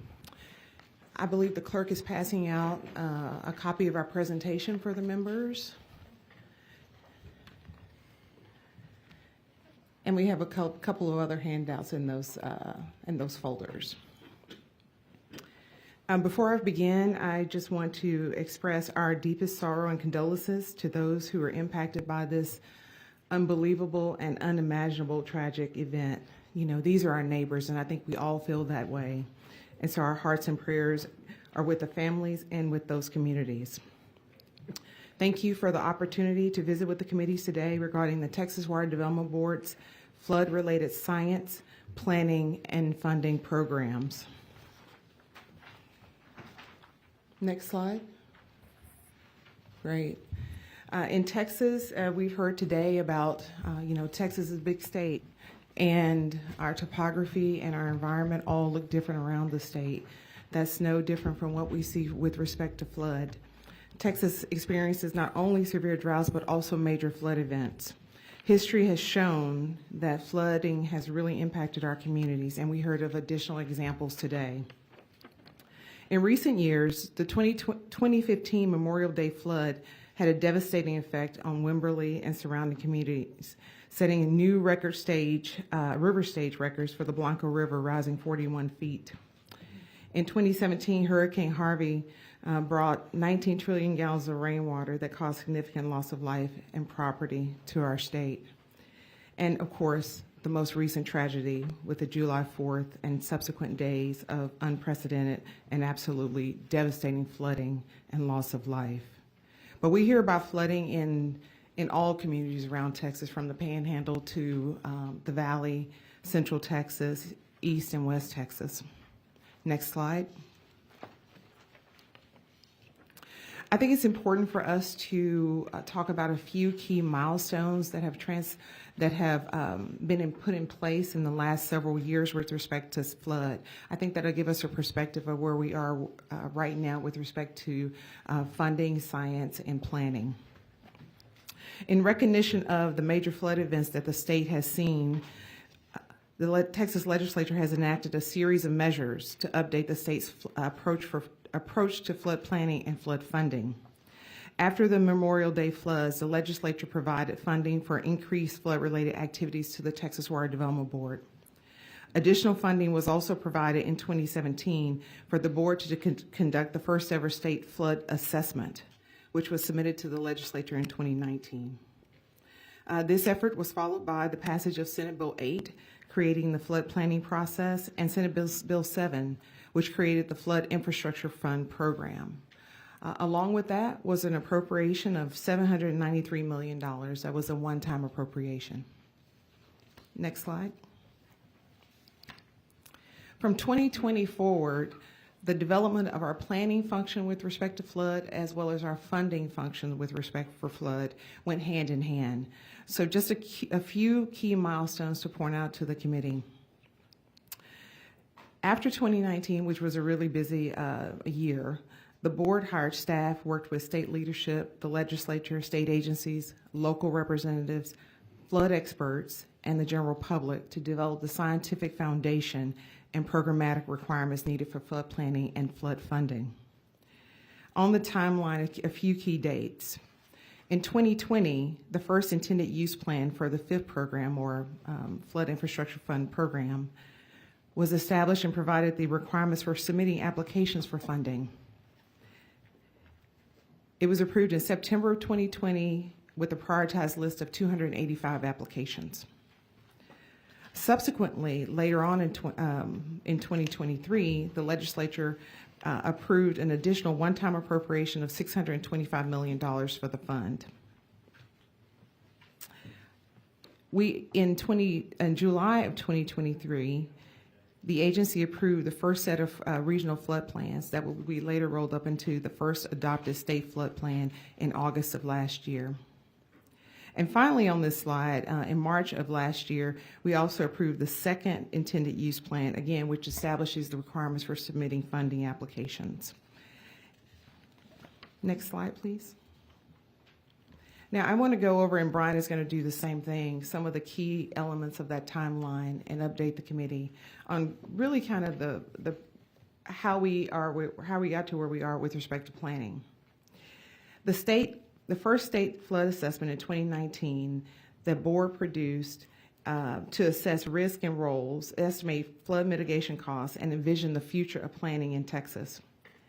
There were a few identified needs that were provided to the legislature. The need to increase resources for implementing mitigation activities, increase technical assistance and data collection, improved mapping, and also a coordinated watershed-based planning approach. Next slide.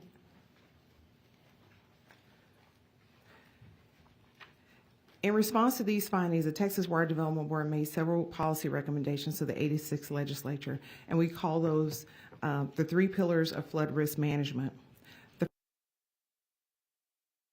For flooding. Secondly, planning, regional planning process, and then third, mitigation. In response, the 86th legislature passed landmark legislation addressing all 3 of these pillars. It created the Flood Infrastructure Fund, which focused on funding for mitigation, control, and drainage projects, as well as Senate Bill 8, which created the flood planning process. Around the state, the Texas Water Development Board conducted 14 workshops because we wanted to